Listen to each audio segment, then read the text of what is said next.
I've honestly sat here for hours trying to explain this game, but it's so hard for words to describe it. So instead, here's me catching a fish worth $3 million, which took me 3.5 hours to get, because you couldn't possibly have a fast enough reaction time without using a cheat engine. This is Cruelty Squad. Created by Ville Kallio under the studio name Consumer Soft Products Limited, a Finnish game studio. Now, not much is known about the company or the mythical country of Finland. The only other content to surface from that realm is this YouTube video of a guy talking about how he's starting his own YouTube channel. Good morning, people. I'm open a new page my YouTube channel. Cruelty Squad is through and through an immersive sim and probably one of the best ever made. Now, for like the 3 people that don't know, immersive sim is this big buzzword that's used that basically emphasizes the game, giving the player freedom of choice. One thing I do love is the amount of games that'll advertise themselves as play the game any way you want. Go where you want, do whatever you want. When in reality, that just means do you want to go in guns blazing or sneak up behind the bad person before game ending them. What? Immersive sims are different because the amount of options you're given to tackle objectives, it almost feels like the world can exist without your input. The thing is, maybe you don't want to go guns blazing or sneak attack the enemy. So instead, you'll find a way to entirely circumvent the encounter with abilities you've already invested in prior. Or maybe the big spooky monster is a bit too spooky, so you do exactly what my dad does, downing an entire bottle of whiskey to dull his senses and going around blaming everyone but himself with a wrench. The main thing that separates immersive sims from more conventional games is the number of tools at your disposal to reach and complete an objective. That's terror.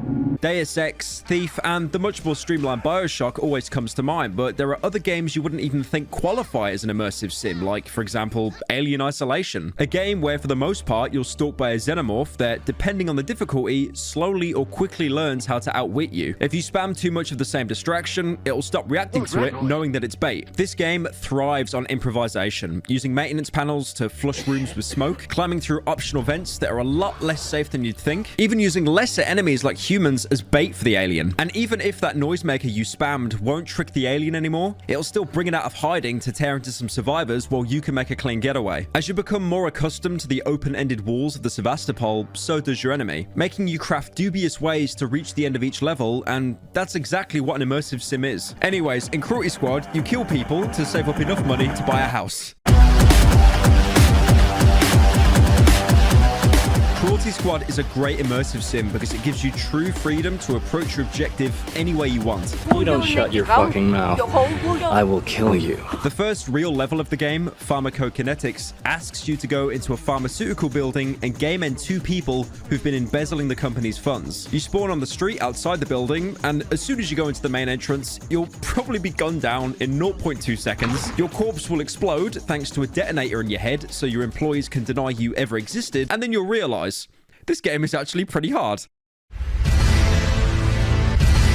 Instead, what you could have done is explored outside the building, found a ladder in an alleyway, and used that to get into the maintenance access of the building, where you could have surgically taken out your targets with less eyes watching. Alternatively, if ladders are too boring, you could have just used your intestines to scale the walls like Spider-Man.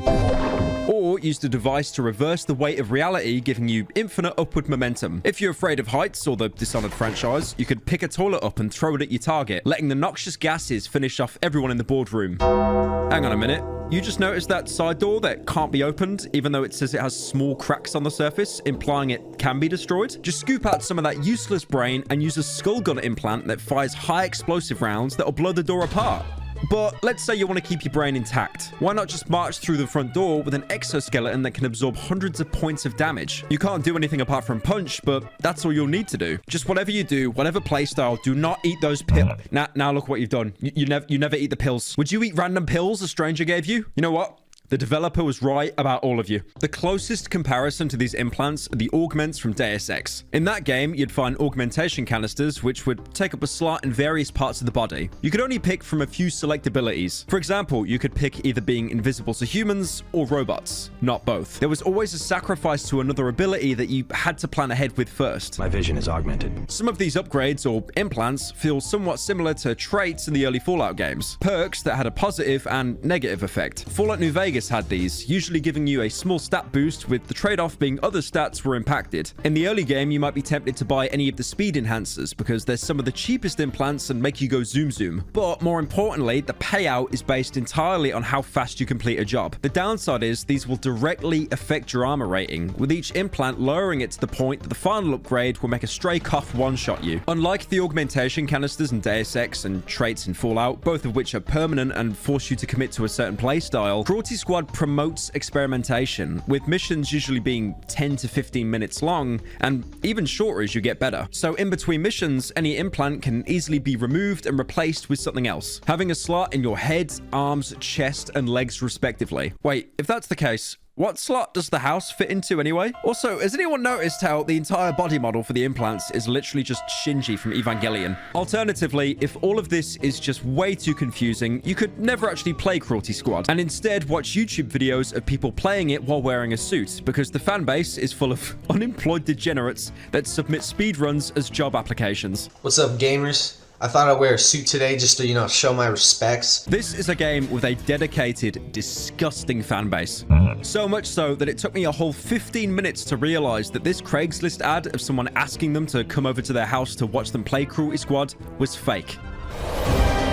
Now, the glaring thing about Cruelty Squad are its visuals. Apart from being a free ticket to heaven for anyone with photosensitive epilepsy, it's self-described as being set in a sewage-infused garbage world. Ville, the creator, has had this art style for years. There's something really brutal and unapologetic about it. You'll be hard-pressed to not find a single character without ethereal glowing eyes, or a floor that looks like an unused texture most other devs would stick far outside the realms of the playable map. Some rooms will be purposely opposing neon colors, and then the next room over could be a wall of flesh. The game was made on the Godot engine, a similar engine to Unity, which is becoming more popular over the years, and Ville has perfectly transferred his style into the engine. Many people have compared it to LSD Dream Emulator, a PlayStation 1 title where you wandered around massively varying environments, with each transition taking you to somewhere that makes very little sense in the game itself. This game is so infamous that it's reselling for around $1,000. But the thing is, I don't really agree with the comparison, because even though it does have similarities with its randomness, there is consistency in the world, and it never reaches that point of being random just for the sake of it. It reminds me of a comic series I read that came out in 1990 called The Books of Magic. Near the end of the comic, the main character reaches the end of time, where the universe itself starts to break down. Environments become randomized and don't make any sense, with characters being made of different assets and backgrounds warping with each panel. It's definitely not the same art style as Cruelty Squad, but it still instills that feeling that this is far into the future and everything is barely holding together. All of it is beautifully packaged together with this PlayStation 1 aesthetic, complete with affine texture warping, which is that thing where everyone looks wobbly for some reason. Your arm wobbles, the characters wobble. Only 90s kids will truly understand. To the older generation on meaning like people born in the late 90s, early 2000s. Each map has its own unique aesthetic, like more corporate environments having marble floors and cool colored walls, with that consistency opposed in later levels like a shopping mall having signs and advertisements wrote in either a placeholder font or the MS Paint spray tool, going completely against how corporations today will spend millions just to change their font or logo to be unique and stand out, when in reality they're kind of all just starting to look the same. In an interview with Level 3, Ville claims he uses gothic, grotesque elements from, like how the Mario games, everything would have some kind of face and be animated. He's twisted this idea meant for children by having grotesque faces on walls, the armor people wear, and even some of the enemies being human bouncy castles, saying himself it's a sadistic game born almost entirely out of spite. Now, I'm sure some of you have saw the gameplay so far and thought, this is just randomly placed colors. It's quirky for the sake of it. Lamau, their health bar numbers are so small, but the icon is so big. Why is the ammo counter a smiley face? IXD. It's so random and quirky how the UI is just so difficult and obtuse to use. Look at how bizarre these icons are. Here's your gold, kind stranger.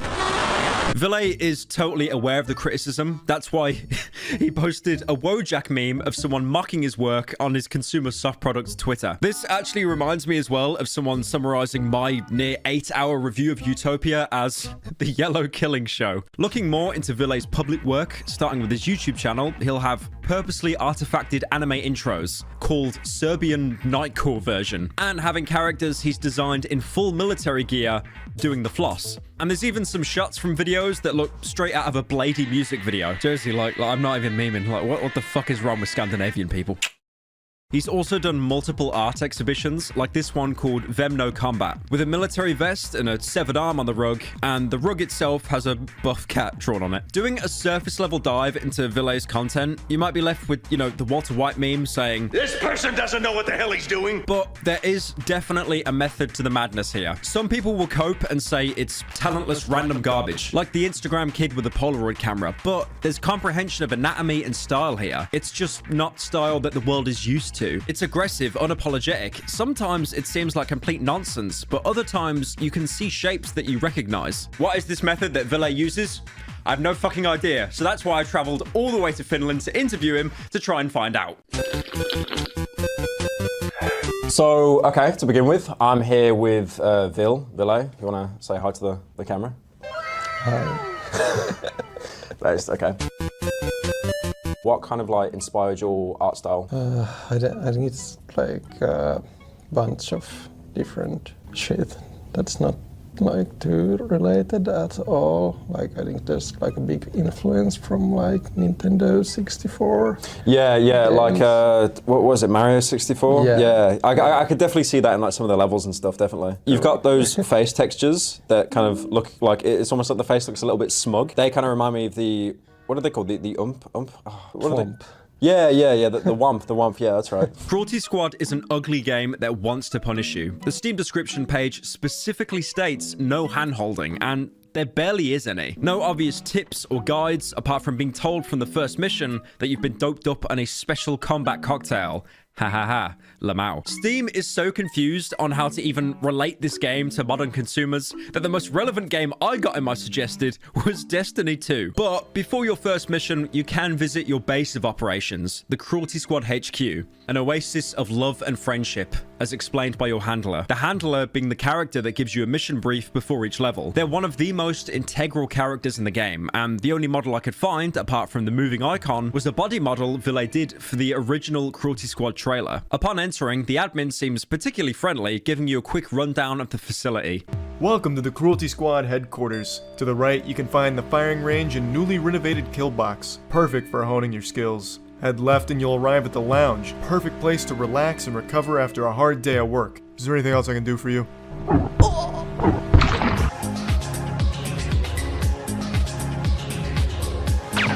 Here, you're told the basics, like shooting a gun actually hurts people. Truly amazing stuff. But there's a few small things that you'll need to pick up on quickly, like how the R button is your interact button, which is usually how you reload in most games. But in Cruelty Squad, to reload, you hold down mouse 2 and then physically drag your mouse down as to reenact dumping the magazine. To people like me that reload after every second bullet, this is terrifying, because to reload, you have to make the active commitment of being completely defenseless, turning your mouse into a Wii remote playing tennis. It has similarities to Cry of Fear. In that game, when you reloaded, any bullets left in the magazine were just permanently lost. That doesn't happen in Cruelty Squad. You keep all the bullets, but it still creates a scenario where you can't just press a button and zone out while the game does the work for you. One game that Cruelty Squad is constantly compared to is Rainbow Six Siege. A game full of greasy god sweats that spend 18 hours a day with a magnifying glass taped to their screen, looking at a pixel to see if the color changes. And yeah, that's pretty much the Cruelty Squad AI. Enemies are numerous and placed in areas usually where they can get the drop on you. And much like in Six Siege, you have the health of a side character in Breaking Bad. So any kind of encounter, you'll die in 2 to 3 shots.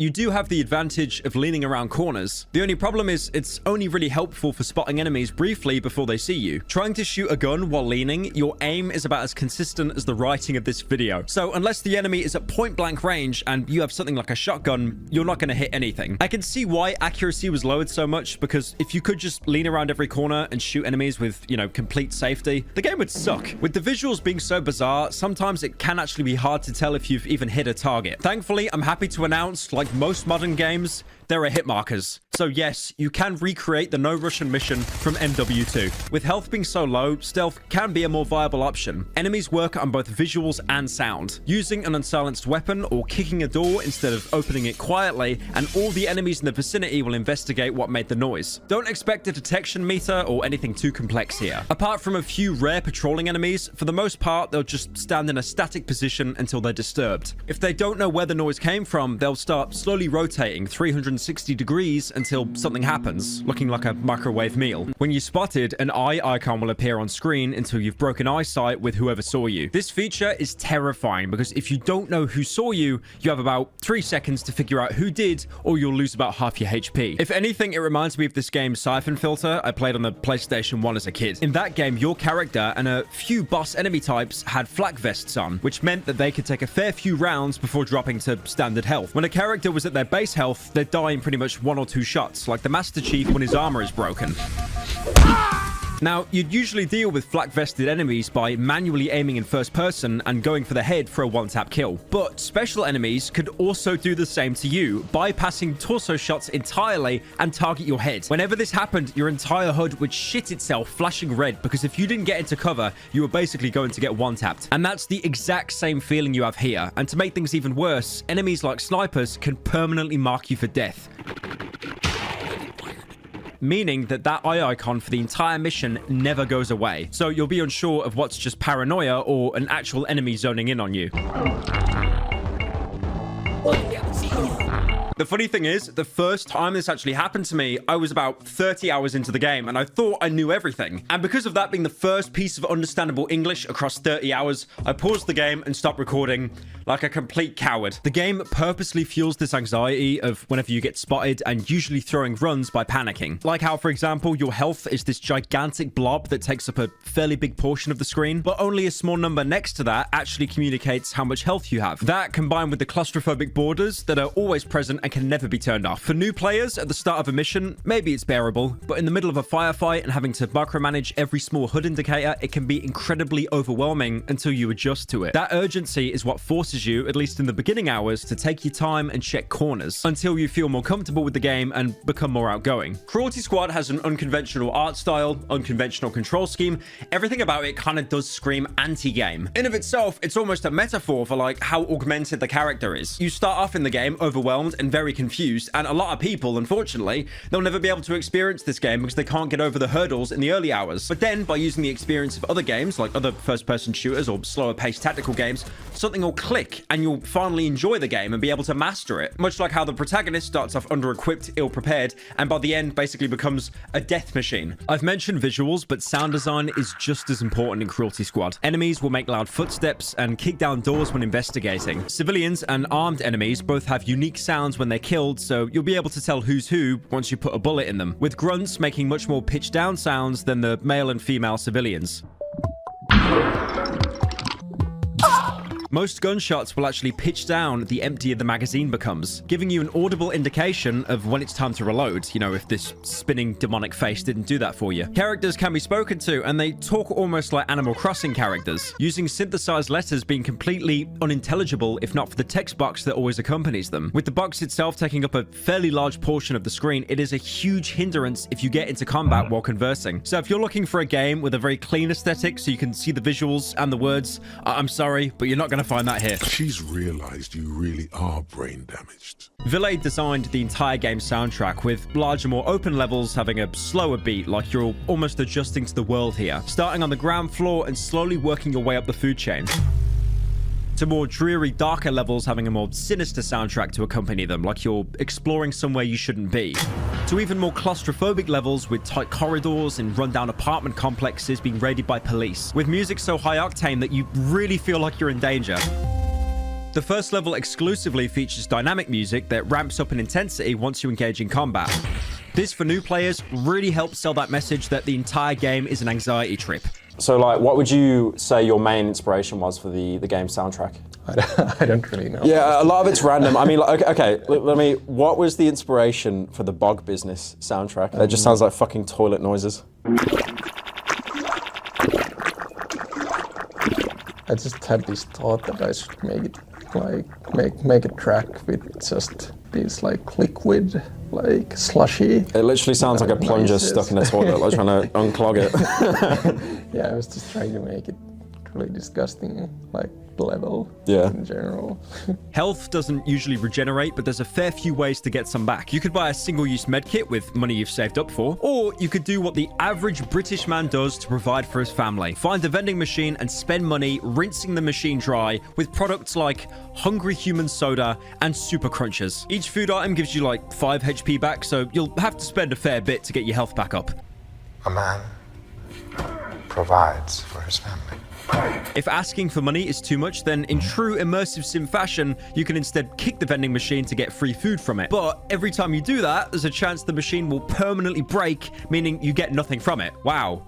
It's just like real life. But there's still that question, what if you don't get better at the game? What if you keep dying over and over without making any significant progress? And this will be a fair amount of new players because there's no midway checkpoints in the game. Once you kill a target or targets, you'll still need to successfully exfil. Earlier levels will usually place you right at the exit, so all you'll have to do is retread your steps, but later levels will have the exit in completely different areas or block you off from your original exit, so you have to improvise. And you know what? Planning out missions hurts my brain. Me no like thinking game. Me just want Call of Booty and double XP Mountain Dew. Well, fear not, because Cruelty Squad has less than obvious difficulties that lower over time the worse you play. Most games have generic difficulty options that, you know, once you start a new game or maybe even in the options menu. Sometimes you'll even be lucky enough to have each difficulty represented by a little portrait so you can stimulate your monkey brain. But Cruelty Squad doesn't let you pick your difficulty in such a generic way. Once you install the game, which I hope you do after this video, you'll start the game off with this silver border called Divine Light. This is the game's default difficulty and second hardest difficulty overall. If you die even once with this border, which you definitely will, your Divine Light will be severed and you'll become a flesh automaton. The word automaton meaning a machine made in imitation of a human being. You've became a flesh imitation. Enemies now deal half their original damage, and you're given this rustic border, a constant reminder that you've basically fucked up. Every time you die, you'll lose $500, which is a steep amount, especially for new players. Seeming that hits actually pay more based on how quickly they're beaten, and most early players taking their time, you'll probably only break even after each mission. But do not worry, please. It can still get so much worse. Dying 4 times in the same level will downgrade you again to power in misery, and your character being reduced to a Wojak after witnessing the Chernobyl explosion firsthand. You're even told off by your handler. Due to your wasting of company resources by avoiding the genetic recombinator, you have been selected to participate in an experimental biological enhancement program. All your debt is cleared, and from now on your body will regenerate by itself. Can't he say I envy you, no? You'll also have a new statistic added called feelings, which will always be dulled. Your border is now entirely fleshy, but you know what? Things aren't all bad. On this difficulty, if you kill someone, you can interact with the corpse to consume it, gibbing it and giving you a single hit point back. Also, I'm not gonna say jib. Ville actually said in an interview he wanted to remind players by how far they'd fallen by making them a literal cannibal, and he was actually very surprised the amount of people that would stoop low enough into eating bodies just to get a smidgen of HP back. So this is my message to you. You see anyone play this game, stream it, and they're eating bodies, you have my permission to type L plus ratio in the chat. Or you could do what the kids on TikTok do and just put like skull emojis everywhere. In the game's typical message of kicking you while you're down, once you hit the lowest difficulty, it's actually incredibly hard to get out of it. There are doors you can find throughout the world that, depending on your difficulty, will either open for you or straight up reject you. The first level I mentioned, Pharmacokinetics, has a fleshy door which you can only open on the lowest difficulty. On any other difficulty, it can't open and it'll repulse you. Going inside, you'll find someone similar to you, someone that's been recombined so many times that they don't even have any facial features anymore. They're worryingly optimistic about their predicament, talking about being reduced to a cannibal as more options for nutrition and how it will help them save money. Oh, hey there. I can see they got you too. Honestly, it's not so bad. It's always good to have more options when it comes to nutrition. You end up saving a lot of money. There's no dialogue options with NPCs. You'll usually just hear either random lines of dialogue for NPCs in that level, or a few unique lines from an NPC if they're special enough. You'd hope that meeting a semi-secret character like this, they'd give you, some kind of ability to reverse your status. Like, you know how you do the thing in a video game? As soon as you start, you turn backwards, and then you get like a ton of loot behind some invisible wall. But yeah, obviously this is Cruelty Squad, so it's not going to be that easy. Reversing the process sounds unlikely. The Steam description ushers you to talk to NPCs to discover the mysteries of the world, and this is where you get the majority of your world building from. There's only 4 cutscenes in the entire game. One is an intro video every time you boot the game up, and the other 3 depend on what ending you get. The opening cutscene shows the nameless protagonist in a mostly empty apartment after getting a phone call from his handler, asking if he woke him up from his depression nap, offering him work after his discharge from another company, the SEC Death Unit, but not after violently insulting the guy. By the way, the SEC is meant to be the real-life US Securities and Exchange Commission. Their purpose in the real world is to enforce the law against market manipulation. And in this world, they have a branded official death squad just to stop people messing with their money. So technically, this is at least 5% worse than the real world. The handler also tells him he'll have to log 15 minutes a day on a conditioning app so he doesn't lose his mind. All while outside, a man can be seen gunning down dozens of innocent civilians with seemingly no intervention. So we can learn from the intro that the game is set in an incredibly corrupt world where civilian lives are worth practically nothing, with an in-game lore explanation to how you and probably everyone else can keep coming back from the dead basically for a month's rent. I'm using war as a business. Oh, by the way, talking about rent, there is also a mission where, of course, you kill your landlord. You can talk to pretty much every human NPC in the game that doesn't have a gun, even being able to converse with most of the game's targets before putting them to sleep. The first mission in the game, like I mentioned, has you kill Sigismund, who's been embezzling the company's funds and using them to gamble biological currencies. Also going on to say he's become completely deranged and has fits of rage, vomiting blood all over the office. Also, you should probably kill Jerry, his accomplice, while you're at it. Upon seeing Sigismund, he has a unique character model, this towering, grotesque creature, and when trying to speak to him, he just screams at you talking about biocurrency, how he's a god, and to invest in Slurp Coin. Biogreen, I am money. I am God.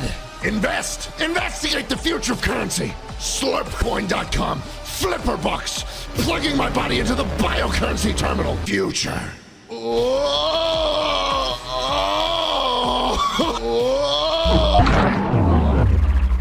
Coincidentally, Ville has gone on to record to say that he's dabbled in cryptocurrency years ago and immensely regretted it. I honestly couldn't tell. Talking to the other target, Jerry, he looks more like a regular human civilian and uses randomly generated NPC dialogue for that level. This can range from anything to him hoping that someone kills his boss. And because of the low cost of life, he probably means that completely genuinely. Boss has been bullying me all the time recently. I hope someone kills him. The company that you work with, Cruelty Squad, is really nothing more than a depraved subsidiary that does wet work for its higher-ups. Throughout the course of the game, you're basically killing people that got too greedy, or God forbid, wanted to make the world a slightly more better place. Later on in the game, you're tasked with killing a governor while he's giving a speech in a shopping mall. You can actually get past his security and talk to him, and he goes on to say that the planet is rotting and nobody wants to do anything about it, being lulled into a deep sleep by corporate interests, and proposes a revolutionary tax concept of 1% on corporate profits. By the way, in the UK where I live, corporation tax is like 19%, and that's actually considered fairly low by most standards, unless you're a Twitch streamer living in Texas or a YouTuber living in Puerto Rico. My point is, this man is becoming a target for the trillionaires of the world because he wants to tax the rich 1%. Another level tasks you with killing the CEO of Advanced Orbital Instruments because he's been doing too good of a job increasing survival rates on a mission to Mercury. This is bad because apparently everyone on the mission is meant to die as a huge sacrifice to satiate the appetites of the higher-ups. And once you kill him, a new CEO will be installed who's more attuned to mass-scale human sacrifice. Now, reading the equivalent of Twitlongers aside, as you go through the game, you kind of make the world a more shit place to live in. I already mentioned how your beginning targets are usually people who just, wanted to make the world less of a shithole. But this isn't just lines of text. You can see the full effects of this in the game. Like, for example, the stock market. That's right. If you're really sick of having fun in a a video game, you can open a menu anytime, even in the middle of a mission, to view a real-time stock market that you can actually invest into. And your actions throughout the game change the markets massively. If your target owns or works for a company listed here, killing them will inevitably crash their stock while making rival companies skyrocket. And killing that governor I mentioned earlier who wanted to, tax the rich will make every single stock market in the game soar. And this also is a legitimate strategy to get fat stacks of money for yourself early game. By investing while the stocks are cheap, killing him, and then idling the game for a couple hours, you'll be able to buy everything in the store. There's even examples not exclusive to the targets you kill. In the first mission before reaching your targets, you can stumble across a lab where they're testing drugs on flesh rats. If you're wondering what a flesh rat is, I will be mentioning them a lot through this video. I absolutely despise them, but the shorthand, which an employee explains, is they're created by combining rat and human DNA, hence why they have a person's face on them. Now, if you stay too long in that lab, the glass shatters, releasing all of the flesh rats. They'll escape and be referenced in future levels as this lab being the place they broke out from. Thank God the flesh rats haven't reached here yet. I was in the hospital for a week after getting bit by one. Nasty. Regardless of whether you went into the lab or not, the flesh rats will still break containment and spread across the entirety of the game world. But the thing is, a guy that just installed the game doesn't really have too much experience. Maybe he's played a bit of 6 Siege, a bit of CSGO. He knows how to handle a gun. But going in and killing 2 targets in a heavily guarded building, I imagine for anyone's first time playthrough, it's going to get a little bit messy. So in my opinion, it's not too much of a stretch to assume that you, the player, actually caused that outbreak. But you know what? It's not all doom and gloom. You did make some money off it if you didn't die 19 times beforehand, that is. Now, Cruelty Squad is an incredibly hard game to digest. So that's why I've came up with a formula that will be perfect for easy comprehension and also will bump me in the YouTube algorithm harder than a Mr. Breast video watching Roblox car crashes. Every time I comment on a weapon, enemy, or implant, I'll put it in a tier list, ranked from F, being about as effective as lumbago. I got lumbago! To S tier, being so game-changing that you should pretty much speedrun the entire game just to get hold of it. And yes, I am stealing this bit entirely from Martin Sit on Pants, but he's Australian, so his opinion counts like half an actual human.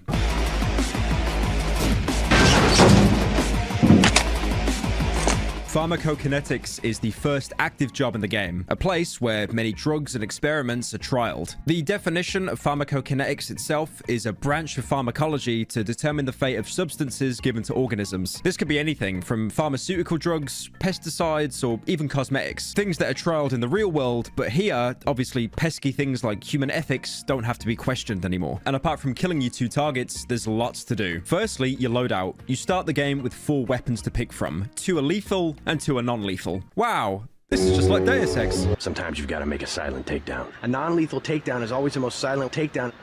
Firstly, the K&H R5, a submachine gun that is overall pretty decent, but because it's an SMG, rapid firing it, the bullet spread will kick in pretty quickly, with the trade-off being it demolishes early game enemies, especially when they're coming around a corner. Also being able to kill them with a single shot to the head. Using corporate ammo for some reason, it's dropped by most grunts, so finding more ammo is incredibly easy. It even has a little smiley face on the side, reminding you how much of a fun time you're having. It's based off concept art for the Heckler & Koch SMG-1, an experimental submachine gun that was meant to improve on the MP5. Very versatile, great for beginners, but will quickly be replaced by better weaponry, so C tier. The other lethal starting weapon is the Parasonic D2 silenced pistol. Now, reading the name Parasonic, I thought it was trying to do the thing in video games where they can't legally say the name of a company, so they just change 1 or 2 letters around. That's meant to be Sony. But don't be fooled. The D2 for starting weapon is incredible. It's completely silenced, so firing it won't make people freak out. And this is great because Cruelty Squad AI can be a little bit bizarre. Usually in most games, if an enemy spots you or hears you, they'll make their way towards you. Maybe they'll stand still and fire when they see you, or they'll do the same thing but behind cover. They do that in Cruelty Squad, but only about 50% of the time.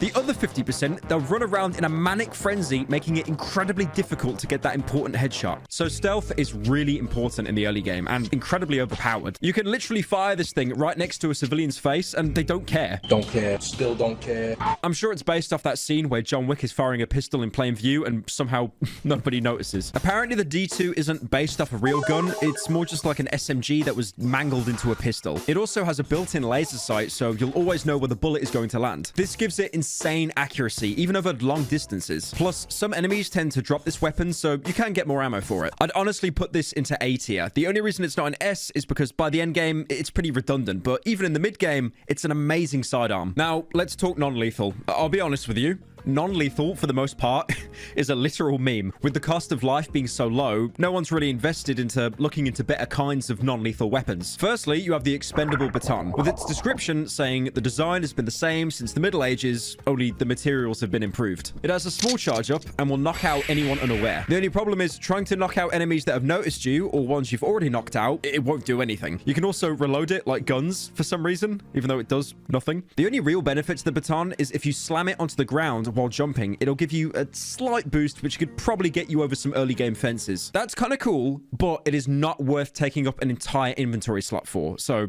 F tier. And finally, the Snooze Fest Animal Control Pistol. With no need to create human tranquilizer guns because, you know, everyone comes back in a Bioshock Vita chamber anyway, you've been given an animal tranquilizer gun. This is without doubt one of the worst weapons in the entire game, but also in very specific situations can be one of the best. Let me try and explain. The bullet drop from the dart is insane, only traveling around 20 meters or so before sinking into the floor. If you aim up into the heavens and fire, you may just hit the target that's right in front of you. It has incredibly low ammo, darts can't be retrieved, and when you knock someone out, you can't even pick the body up to LARP like you're playing Hitman, hiding them in a dumpster. Knocked out enemies will always wake up around a minute later, and when you try to knock them out again, they'll be completely immune to any future darts. Now, this would be an instant F tier, just garbage, but the tranquilizer dart is a physical object in the game world. So let's say, hypothetically, you use an item to latch onto it. Hypothetically, you'll be propelled across the map instantly to your target. Here's a guy completing an entire level in 14 seconds. Please have sex right now. Now, that looks really cool, but again, the problem is most levels have enemies inside more, you know, complicated structures where this trick wouldn't really apply. So it narrowly escapes F tier and into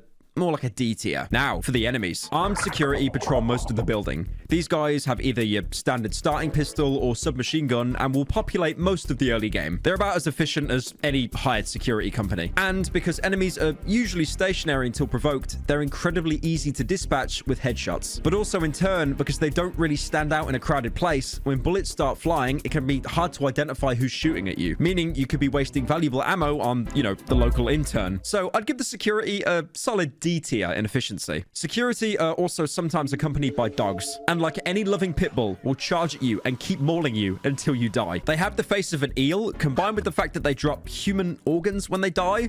It makes me think that they aren't actually dogs. Now, this is the point where I say that they're a real threat, you know, like the dogs in Call of Duty that down you and they can instantly go for your throat and kill you. But in this game, that doesn't happen, and you could just boot them in the face for an instant kill. So yeah, the dogs, they go into F tier. There is actually one more starting weapon I didn't mention, and that's your boot. You can use it to kick stuff. You can kick open doors, kick enemies, kick them again and watch them explode, and then grab their organs and sell them on the stock market. That is a real thing, by the way, and I will get into it soon. Don't worry. Most unsuspecting enemies have no chance against the mighty Timberland boot, as your foot will connect with their face before they're able to get a hit in. It's a great way to defend yourself when you run out of ammo, and can kill most lesser enemies in 1 or 2 boots. Certified C tier. Anyways, back to the enemies. Flesh rats are found in the labs here, like I mentioned earlier, but they're also found in back-end areas of pretty much every level afterwards. These are horrible creatures and probably one of the most annoying enemies in the entire game. Being incredibly small, but a single bite poisoning you, much like a toxic head crab from Half-Life 2, having to wait while your body purges the toxins at a pretty expensive HP cost. But unlike Gordon Freeman,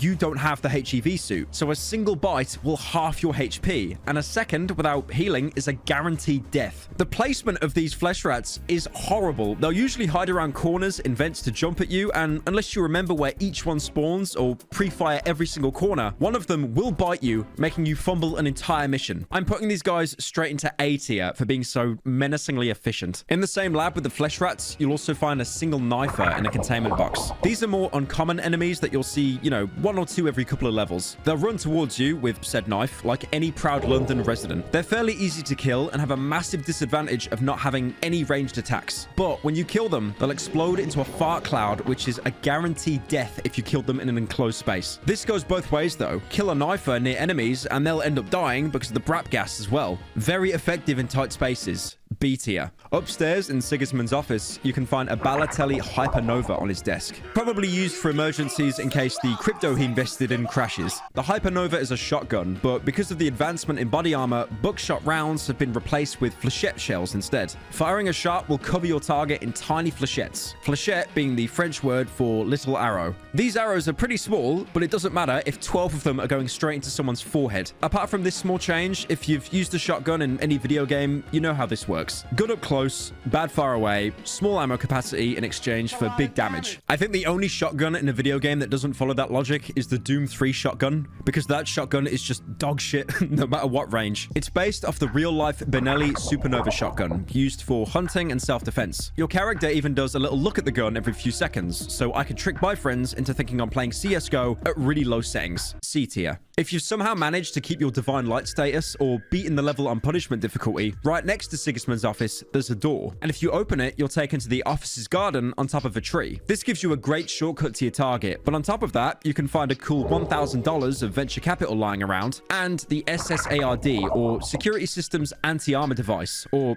you know, rocket launcher, if you've played any video game in the past 15 years. The rocket launcher, like a soldier main in TF2, is basically game-breaking. Its downside's having a huge weight penalty, meaning you'll move slower, but it fires slow-moving rockets that will kill almost every enemy in the game with one hit. If you fire a rocket at your target, they'll gib so hard that people will actually forget that person ever existed. I haven't talked about them yet, but later on in the game, there are armored enemies that are completely invulnerable to conventional weapons. But the rocket launcher isn't conventional, and will take out even the strongest enemies in 1 or 2 shots. And also, because of the splash damage, can help you speedrun killing targets you can't directly see. But it doesn't end there. If you play like a Team Fortress 2 soldier with 9,000 hours, looking down at the ground and pressing mouse 1 until something happens, you'll be able to rocket jump at the cost of, you know, pretty much flatlining you on the spot. But if you go into the shop and buy the blast shield for $6,000, you'll be able to completely negate all explosive damage, letting you rocket jump with no drawbacks. Personally, my favorite thing to do is to walk up to someone with a rocket launcher while wearing the vest and force them into heaven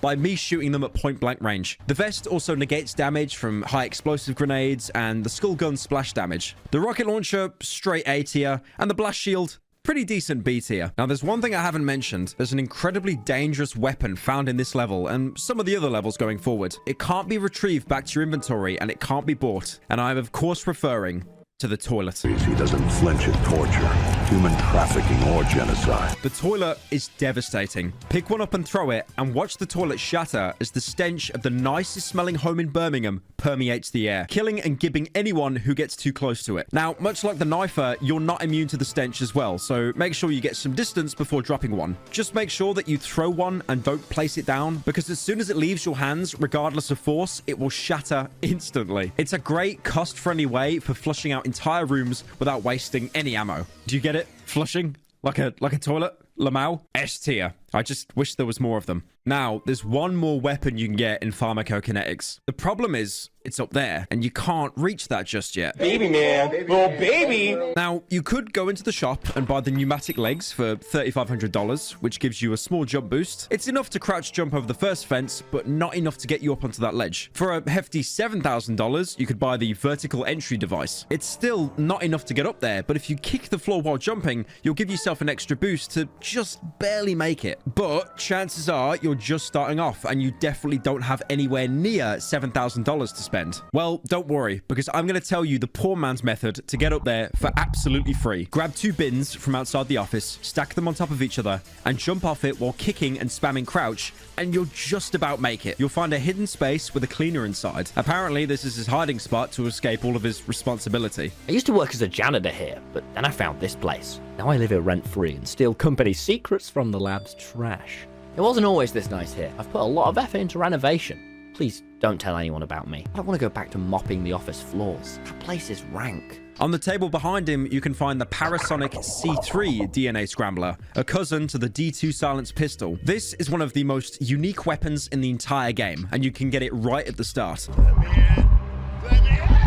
It's a silenced pistol like the D2, but a single bullet on most unarmored enemies will turn them into balls of guts, instantly killing them. Apparently, this invention came around as a way to subvert how affordable body reconstruction services are. This gun will mangle their genetic makeup beyond all repair. Personally, I'd classify this as more of a fun weapon than an effective workhorse. The cancer balls, as the community refers to them, are impossible to move past until destroyed, but yield no tradable organs, just randomized limbs. It's obviously not based on any real-world gun, but it looks surprisingly similar to the gun the main character uses in No Players Online, a short horror game with an ARG tied to it. And yep, that's my Petscop reference for the entire video. Overall, I'd put this gun into B tier. It'd be lower, but it's incredibly effective against a single enemy I'll talk about later. After beating your first mission, it's a good idea to go back to Cruelty Squad HQ to check up on your fellow employees. Usually because after each mission, you can find someone new to talk to, either to get more lore on the world or just to have your ego stroked. Now, after your first hit, hopefully, if you didn't die too much, you'll have some cash to play around with. And like most people running an influencer scam program, you're going to be told to diversify your portfolio. Money from hits is great, but you know what's even better? The stock market. I already mentioned the main stocks and, you know, how you can directly affect them in the game. But to be fair, that's kind of complicated. You wouldn't have known that unless I told you, and I stole that from the Wikipedia page anyway. What you need is something quick and efficient. When you gib enemies by either doing so much damage to them or eating the body because you suck at the game, among their remains, you can find organs. These organs can be sold on an entirely different section of the main stock market, with each one giving a little bit of lore about the world once you acquire them in-game. Like how the pancreas, for example, has plateaued at $1 because the world has totally evolved above the need for it. Or how the liver is a commonly needed spare part for executives, probably binge drinking to cope with deadlines, or celebrating how they're the 1%. Some organs will be more rare and usually tied to a specific enemy, like how humans can drop intestines when they die, but dogs will drop the putrid intestine, with the description, the worst smell you've ever experienced, what has this thing been eating? And don't get me started on the appendix. The appendix is described as the primitive seat of the soul and is one of the rarest organs in the entire universe, only being dropped by 2 specific characters, and even then has about a 1% drop rate. Regardless, it's always good to stock up on organs in the early game because it could be that few extra $100 that gets you to your next upgrade.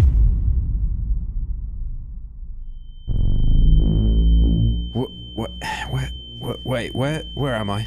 Looks like a poor rendition of China from 2010. Why is everything neon, man? Hurts my eyes. Yeah. Come to Papa. Yep. The Bluetooth device is ready to help. Well, at least this still works. I'll shoot you. I mean it. I really mean it. Let me just switch cover for no reason. Who's even shooting at me anyway? It is I, World of Warships.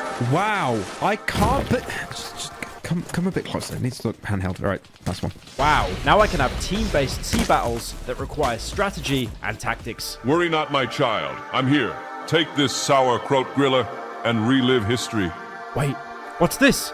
World of Warships? With over 500 historical ships to control, which are spread across 13 different nations. Personally, I like United Kingdom, no bias. There are even 4 different ship classes: destroyers, battleships, cruisers, and even aircraft carriers. And don't forget, submarines, my child. Oh no, innocent bystander, watch out!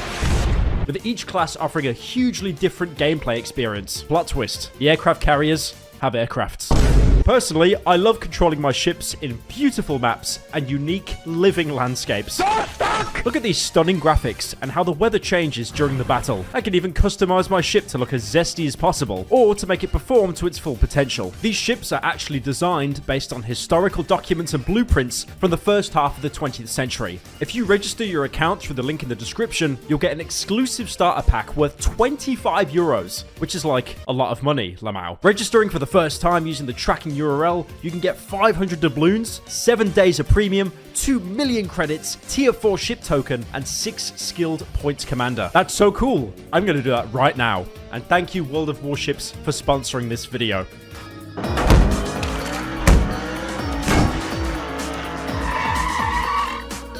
The second official level in the game, Paradise, your handler asks you to kill 3 G-Tech employees who were given billions in funding and have used said funding to buy expensive houses and a lifetime supply of Chunko Pops. You know what? I get it. Never keep your money in the bank. Always have assets. One of the most underpriced assets in the world. This is one of the few levels in the game that gives you a vehicle. A car that looks like it's from a HR Geiger nightmare. My favorite thing about this car is how driving it slows the game down to a Microsoft PowerPoint. And if you're drink driving, you could probably use that as a defense in court if you splatter a random woman across the street. Your Honor, my client was frame rate capped at 12 FPS. Paradise is said to be built on a mass grave. This information is conveyed to the player very subtly by discreet moaning from any open sewer grate.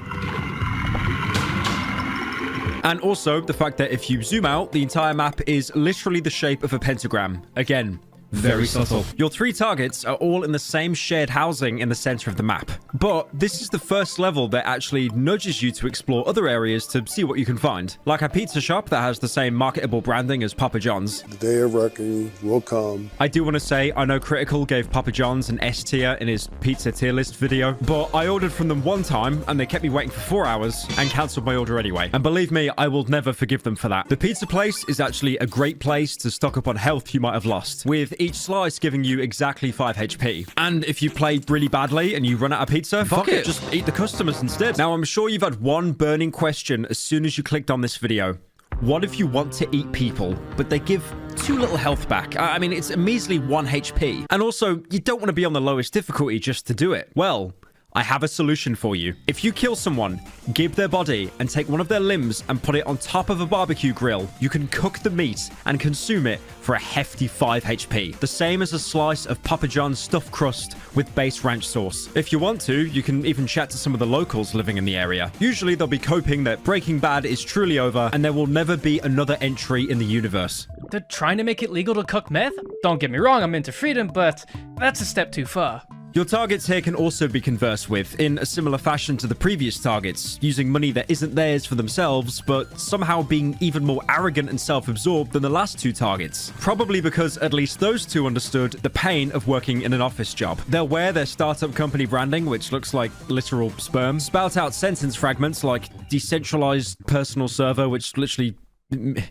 fuck off. They'll even call you a piece of piss, or even worse, mistaking you for someone who wanted to check out their Chunko Pop collection. With their collection being so comedically large, it is literally a wall texture. Who are you? Oh, you're here to check out my Chunko Pops? I'm absolutely nuts about these guys. Must have spent over 100,000 on them by now. Do you have a favorite? Me? It's rather hard to choose. They're all my children. Man, it's so nice to meet another Chunko enthusiast. Now, this level in its entirety reminds me of A New Life from Hitman Blood Money. That level is regarded as pretty much one of the best Hitman levels ever made, with its gated community setting and multitude of ways to deal with your target. And Cruelty Squad, even though not being a Hitman game, does encapsulate that. Every house on this map is worth exploring. At least, if not now, then definitely later. Houses with armed guards for seemingly no reason will have a ready-to-use sniper on the roof or rocket launcher on a table to help you take out targets from afar. Plus, if you leave a map with a new weapon, you get to keep it in your inventory permanently. The funny thing is, A New Life also had a sniper you could use, although it was just a BB gun and could only really pacify the target's dog. I mean, you can kind of do that here, but I wouldn't really say that's pacifying. The house you find the sniper in is based off Osama bin Laden's compound, by the way. Like, not even a joke. Look at these comparison pictures. It is literally the same compound. One of the homes even looking like the Unabomber's shed. What made you want to put Osama bin Laden's compound in the game? I just saw or I remember seeing this image of the compound somewhere. So you were just like looking up shit online, and then you kind of just found the compound. You're like, I'm gonna put that in the game. I already had like all the main buildings, and then I wanted to add more stuff, so I just added this like shed. In the apartment atrocity level, there's the Twin Towers. I didn't even know. What the fuck, really? It's just in the background. But a little bird told me there's some equipment at the very top of that tower. Now, like most normal players, we would just wait until we could, afford the Gripendix and sling ourselves up there. But you know what? That takes way too long, it's too expensive, and my dopamine receptors are already burnt out. So instead, let's do the rocket launcher and blast shield combo I talked about earlier. Once you get to the top, congratulations! You now have the Icaros machine. a reference to Icarus, the son of master craftsman Daedalus from Greek mythology. Daedalus crafted the labyrinth, an elaborate, confusing structure that became so infamous it's referenced in most pieces of media today. His son, Icarus, on the other hand, was a little bitch boy who flew too close to the sun with his shitty Fortnite paraglider, so he splat into the ocean and died, which is exactly what you'll do when using this item, because the Icaros machine was designed for the military to change the planes of warfighting, but was retired because soldiers would land so hard into the ground they'd send anything below them into the back rooms. If you jump and land on something equal to the height that you left, you'll lose 60 HP, and if you dare land on something anything lower, you'll do the equivalent of calling a care package on your own head, smothering you across the pavement. The pneumatic legs and vertical entry device have much less of a jump bonus, but will guarantee no full damage when landing on the same plane that you jumped off. And you know what? I tried what the description said. I tried jumping on someone's head like Mario, and it didn't even squash them into a paste. Instant F tier. To accompany the new item is, of course, a new enemy. Walking into someone's basement, you can see what looks like a mix between a bull squid from Half-Life and a flower. They'll crawl towards you while spitting acid. They're pretty uncommon, like the Knifer, usually found in the outskirts or back rooms of levels away from where most civilians are. They're either a result of genetic manipulation or something greater. I'll bring it up later, but for now, I'll put it in B tier. Just before leaving, you can go into this house, which looks like it's owned by the average Hot Topic consumer. Deal with the security and head upstairs, and then you can talk to the owner. They'll question why you're in their house, which, to be fair, all things considered so far, is actually a very normal and valid question. Oh, you're my new neighbor? You don't seem nouveau riche like the rest of them. That's good. I had to look up the definition of that, by the way, because I'm stupid. Apparently, it's a derogatory term for someone who's made money in their own generation as opposed to inheriting money from their family. This is obviously a jab at the three targets who basically backstabbed the company for more money. But imagine an insult being made for people that made money themselves as opposed to daddy's cash. I mean, by that logic, I'm nouveau riche because my parents were working class before their kids started doing YouTube for a living. You should shower sometimes to make a better first impression. Yeah, cheers for that, mate. The people moving here don't know what they're dealing with. The inverted sun glows underneath this accursed shithole. It won't be long now before this place can be returned to its pristine, flattened state. Soon. What he's talking about sounds like complete spider tongue, but if you go into his basement where the flower was, you can find... Oh, wait, it's too dark? Yeah, I guess we'll have to come back here later. Unless you leave the map, you go back into the item shop, buy the Nightmare Vision Goggles for $50, which is a literal Wojak reference, by the way. This is by far the cheapest implant in the game, and without doubt would be an instant F tier. On the outside, they're completely useless and basically bait because they're so cheap it will usually be the first thing you buy. Only to realize, now you see everything like the Nintendo Virtual Boy. But they just barely scrape into D tier because when you go into dark spaces, as rare as they are, they ever so slightly increase visibility, going from completely blind to just mostly blind. So sticking them on, we're good to go. Oh, for fuck's sake, give me a couple minutes. Going past the divine door, we can enter the catacombs that the handler mentioned the gated community was built upon. I do want to say, why do so many levels have catacombs? Like, you're not smart, bro. It's just a sewer level, but you got skeletons in the walls. Now, the catacombs have a new enemy. Zombies, and lots of them. They're incredibly slow and give themselves away with their moaning, but unless you have specific weaponry, they will never die. Even a rocket launcher won't kill them. They'll be knocked to the ground for a short period of time before getting back up again and again and again. The only gun we have right now that can do anything is the Parasonic C3 I mentioned earlier. Now, it can kill them by messing up their DNA so much that they're basically immobile. Most of you, especially people that didn't watch this video, you won't have the C3 at the minute, so they're a pretty terrifying enemy. That would be if you didn't have the boot, which has more melee range than their swipe. And also the fact that if you crouch, they will never actually be able to land a hit on you. So, yeah, I was going to put them in like B tier, but I'm gonna put them down in D. There's also a very special implant you can find in the catacombs. Walking through an illusionary wall, insert Dark Souls reference here. You can jump down a hole through some wooden planks, again, insert Dark Souls reference here. Come to this strange altar, and on it is the cursed torch. A strange device with a doomed aura. The light it casts feels wrong. Now, this is an incredibly unique item. I won't go into detail too much here. All you need to know, it is instant S tier. Want to find out why? Come back in like 2 hours, Lamau. Going further into the catacombs, you can see this castle in the middle of a giant chasm. Inside the castle is a painting, and touching it, Mario 64 style, you get teleported to the first secret level. The Dark World. Secret levels are common across Cruelty Squad, and they're always represented by paintings somewhere in the level, usually behind an illusionary wall or some kind of out-of-reach place. The Dark World is home to the Dark Worlders. Dark Worlders, or creepers in the game files, are humanoids that are entirely black apart from their glowing red eyes. Hostile ones act like normal security grunts, but are harder to hit because they're usually in the dark and have much more premium weaponry, like rocket launchers or old world guns like the BN-99, a mysterious weapon lost to time, made out of a cursed alloy. This gun fires 2 bullets per shot instead of the traditional 3 bursts you'd find on most guns, and collecting ammo for it, it's called 5.4539mm Abyss. It's a gun that defies most conventions of a normal firearm, but it is incredibly effective, being able to kill most humanoid enemies in a single tap. And also, it barely slows the player down. This gun is based on the real-life AN-94, a gun that was a potential replacement for the AK-74 that's still in service today. The AN-94 also had a unique 2-burst shot function, because the gun would have a delayed recoil for the first 2 shots fired. Dark Worlders go into B tier, and the BN-99 goes into A tier. It's a really good gun that you'll probably use until the late game, or you get something basically broken. The NPC Dark Welders that have no guns will greet you, usually with a hideous smile. Their dialogue here is incredibly cryptic, but gives some insight into the kind of world you've stepped into. Most are confused to why you're even here, or why you refer to it as the Dark World. You're not from around here, I can tell. Dark? What? Pain. Some even referencing to the fact that the cost of life is so low that no one can truly die even if they can afford it. You can kill me, but it won't end this. I don't even care anymore. I'm going to enlist in the Punishment Inflictors. Punishment Inflictors is a direct reference to Cruelty Squad. It's not the opposite, but more of a synonym, something similar. That's why they're so confused when you refer to their world as the Dark World, implying your world is the light or the overworld. There's an infinite amount of dimensional planes. They all contain the same amount of suffering. The skybox for this level is unique, as it has a huge eye overseeing everything, something the residents themselves don't even understand. Nobody knows where the glow in the horizon comes from. This is not a place of knowledge.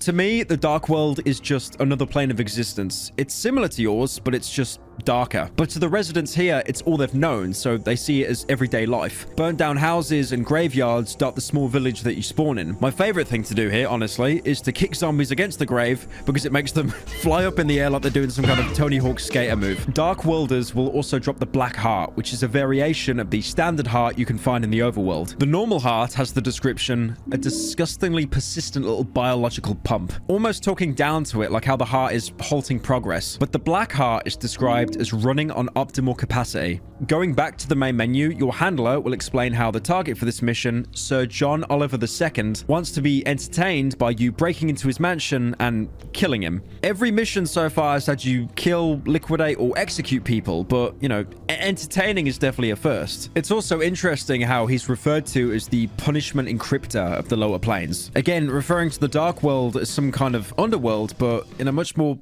politely said manner. Breaking into the mansion, you can get some new equipment here, the night vision goggles. These soak everything in a high contrast grayscale, making dark environments much easier to navigate compared to the nightmare vision goggles. The problem is the catacombs you found the painting in and the Dark World are basically the only dark levels in the entire game. If it did something else, like remove draw distances or fog, it'd be higher, but for an incredibly limited use, D tier. Getting to the top of the mansion, you can actually meet Sir John Oliver II. I'm sure he has no association with the funny TV haha man of the same name. The thing is, out of all the targets, he knows what you're going to do to him, and he seems absolutely ecstatic. Oh, here he comes. I've been waiting for this. Will it kick me or shoot me in the head?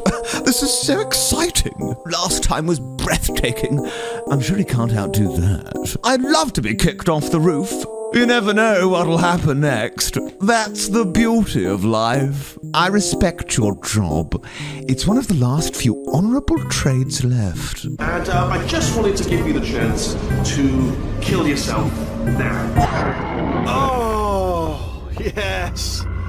Oh, well done. I personally chose to shoot him in the head and then kick him off the roof, as, you know, it's probably what I would have wanted. Apparently, some people are that bored of infinite life that they find being killed more interesting. It's funny to think that Cruelty Squad operates in a world where immortality has basically been found, but it just makes people sick and bored. After wrapping up Paradise and its other world, you can go back to Cruelty Squad HQ to meet the newest NPC, Jurgen Kuhl. He isn't a Cruelty Squad operative, but someone who is displaced because you killed his employer. I was working in security for those G-Tech guys until you came along and liberated me. I'm extremely thankful.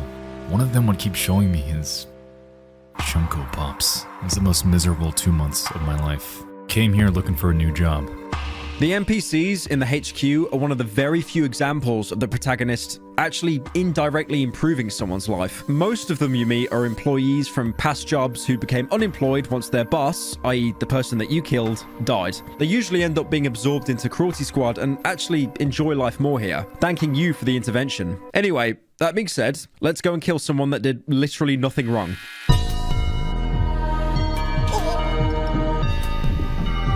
Canonically, the next level is Sin Space Engineering. It's a dock setting with a shipping yard and what I like to call the work pyramid, which situated at the top is where your target is. This is the mission I mentioned earlier where you had to kill the CEO for basically doing too good of a job. From the very beginning, turning around, you can see a small house off in the distance. Reaching it, you'll be greeted by a kind stranger who will let you borrow his fishing rod.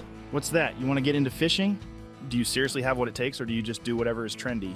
When I started fishing, everyone made fun of me. Now they have the audacity to ask me for tips. Fuck them. Well, you actually swam all the way here, so maybe you're different. Feel free to grab my old rod. I just ordered a new one from Fish and Fun. Should be a pretty decent upgrade. This is Fish Fred, one of the kindest and most honorable NPCs in all of Cruelty Squad. I learnt his name because it appeared on screen when I gunned him down before taking his fishing rod. I'm allowed to kill him for the video, but you can't. If you do, I'll come for you. Also, fun fact, despite the cost of life being incredibly low and pretty much everyone being able to be quick revived like it's COD Zombies, if there's a name that appears when you kill someone, that means they're never gonna come back, even if you restart the level. Or unless you edit your save file, but I wouldn't know how to do that. You could say in a lore-friendly way, I guess, that they were that down bad that they couldn't actually afford the measly cost of reanimation. Or, which is probably more closer to the truth, Ville wanted you to feel like a complete piece of shit for killing the only NPC that actually offered to help you. You can use Fred's fishing rod to catch fish and sell them on the stock market, with the item description saying, "Enter the world of fish and become who you were meant to be." You know what? I quit Cruelty Squad. I don't want to kill anyone anymore. I just want to fish. Also, totally ignore that the water is blood now. That would make more sense a lot later. Fishing is probably one of the easiest things to pick up, but hardest to master in the entire game. Now, if you're part of the LGBTQ community or a woman, you've probably played Animal Crossing at some point. And that game has fishing, and it's kind of similar. You pull the rod back whenever you get that classic sound effect of a bite. But in Cruelty Squad, the fish are really hard to catch. I'm talking comedically impossible. The average human reaction time is 0.25 seconds, and I'm convinced that this is the exact amount of time Ville put into some of the fish appearing. That fish I referenced at the start of the video, that isn't even the hardest one. Also, apart from fishing, it does have a secondary use. If you aim it at a civilian, you can drag them over here, Mortal Kombat style. But if you aim it at a human enemy with a gun, you can actually yoink the weapon out of their hands, making them completely harmless. They won't try to melee you or pick their gun back up, but they'll just follow you around, shocked that you defile them that much. I can't believe you've done this. That little funny feature almost makes up for how painful the fishing is. Almost. The fishing rod immediately goes into S tier because catching every fish, as you'll learn a lot later, is truly the hardest difficulty of Cruelty Squad. Exploring the front of the dock, you can see many of the workers having the aptly named Gutworks logo on the back of their uniforms. You'll notice this a lot throughout the game. Characters donning logos on their backs, which is pretty much up there with graphic design is my passion. You'll see common security having the logo wrote on their back with permanent marker. Also, the ones with pistols look like the System Shock 2 protagonist for some reason. And the more advanced security having on their back security, redefined. And if you look at them from the front, you'll be greeted by a bunch of random eyes placed across the face, almost as if to optimize visualizing hostiles. You'd also think them wearing a gas mask would give them some kind of protection, but I did the toilet test on them.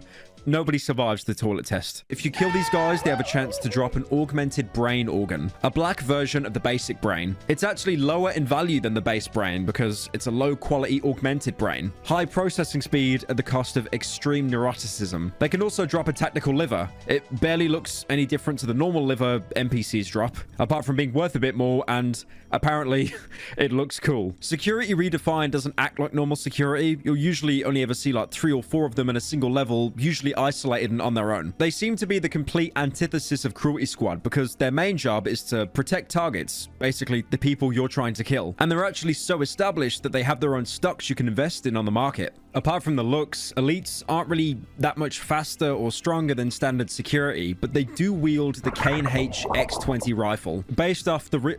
I can't even say the word based anymore. I fucking hate the internet so much. Based off the real-life Heckler and Koch G11, which is named the Carl and Henrik in Cruelty Squad, I assume to avoid a lawsuit. I do want to say I'm not a gun nut. That's Wendigoon's job, but the K&H fits perfectly into this Cruelty Squad universe. Having this boxy aesthetic that reminds me of a FN 2000, a gun I saw once when playing the original Battlefield Bad Company and thought, how do they use that? It looks like an Amazon Returns box. Look at the size of it. It's also one of the few guns in the game to have a scope on it, helping you get those much needed far-away headshots. The real-life G11 was actually meant to replace the G3, a gun you've probably seen featured a lot in Far Cry 2. The upgrade would be the gun would have such a high rate of fire that the first 3 shots that would come out would actually all have perfect accuracy before the recoil would kick in, while also featuring completely caseless ammunition, with the bullet instead being covered by a powdered propellant. Both of these qualities are reflected in the Cruelty Squad version because it's stuck on a 3-fire burst round and it drops no bullet casings as opposed to more conventional firearms. In the real world, it never entered full production due to the German reunification and the fact H&K couldn't get a contract. Basically, bit of a reach, alright, tinfoil hats on. If the Berlin Wall never collapsed, there's a chance you'd be seeing this gun used a lot more frequently, as opposed to our real world timeline where it was discontinued in 2000 and replaced by the G36. The gun you see in 6 Siege that you can probably get a kill with after emptying your 7th magazine. Apparently, only 1,000 of the G11s were ever produced, so if any of you have one for whatever reason, just send it to my PO box and say, it's a Nerf gun for my nephew. I have no obligations. UK government, that was a joke, by the way. Also, a throwback to Siphon Filter again, you can actually find the G11 in that game, usually in a secret or hard-to-reach area, and it is one of the most overpowered guns in the game, shredding enemies in seconds. I'd give the Elites a B tier and the K&H an A tier. It's an amazing, versatile gun for early players. Anyways, hyper obsession aside, you can spend some time in this level talking to the Gutworks workers on the dock, and most of them explain how the conditions aren't great, but it's all for the greater good. How can this be for the greater good? Shut it! Some of them will also mention that if they didn't believe in what they were doing, they'd simply leave and find another job. I too was in my early 20s and thought I had a choice in my career path. Oh my god, I just said I'm not in my early 20s anymore. Ew. Oh, shit, I'm getting old. Oh, no. Ugh, I need a Fanta. Oh, yeah. Did I mention that there's a forklift you can drive on this level? It's completely pointless because it doesn't actually lift anything, and it comes to a complete stop when making contact with a character, unlike the car. But yeah, I mean, it's cool, I guess, and the only other drivable vehicle in the entire game. I do want to make a point here. Half-Life had forklifts. You could never drive them. Cruelty Squad has forklifts. You can drive them. Therefore, Cruelty Squad is better than the entire Half-Life franchise. Just outside the work pyramid, you can find Powermonger shipping containers, another company that's listed on the stock market. There's no description of them on the stock market, but seeming as they're the only shipment company you can see on the stock market, it's safe to assume that this is the timeline where Amazon won. You can also open up some of these shipping containers, but I wouldn't recommend it. Going inside the work pyramid, trademark, and talking to the employees, they all parrot the same things, except if you go into this small room where the ground is soil, you can talk to Kevin, but you can call him Kev. He goes on to say he's so happy that he got his own office away from the cubicle losers. I killed him immediately for saying that. But the only reason I'm talking about this character, notice how his face looks more like a scan of someone as opposed to the rest of the models. Apparently, doing a bit of digging, this is Kevin Rogan. He's an editor for Failed Architecture, which fits into his character in Cruelty Squad. Other employees you speak to will complain about sounds from the server room, thinking it's a flesh rat infestation. If you go to investigate, you'll be greeted by another Cruelty Squad operative who was meant to do the same hit as you, but wimped out. I got sent here on a mission to kill the CEO. I got scared, so now I've just been hiding in this server room for 2 weeks. Maybe I could finally leave now that you're here. I like that bit of world building the game does here. Cruelty Squad is a huge conglomerate, and you're not the only agent working for them. If you keep failing the job, you'll probably keep being recombined into, more and more flesh, but eventually someone is just going to be put in your place. Hitman Blood Money did something very similar. Late into the game, you'd have to kill 2 targets, but a 3rd target was mentioned, but the identity wasn't known. If you play the mission normally, you might have unsuspectingly bumped into the 3rd target as she lures you into a room and eventually stabs you. Both of these instances are great reminders that you're not the only assassin out there. Now, obviously, when I played that mission myself, I saw a woman trying to flirt with me, had a panic attack, and accidentally killed her. Impressive, Agent 47. Lack of female companionship from your youth well into your adulthood seems to have saved your life yet again. Finally going up to kill your target, the CEO, he's armed with a gun, so there's no dialogue to exchange. One headcanon I like to imagine is that he's on edge because he got an email this morning saying he's got a promotion. And in this world, that is never a good thing. When you kill him, he drops the Minato M9, a silenced SMG which was imported in great qualities after being featured in the anime Heito no Doki Doki Zankokudan. Basically, it's an automatic version of the Parasonic D2, even having a built-in laser sight. This thing has an insane fire rate, usually too much for its own good. I'm not full auto. It's not full auto. It's not full auto. This is.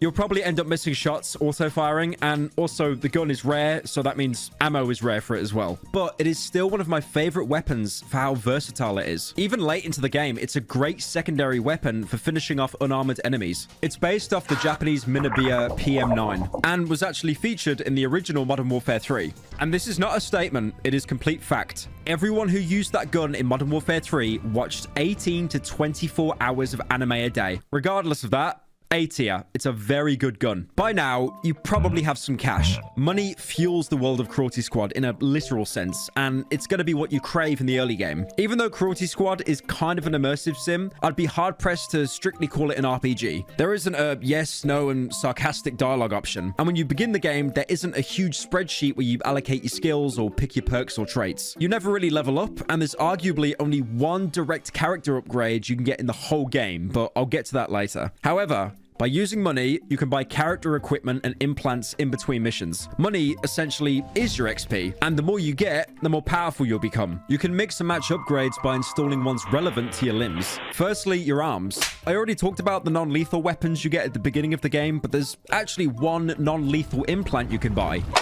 The ZZZ Special Sedative Grenade for $1,000. A grenade that's apparently not in production anymore because everyone started using it to get high. The problem is, you can only carry 2 of these grenades. They take up the whole arm slot, and the grenades, much like the Snooze Fest Trank Dart, it takes a while to kick in. I actually thought you'd be able to, huff the purple fart cloud to get some health back, but it does nothing. It's basically a cool that it's there option, but it's completely pointless tactically. F tier. If you want to be more conventional, you can buy a med kit for $3,000. Apparently, it's a common policy to have these things around in buildings because everyone's life is so expendable. But you never actually see any of these in the missions because, again, everyone was using them to get high. It's a decent piece of starting equipment if you got the spare cash. It heals 50 points, but can only be used once, and you can't overheal. It's good for early stages, especially when players are trying to, learn how the game works before it turns into a Quake speedrun late game. But it's kind of redundant, especially in office settings, because there'll usually be a vending machine or packets of crisps, soda lying around that you can consume. So unfortunately, the almighty vending machine comes out on top here. D tier. The slight variation of the snooze grenade, the high explosive grenade, costs the same, $1,000. But instead of putting people to sleep for 60 seconds, it puts them to sleep forever. Honestly, if you've played any video game in the past 20 years, I don't need to explain how a grenade works to you. The only thing you need to know here is you can't cook the grenade like the average Call of Duty player does for 15 seconds. Now, the grenades are good because they've got anti-armor properties, so you can kill armored targets with them, but it's very, very finicky to do that. It also breaks down doors when thrown, much like that Call of Duty house breach mission where you threw a grenade in the crib. Amazing. Mission complete. That right there is why you're the best, boss. C tier. For $2,000, you can instead buy the flechette grenade. Throwing one, it'll drench the room in tiny tungsten flechettes. The same effect as the shotgun if you emptied it in every corner of the room at the same time. The thing is, even though it costs more, it's objectively worse than the HE grenade because it doesn't do anything against unarmored targets. But you know what? It's kind of funny throwing it into a house and watching all the walls get painted red, so No, yeah, it's C tier. Next up, the augmented arms. These are a really guilty pleasure of mine. I always asked for this. For $1,000, you can give your arms the same strength as Edward Norton when he was the Hulk or when he was a racist. With this, you can pick up bodies and fling them at other people, giving them instantly. Or you can pick up a limb and do the exact same thing. Or, if you're dangerously based, pick up a bullet casing you fired left on the floor and use that to kill every single person on a level. Basically, anything you picked up becomes an instant kill projectile, and it's completely silent. Obviously, a gun will always be better, but I just killed a man with a bin. So B tier. One of my personal favorites in the arm tier, the Zomi X200 portable cassette player. For a super cheap $200, you can throw it anywhere in the world to play randomized music from the game's soundtrack. My favorite thing to do is to set up a sniper's nest and play some calming music while I laugh as the California government sniping the poor who couldn't afford an $850,000 two-bedroom apartment. I spit on the poor. Disgusting people. It's also a great way to pass the time fishing when you're too poor to own Spotify. A tier. The only reason it's not S tier is because you can't import your own songs like The Chopper in MGS5.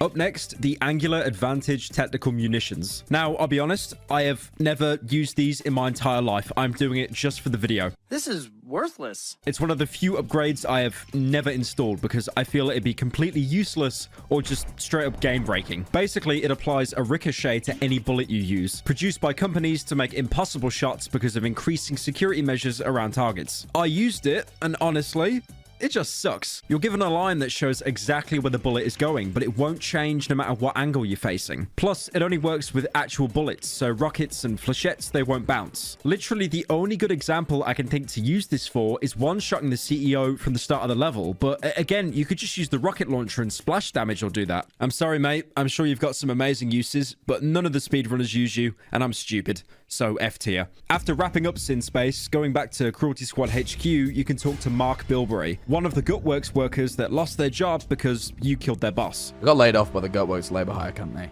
It made me depressed for a while. I really enjoyed cleaning up the space elevator construction site. All of a sudden, there was some kind of change in management and all the janitors were kicked out. Thankfully, it didn't take me long to get this new job.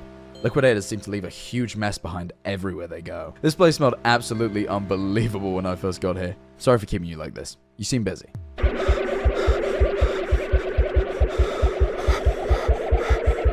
The next mission, Androgen Assault, shows how the Cruelty Squad company can sometimes cannibalize itself to cut off loose ends. Mark, the chief of the Cult of Order, BB, has been useful in enforcing our will on the general populace, but has recently started to get sloppy and uncontrollable. His messages, when he actually manages to respond, are completely incoherent and increasingly violent. We believe this rapid change in character has been caused by the experimental steroids supplied to him by the leader of the narcotics unit, Magnus. Kilboth and the Cult of Order can begin its healing process.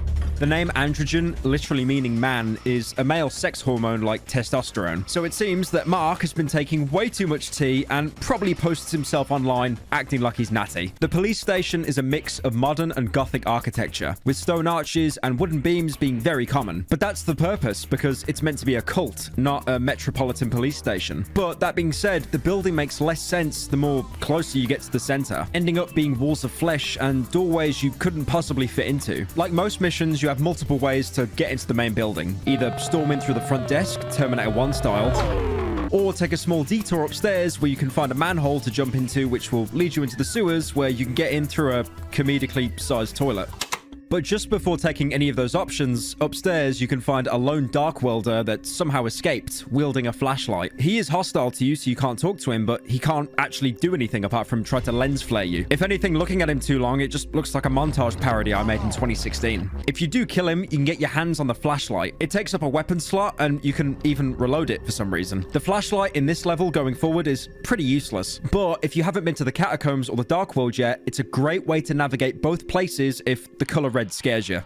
I mean, if you want, you can even pretend that you're playing Doom 3, having to switch to the weapon each time you want to fire. But yeah, it's pretty useless overall, only really good for the dark world, and even then, you'll find the night vision goggles, so E tier. All the cops in the station are armed, so can't be spoken to. They're no stronger than usual security, but now they wield shotguns and revolvers. I'd put them in the same rank as security, but these cops are placed in more tactical locations and often patrol areas. Also, the revolver hits pretty hard, and the shotgun cop can actually two-tap you if you're not careful. Plus, on this map, with how condensed everything is, if you dare fire a single unsilenced weapon or kick a door down, half the precinct will come down on you like you just tried to refund your Uber Eats order. So for that reason, I'm going to stick him in B tier. Also, remember earlier when I was talking about the organs and how the pancreas was basically useless because it was the value of a single dollar? Well, these guys have a chance to drop a blue variant called the advanced pancreas, which has been modified to secrete synthetic stimulants. It goes for a couple thousand, but more importantly, shows that pretty much the whole precinct is on the kit. Also, I forgot to mention this earlier, but quick side note about the OG pancreas. It's always worth $1, like I mentioned earlier, but that means you can actually use it as a bank account in the game, because if you die on any difficulty apart from power and misery, you'll lose $500 from your bank account. So what you can do instead is spend that money buying into the pancreas stock. And then if things go south and you die, the 500 will still be in the pancreas, so you don't lose any money. Truly, this is the Dogecoin of Cruelty Squad. The revolver cops use the new safety M62, being purposely outdated compared to most weapons, but kept around due to its masculine associations created by the film industry. And you know what? I hate how accurate that statement is, because even though it only carries 5 shots, and even though when you press fire, there's a 1-second delay and huge recoil, I can't stop using it just because how powerful it feels to use. Most enemies will explode instantly, and it has the hidden feature of actually ricocheting 3 times, meaning you might accidentally kill someone or yourself when firing. It's based on the new Nambu M60, commonly used by Japanese police. Apparently, they prefer to use revolvers over magazine pistols because they're less likely to go against armed criminals due to strict gun laws, and also because revolvers are much easier to maintain and jam less.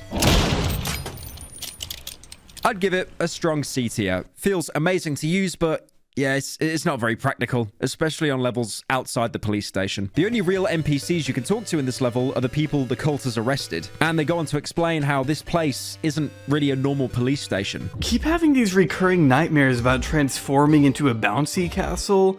It's freaking me out. I don't know where the food they give us here comes from. I swear it moves sometimes, and the headache it gives me, it's something else. The sounds here at night. I don't know, I just don't. You can even find another Cruelty Squad operator that's been arrested. I got locked up in here because someone saw me naked through my bedroom window.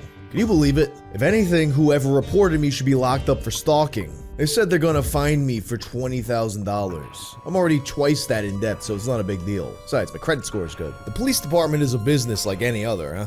There is one more weapon this level has to offer, the riot pacifier. To get it, just go into this crazy room that makes no sense just after the main entrance. Keep opening the doors or kicking them down, but wait, stop! Stop it! Don't open that door! Because as soon as you do, you'll clip right through the floor and you'll have no way to get out. What you need to do instead is grab it from a distance without actually entering the room fully. Honestly, the only lore theory I have here is this room was designed by Mark after taking way too much testosterone, wanting to create a room only the most Sigma male could conquer. I honestly feel that this room and the amount of people that fell for the bait and, you know, fell into the pit and had to restart the run, they are half the people that do not like this game. I kind of don't blame you, honestly. It pissed me off a lot as well. I've played so many video games where, you know, the floor gives way or a bridge snaps in half. You know, that's just a cliche at this point. But yeah, no clipping through a floor.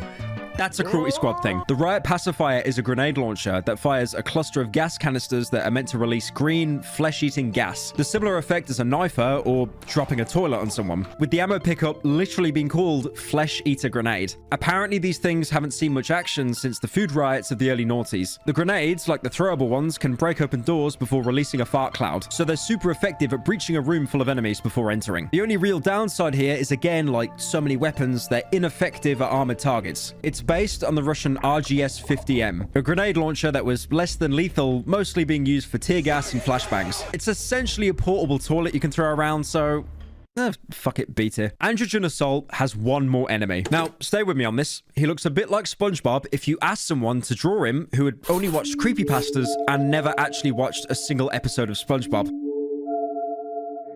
This is the Psycho. Once alerted, they'll lock onto the player like an enemy, but with the exception of getting into your head and distorting your vision, forcing you to lock onto them and watch 2 unskippable 30-second ads. This also has the side effect of forcing your character to pull down on the trigger, emptying the entire magazine in one go. They'll then begin to slowly walk towards you, usually while firing a revolver. Now, you being forced to discharge a weapon means you'll probably kill them near instantly. So on their own, they're actually not very effective. But paired with more conventional enemies, all your attention will be forced on them, probably getting you killed in seconds. If you gib one, it'll have a low chance of dropping its brain. It glows blue, like the UK passport, and it has huge values on the stock market, with the description saying the brain itself is sentient. You know what? B tier. Just because I had to say the letter B so many times. Finding your second target, Magnus, you can see on his back that he's part of the narcotics unit. With his entire body covered in green veins, killing him, he'll explode in a cloud of pure testosterone. I mean, he's dead, but his office is pretty nice. You've got some flower wallpaper, his own golfing lane, and walls with the looking up emoji. Do not take the pills on his table. Look, I did this as a one-off joke in the beginning of the video, but there are pills across the game. Do not take them. Never take them. These pills have randomized effects. Very, very rarely they can give you great things like, you know, super enhanced agility for 10 seconds, or they can do nothing. Those are the good outcomes, by the way. Nothing. Nothing is the good outcome. The bad ones are disorientating your vision for about 10 seconds, which, again, isn't too bad, so why am I crying? Well, the 2 most common outcomes: first, you get shrunk down to the point you can't use your weapons, or inverting gravity, usually making you stuck in the room that you took them in. And both of these effects are permanent until you restart the mission. So yeah, never take the pills. It's not worth it. Do what Dream did in that music video he deleted. Just put him in the trash. Next up is Mark, the chief of the Cult of Order. Hello, everybody. To get to him, you'll probably need to do some acrobatics, like your Lara Croft in her mansion, or find a secret entrance. Doing so, you'll finally see what 50 milligrams of tea does to a man. He's been transformed into a human bouncy castle, full of gains and self-hatred. Why don't you go kill yourself? The prisoners talking about having dreams of becoming a bouncy castle probably means the cult were experimenting on them to get the same results. Maybe even the psychos were an offshoot of that experimenting. Mark will slowly move around his fleshy office while spitting acid at you, much like the flower enemies. But he does have a higher health pool than most enemies. But that being said, he moves incredibly slowly, and he really isn't much of a threat. You only see the human bouncy castles like twice in the game, and they're pretty much always on their own, so I'm going to put him down in D tier. But if you kill him, you can finally escape through the back alley or the sewers of the PD. One great detail I love before you leave: if you go to the room directly below Mark, you can find copious amounts of pills and drugs, just showing that this was someone who was bored of his job and living forever, so instead spliced his body just to get some kind of pleasure. Going back to Cruelty Squad HQ, you can find one of the cops, Michael Nielsen, another person who treats you like their liberator. You really blasted up the PD, huh? Can't say I blame you. The whole place is in complete disarray as people are fighting for power and trying to find a new source of steroids. I had been planning to quit for a while. The oppressive work environment just wasn't working out for me. Private security was the obvious choice, so here I am. I even get to decide my own working hours here. So nice. I'm extremely grateful that you provided me with this opportunity to finally change the course of my life. Things are looking up. Oh boy. All these characters are just truly so grateful that we've drastically improved their quality of life. I sure hope nothing bad happens to them later on. I'm sure nothing will.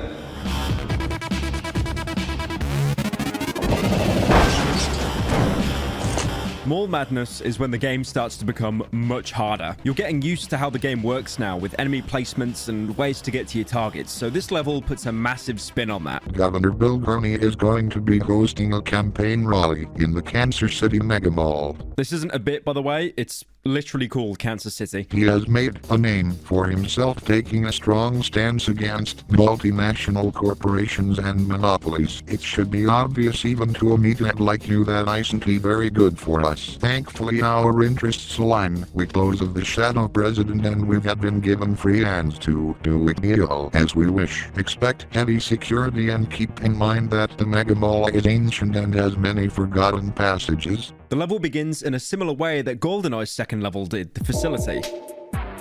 starting an event, then ending up in the toilet stalls. Inside the mall, consumerism has been so distorted to the point that the main advertisements are just core emotions, with a rotating sign saying useless buzzwords like strength, purity, virtue, power. Things that nowadays advertisements use to lull you into consuming their product. I'm not joking, the amount of times I watch TV or even YouTube and get an ad with all these advertisements just being exactly the same. Person is sad, they interact with product, they happy now. Wow, I must buy product now. There are speakers dotted around the mall, droning safe sounds just to keep you shopping. The shops themselves just seem to have random garbage that no one would find useful inside. Going into one, you can actually bump into the Cruelty Squad operator you found in the Sin Space Engineering level, the one that was too scared to complete the hit. Oh, hey, it's you! I'm just here to relax and do some light shopping. Really helps clear out your mind. Put the workday behind you, you know? Well, that's what I was trying to do until I paid a visit to the bookstore. Something off about that place. I swear I heard groaning in the walls. And all the books are ancient, like early 90s or something. Can that really be profitable? Probably a money laundering thing. Either way, I'm staying away from that place. The entire mall is 4 connected atriums with shops and security offices in between. You can even take an elevator up to the surface to walk around the park of the mall to speak to some of the people there. You're here to protect the governor? Don't take this personally. I don't like him. He's making life harder for people of wealth. Exploring anywhere outside the main atriums and park, you'll start to notice the decay of the mega mall. The architecture looks more dated and gothic, similar to the cult of PD. And sometimes even the floorboards will give way and you'll be greeted by zombies that seem to have been here since the mall was first created. If you put your ear against the wall, you might hear them all speak. That's what the legend says anyways. Cobblestone walls and wooden steps will suddenly turn into modern offices. If anything, it's less like a mall and more just a church of consumerism. Cops patrol most of this map as the governor is a high-value target. But because of the risks of the target, they have a new asset.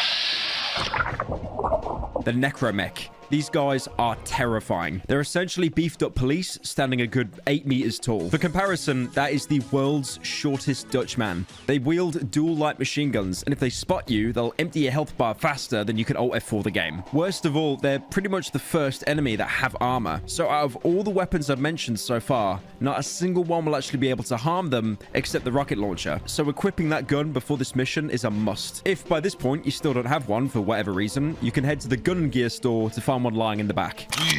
They'll usually take around 2 rockets to drop, but once they die, you can pick up their weapon. And if you manage to give one, there's a chance it'll drop one of its unique organs, the rotten spine or nuclear gut, with hefty value on the stock market for each one. Apparently as well, the gut is capable of turning fissile material into energy, but it doesn't actually protect its surroundings from radiation. Now I finally understand why it's called the Cancer City Mega Mall. But yeah, the Necromechs, they get an A tier for catching most players unprepared. He also kind of looks like Skeletor if you never worked out. The weapon they drop, the AMG4, is devastating, especially for the mid-game. It has 150 rounds per magazine, and every gun takes the same amount of time to reload. So by the time you've run out of ammo, you can just load in another box magazine like you've got Sleight of Hand Pro. It has insane accuracy, so it doubles up as a fairly long-range weapon. It's also got very forgiving recoil, but most importantly, it uses depleted uranium rounds. There are a few other guns in the game that share this ammo type, but basically, depleted uranium means it will pierce armor. So this gun can kill basically everything in the game except the zombies. It's a great versatile gun because you now have something that has a lot of ammo and nothing is immune to it. The gun itself is based on the German MG3, which looks near identical to the MG42. The gun every 12-year-old would use in zombies when they were too unlucky to get the ray gun. So, yeah.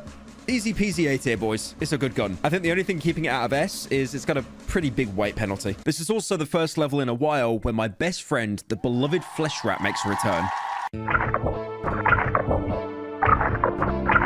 Did I mention, by the way, just how much I fucking hate these things? So apparently the flesh rats just escaped from some biotech lab? Great job. Apparently there's a minor flesh rat infestation going on here. Thankfully haven't seen any myself.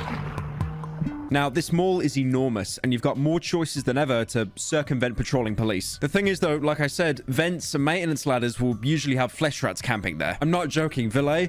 You made one of the best games I've ever played, but I deeply hate you on a personal level for putting flesh rats around every single corner. They do the equivalent of spawn camping. Now, there is one really good implant I haven't talked about yet, which does actually help with the flesh rat problem. The life sensor.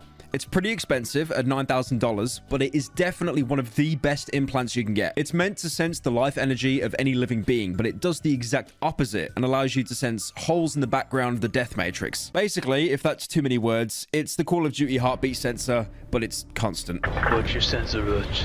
There are flesh rats everywhere.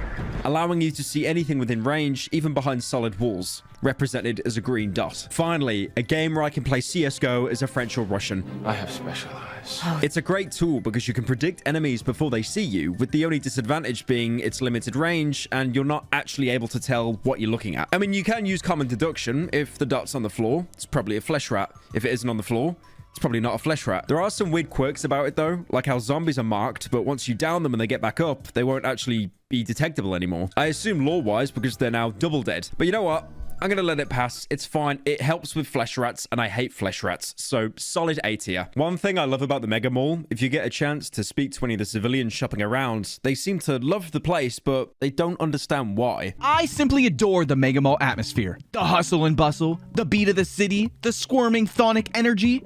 Magnificent. Chthonic being a Greek word to describe the underworld or inhabiting it. The world of Cruelty Squad seems to almost obsess over the dead, possibly because at some point they had more freedom than the near immortal do now. I'm here to buy Chunko Pops for my son. He can't get enough of that plastic crap. Alright, never mind. You gotta die. You can even find the Games Game store here, a stock market marked as a failing video game store chain. The store itself being completely desolate apart from having the words happiness printed all over the walls. Drop by Games only to find out they're all out of Gorbino's quest. Do you know about artificial scarcity? Funnily enough, if anything, this just reminds me of like, you know, game stores today. When I was younger, video game stores, they'd usually be rammed, but nowadays, because everything can be bought and streamed online, they're mostly dead. Gorbino's quest is basically an in-joke within the Cruelty Squad community. It's a game within a game, kind of like an ARG like Pet Scott. But not really. It's something I'll delve into a lot later. In the meantime, if any of you are looking for another new weapon, if you head to the best pizza shop in the Land Pizza House, you'll find the place totally abandoned and strewn with pizza. But next to the cooker, which looks like a Minecraft furnace for some reason, you'll find the Precise Industry AS-15. Now, I already made this joke in the Kane and Lynch video, but this is just literally the USAS-12 from Battlefield 3 with frag rounds. Even the description itself says it's complete overkill, but popular with killers high on drugs, so they use it just to feel something. Wow. This gun is literally me. It's an amazing weapon, and like all shotguns, uses flechettes. It'll cut up metoids in seconds, with the only drawback being it's useless against armored enemies, so B tier. You can also find a new implant here, the CSIJ Level 2B body armor. Next to Games, there's a store called Plant Heaven. If you go inside and downstairs, you'll find 2 flowers, and in the corner, the body armor. Honestly, nothing really notable about this armor. It's a small upgrade to the cheapest body armor in the game, giving you 15% armor as opposed to 10. Even the description seems uninterested. Improved lightweight body armor utilizing advanced material technology. Overall, boring implant. I need more serotonin and dopamine. E tier. I actually haven't talked about body armor much, even though it is a fair few implant slots, but we'll get it out the way now. To begin with, you have the base CSIJ body armor. Redundant because we already talked about the 2B that's free and it's 5% more protection, so that's just F tier. The CSIJ level 3 body armor gives you 20% protection for $3,000, composed out of Kevlar with polyethylene trauma plates. I'm not gonna lie, I tested this against a guy with a pistol and saw next to no difference in protection. Also, there's a little bit of a speed debuff, so D tier. Next up, the CSIJ level 4 body armor. Now this one just looks like an unpopped zit. It gives you 50% body armor, but -3 to your speed and -5 to your jump. Made out of spider silk fiber with heavy graphene composite plates. So basically, no different to the people in Warzone who spam armor plates when they take a pixel worth of damage. Again, I experimented with this and it doesn't seem to provide any damage protection whatsoever. And also how slow you move with this armor, and without implants in your legs, you can't even really jump anymore. So technically, you're just worse off having this. E tier. Now, you want to know a little secret? I'm going to put a gif in the corner of Heath Ledger as the Joker laughing for this part. The armor system in Cruelty Squad is completely useless and broken. As much as I didn't want to bring it up, I'm sure I'm going to have some scholar in the comment section telling me how I got this entire segment wrong. So in reality, the armor rating has been accidentally disabled, meaning any armor you wear, no matter what rating, will have 0 protection. And also, anything that increases your speed at the cost of armor won't actually cause you to take any more damage, because the base value won't go past 1.0. There's a great video summarizing this by another Cruelty Squad YouTuber, and of course they have death grips playing over the entire video. I fuck the music! I make it TLDR, until it's updated, if it ever is, never wear armor. But because the values are broken, the good news is the speed implants actually have no downside. Now, don't tell Valet that, because he might patch it. By the way, everything I just said about the armor is completely null and void, because as of recording this video, Vil actually fixed the armor's rating, so now they work as intended, putting out a tweet saying, "Update, armor now works for the first time in Cruelty Squad, a game that has been out for more than 2 years." Finally reaching your target, the Governor Bill is protected behind impregnable glass and accompanied by security and necromechs. If you're wondering where the actual police are here, they're all too busy at the Donut World. The Donut World at the main plaza is completely overrun by cops due to the rally. I really wanted to feast on some of those delicious treats.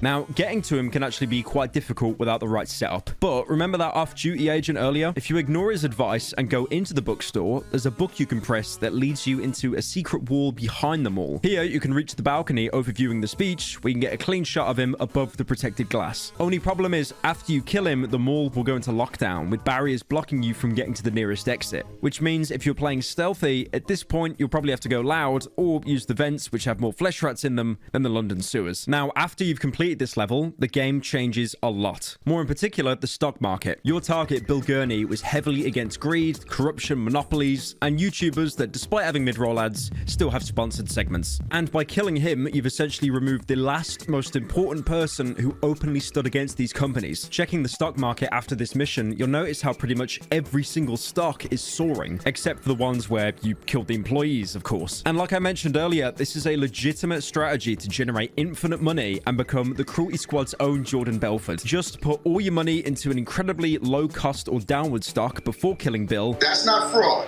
That is false advertising. Complete the mission, and then idle the game for a few hours, and you've now generated millions of dollars of revenue. I mean, if you leave the game long enough and, I don't know, go eat some alphabeti spaghetti, you'll probably have enough money to buy absolutely everything. Now, as tempting as this sounds to splurge all your money, don't do it just yet. I know I'm guilty of it as well. I've got a PS5 shirt that was $500. Before investing in the stock market, buy the eyes of corporate insight. Now, these things are really expensive, $250,000. It's a head implant that can melt you into the ancient powers of the market. Basically, what this implant does is give the stock market ADHD, as it races infinitely faster than usual. But with all the stock going up faster, it also increases your profit margins. If only real life was this easy. If only I could have started a YouTube channel over half a decade ago talking about boring, inane topics with CSGO surf gameplay or Prototype 2. The eyes of corporate insight, a necessity if you want to speedrun the game, so S tier. And if you use it properly, now you have everything, all the money in the world. And now there's only one man that can stop you, and that is the Inland Revenue Service. Now, unfortunately, in Cruelty Squad, moving to Puerto Rico, like Logan Paul did, isn't an option. That would be the ideal outcome, where you inflate the economy so bad and make everyone around you suffer just so you can save some cash. So instead, the second best thing we can do is look at all the implants that are left. One I still haven't mentioned yet is the composite helmet. Now, this thing is cheap, only $1,000. It seems fairly basic, but don't be fooled. It has a random chance to negate all incoming damage or shatter and be completely useless. The reason why this is so good is because it's all forms of damage, not just gunfire. If a flesh rat sneaks up on you and gives you a little nibble, there's a chance you might not even get poisoned. This also includes fall damage, so you could miss a jump, plummet to your imminent death, have a plink sound, and take no damage instead. 90% of your deaths in this game will come from a single slip-up, so this helmet almost works like an extra life when it wants to.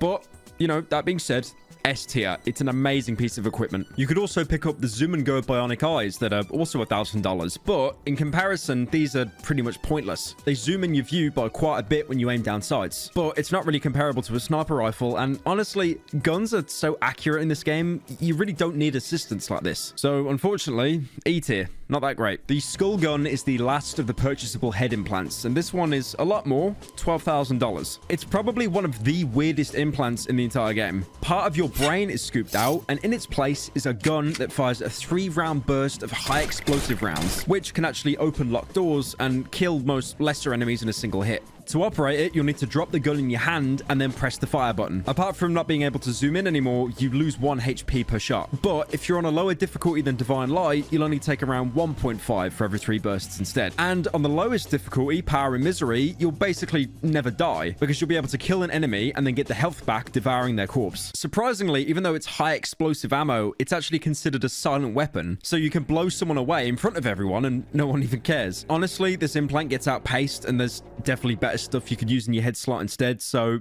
C tier. Also, apparently the whole idea of adding a skull gun was a reference to Deus Ex. In that game, there's a character called Gunther Herman, a mechanically augmented agent that sends an email asking to be upgraded with a skull gun, complete with broken English. This goes even further back to the prequel Deus Ex Human Revolution. In that game, you can go on your boss's computer, David Sarif, to see the concept of the skull gun. And the skull gun in Deus Ex is in of itself a reference to a book from Neil Stephenson's called The Diamond Age, a science fiction novel from 1995 where a character called Bud has a skull gun implanted into his forehead with a voice-operated firing system. Yeah, I went way too deep into that. I just thought it was kind of cool. No, I wanted orange. Moving down to the chest implants, the most affordable I haven't mentioned yet is the load-bearing vest for $1,200. The reason why I haven't mentioned it is probably because it's the least interesting. It spawns you in with 1 extra magazine for both of your weapons. Pretty useless if you buy it early game because a lot of guns you find have smaller magazines. But later on, it's kind of useful. For example, with the AMG4, that's an extra 100 bullets. But the thing is, in later levels, you can find the AMG4 used by a lot of people, so there's just not really much use for it. There's better equipment. D tier. Next up, the military camouflage for $1,000. This increases enemies' reaction time when they see you. Usually when someone catches you, they'll slowly turn towards you and then start opening fire. The camouflage gives you a couple more seconds before they start doing that. For newbies, it's alright, but again, there's just so much better equipment to put in your chest slot. The one real upside of this is you can play more aggressively and there's more room for error because it basically puts every enemy on 900 ping. So it narrowly escapes D tier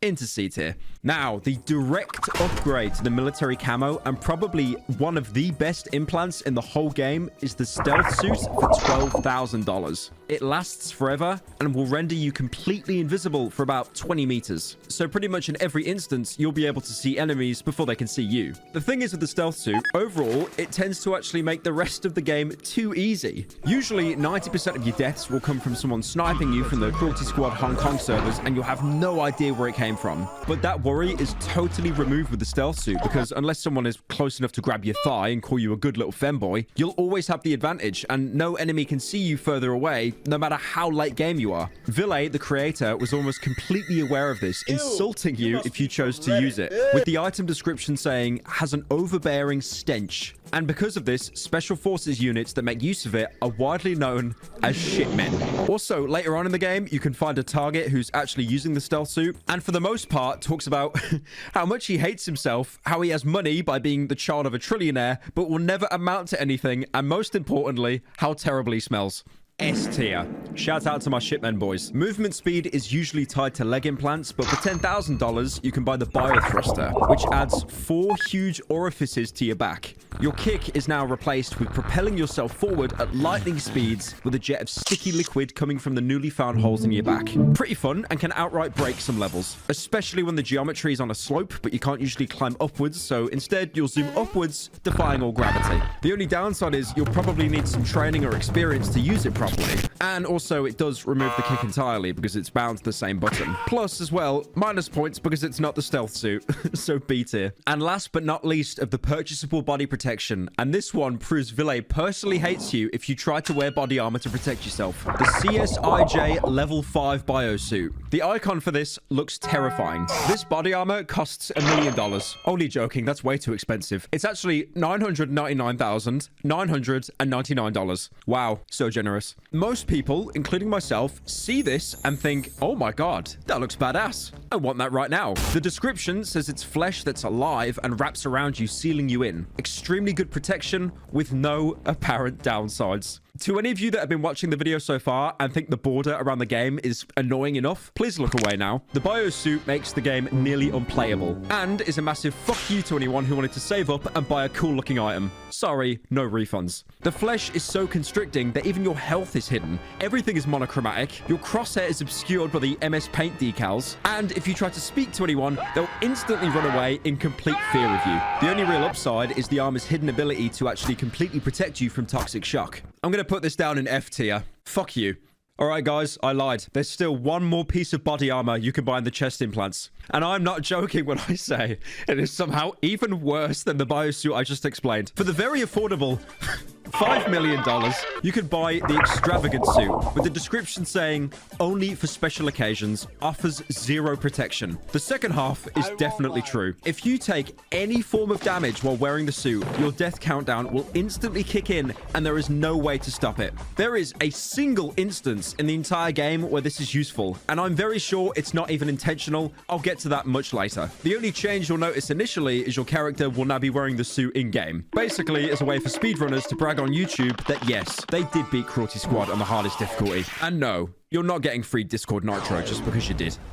You know what? I'm going to put this one in its own category, right below F tier, suit tier. There you go. We're finally done with the chest. Moving on to the arms. There's a couple implants I haven't mentioned until now because of their higher price. Firstly, the ammunition gland for $10,000. This little gadget will remove your ability to reload weapons and instead infinitely regenerate ammunition for your guns in their current magazine. This sounds amazing, and it kind of is, especially for guns that are unique or incredibly rare. The replenishment time will depend on the size of the ammo. If you have something like a rocket launcher, it'll replenish every 5 seconds. This is devastating because you're basically getting free rockets for the entire level. But for something with a super high fire rate, or basically any automatic gun in the game, it's pointless. The AMG4, for example, has 150 rounds per box magazine. The ammo gland will take a full second to reload this gun per bullet. So that means you'll be waiting 2.5 minutes for a full reload. That means your entire playthrough will be reduced to firing at enemies, then running away, camping in a corner, and opening another tab to play Genshin Impact while your ammo slowly replenishes. An amazing upgrade for low capacity or unique weapons, especially in the late game. I'll give it an A tier. I used it for the first half of my playthrough.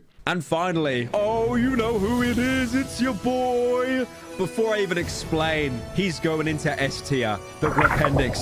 For $50,000, you can own what looks like an oversized Cumberland sausage. The description says you're given an additional external intestine for climbing and swinging. Smooth, slick, and strong, it pulsates. The Grapendix is indeed smooth. It is slick, strong, and it definitely pulsates. With it, you can play the equivalent of one of those Spider-Man mods people would make in GTA 4. Pressing 3 will shoot out the Grapendix if it's within range of a wall, floor, or ceiling, and let you swing from one place to another while still being able to use your guns. Incredibly useful for getting to areas where you aren't supposed to and skipping entire chunks of levels. And because end level payout is entirely based on how long it takes to beat the level, this is a must for getting the higher A and S ranks. The Grapendix can't hurt enemies or steal their guns, nothing like that, but it doesn't need to. I already shown you the exploit earlier where if you shot a tranq dart and you hooked onto it with the Grapendix. But did you know if you load up more madness, you can use the Grapendix to easily get out of the level and you'll find a platform completely textured by Elon Musk's face. There's even a YouTube video showing how to do this, with the pinned comment being, "God damn, I hate that dude." Moving down to the leggies, I've briefly gone over some of these upgrades previously. The pneumatic legs for $3,500 give you a little boost, just enough to get over small fences and walls. The vertical entry device being double the cost at $7,000 and giving you double the jump height of the pneumatic legs. Both of these are effective, and landing on a surface the same level that you jumped off won't incur any fall damage. Honestly, the vertical entry device is really good, and I pretty much used that until the end of the game to get out of situations and jump higher for viewpoints. Pneumatic legs in C tier and vertical entry in B tier. Now, the speed enhancers. These come in 3 upgrades. The gland for $1,000, the node cluster for $3,000, and the total organ package for $6,000. I talked about these near the start of the video briefly. Each one gives you a speed boost at the cost of reducing your armor rating. The first gland does next to nothing until you start b-hopping, which is a legit strat. The game movement is actually similar to Perfect Dark and other older generation games, in which you move slightly faster when moving diagonally. That's why when you you see people speedrunning the game, they make it look like they're simulating someone who can't make eye contact. The node cluster bypasses your body's endocrine system, supercharging your metabolism so you can move around like you're doing 2016 CSGO surf commentary about how bad H3H3 was. The total organ package will unlock the true speed of your organs by bypassing them completely, letting you hop small continents in a single leap at the cost of having 100% reduced armor. You can use these to speedrun missions and get the highly coveted S rank and get a larger payout. But like a lot of movement implants, they're best used when returning to levels that you already know the layout to, because jumping into a room that you don't know the layout of is pretty much an instant death. C for the gland, E for the node, because the armor rating kind of sucks, and B for the total organ package. Another great piece of movement equipment is the gunk boosters. For 10k, you can give yourself a double jump. It doesn't gain as much height as the vertical entry device, and also it does leave a pile of goo on the floor whenever you use it. I mean, come on man, the janitors, they work here for free. But that being said, they can be a really good investment for protecting yourself from falls that would usually kill you, which again is where a lot of your deaths will come from in the game. But using the gunk boosters, you can force yourself against gravity just enough to negate any fall damage you'd take. This thing has great synergy with the Gripendix, because as amazing as the Gripendix is, unless you know how to properly use it, you'll probably make a jump, use the Gripendix to catch your fall, only to yo-yo bounce and splat straight into the ground. The gunk boosters can help stop that, so for the most part, they're really useful. A tier. Moving away from the movement items, we have the alien leg wetware for 4k. The base kick in the game is an incredibly versatile weapon, so why not make it better? Ow, I had too much creatine. The wetware will turn off the built-in kick strength limiter. With this, you can essentially one-tap any unarmored enemy with a single kick. Usually when you kick someone in the game, they'll fly about 50 meters. But with the wetware installed, they'll instantly gib, making their chunks fly so far, they'll slap against the invisible walls around the edge of the map. As fun as these are to use, you're definitely taking a hit not having a movement upgrade in your legs, so I'll put them down in C tier. Well, that's it. Pretty much every purchasable upgrade. And hopefully you did buy them now, because as soon as you start the next level, the stock market will actually stabilize from its huge explosion of corporate freedom, and even irrevocably tank others. Rest in peace, games. You'll be sorely missed. There truly was no games for the PS5. After killing the politician and making the rich even more rich, you can talk to Bert Gundel, the latest displaced employee at the Cruelty Squad HQ. The main difference from him and all the other people you talked to before, his sole task was actually to stop you. I lost my job at the Mega Mall for poor handling of security during the Gurney's rally. I had the place crawling with police death matches. What else could I have possibly done? Now I'm doing accounting here. It's not so bad. Starting to get the hang of it. This room is a lot nicer than my last one.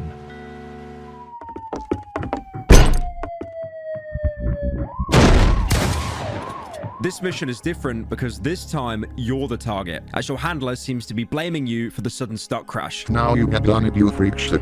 You fucked up. You'll be being tracked by the grid. The eye in the sky, is watching. We're coming for you. Prepare to die. Die. With the only objective being killing your landlord and escaping your apartment. The same one from the game's intro cutscene, complete with slices of uneaten pizza and the minimalist bed on the floor. Bed frames are for the weak. Apart from the cops and security sent to kill you, this level introduces Cruelty Squad agents, called Assassin in the game files. These guys are unarmored like most enemies, but they're incredibly tanky. The precise one-tap headshot technique you've been doing for probably most of the game will do nothing against these guys. They use the Precise Industry AS-15, so getting close to one is usually always an instant death, and they have a huge advantage now from how confined the spaces are in the apartment. There's only 2 agents in the map, but it's honestly enough, because unless you're starting off with nothing short of a rocket launcher, you're going to be blasted away regardless. Strangest of all, I've been mentioning how, special enemies can sometimes drop rare organs. Well, these 2 are the only documented enemies in the entire game that can drop the appendix. You know that organ I talked about earlier on in the video that had a drop rate of like less than 1%? It's basically farming ears from those knights in Dark Souls 3,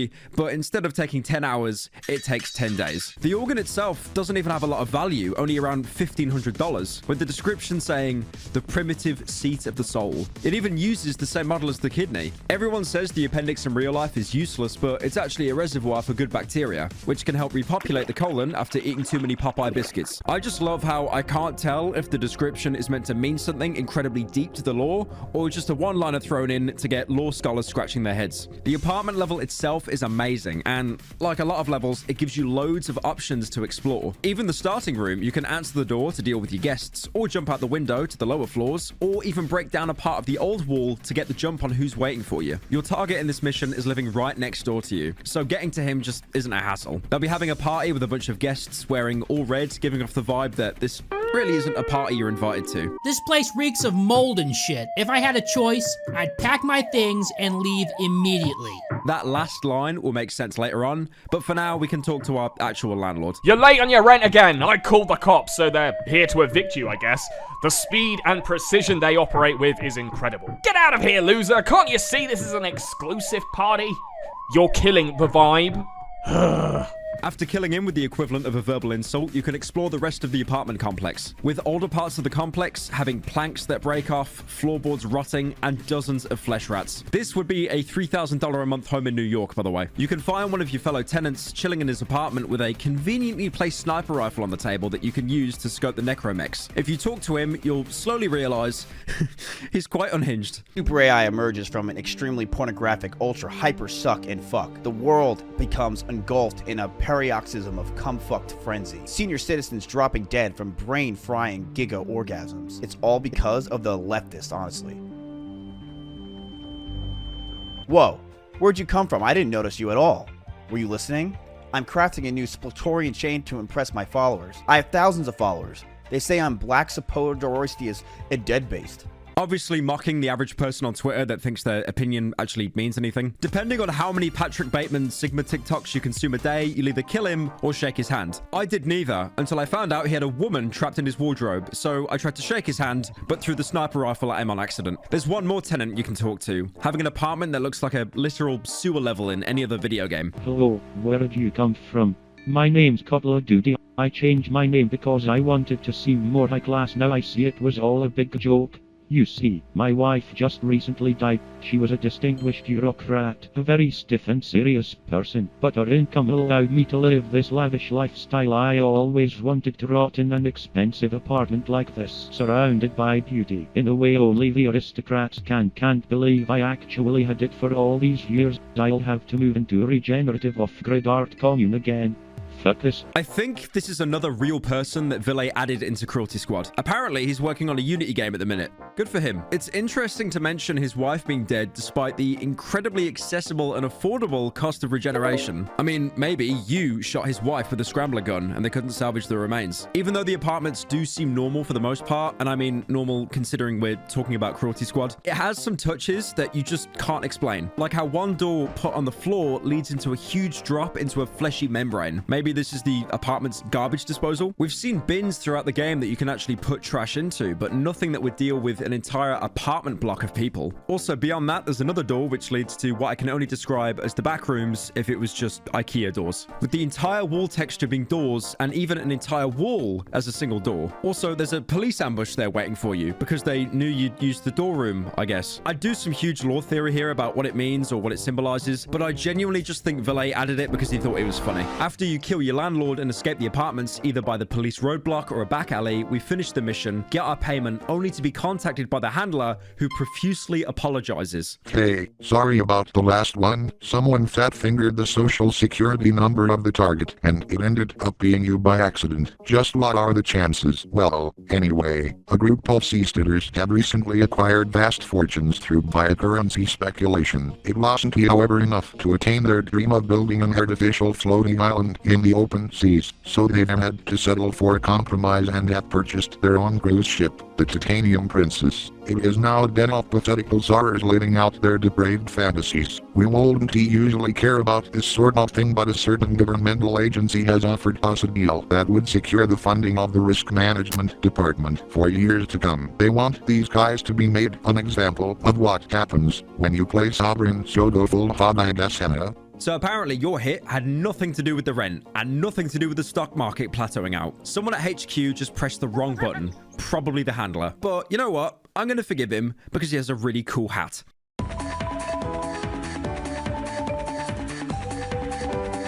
This is Seaside Shock, with the entire level taking place on a cruise ship degenerate crypto gamblers aboard. You start off on a balcony and looking out to the sea. I just want to say, why is low poly water so good to look at? Seriously, there is something so soulful about it. I remember seeing water while playing Spyro the Dragon or Driver on the PS1, both of which would actually kill you if you jumped in it. Also, I want to apologize to all my viewers for saying the word soulful unironically. If you want to unsubscribe now, I totally understand. Water on its own can't hurt you, and jumping into the ocean, you'll actually be rewarded with a secret entrance to get from the underbelly of the ship to get to your targets faster, one of which can be seen chilling in a jacuzzi on his own. The targets on this mission, despite there being 3 of them, don't have any unique dialogue compared to the rest of the crew, usually talking about their inflated self-worth, among other things. First we conquer the sea, then space. I have already reserved a spot on the Advanced Orbital Instruments mission to Mercury. Ironic how confident he is when we actually killed the CEO and the newly placed one is going to purposely botch the mission to Mercury. Facts about the average Titanium Princess resident high IQ software developer, INTJ. That's me. If you're wondering what INTJ is, it's a personality type, meaning introverted, intuitive, thinking, and judging. Essentially, this personality type is reserved only for the most high-level sociopaths. They will discover faster than light travel in an afternoon, but refuse to have any conversation with someone unless it's an argument on Reddit. Some of the other NPCs look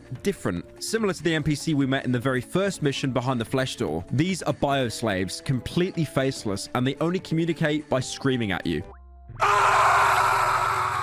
Devoid of pretty much all mental intelligence, they're only kept around as sex slaves for the residents of the ship. I never had sex before I moved here, but now I'm fucking a different bioslave every day. Now, these guys aren't enemies, but when they're killed, they'll explode into a cloud of toxic gas similar to the knifers. They're usually not a problem and can actually be used to your advantage if you line them up with enemies, so I'll stick them down in D tier, I guess, for effectiveness. One detail I love about this map is how one of the targets is chilling in a large pool with a bunch of other crypto shillers. But instead of straight up shooting him, you can actually destroy the floor beneath them, causing most of them to die from fall damage. A great reference to the Hitman Blood Money mission, You Better Watch Out, where you can kill a senator's son renowned for abusing and even killing prostitutes. Not too dissimilar from the bioslaves here. Apart from standard security, the degenerates have hired a ship crew to take care of them, wearing all white and a logo on their back, which just, if anything, reminds me of the Drive logo. Wow, I really am killing Ryan Gosling. These guys aren't any stronger than typical police or security, but they use Minato M9s, probably because a silenced weapon would cause much less stress to the residents if there was a problem to be dealt with. Much like how in Prey, the pistols you found would always have an inbuilt silencer. I'm aware that you primed the arming keys to destroy Talos 1. So, you know what? I'll stick them in B tier. Only really because the level layout can sometimes give them a huge advantage with how open the floor plan is. Talking more about the ship, the attention to detail here is insane. It feels like an actual cruise ship, with the top floors having health facilities like swimming pools and finished saunas. The middle floors being mostly guest rooms that you can get a good view of your targets from. And the bottom floor being the shopping area where there's even more slot machines you can interact with. The ship's engine room seems to be powered by literal mounds of flesh. You can see where most of their biocurrency went to. One theory I've had is this actually might be what happens to people that can't afford to be resurrected, using their flesh because it's energy and currency for other means. If you fall into the engine room and don't have any implants to get out because it's quite a big jump, you can break a hole in the floor that'll lead you onto the skylights of the shopping area. The ship also has a control room and a helipad, and that's the only means of leaving this level. Overall, a really solid level, one of my favorites, but unfortunately it's completely ruined by the fact that you can't jump into the helicopter blades. Completely unrealistic and ruined my experience. There's also a secret level to be found here. Going back down to the shopping area and phasing through the wall, you can find another painting leading you to Alpine hospitality.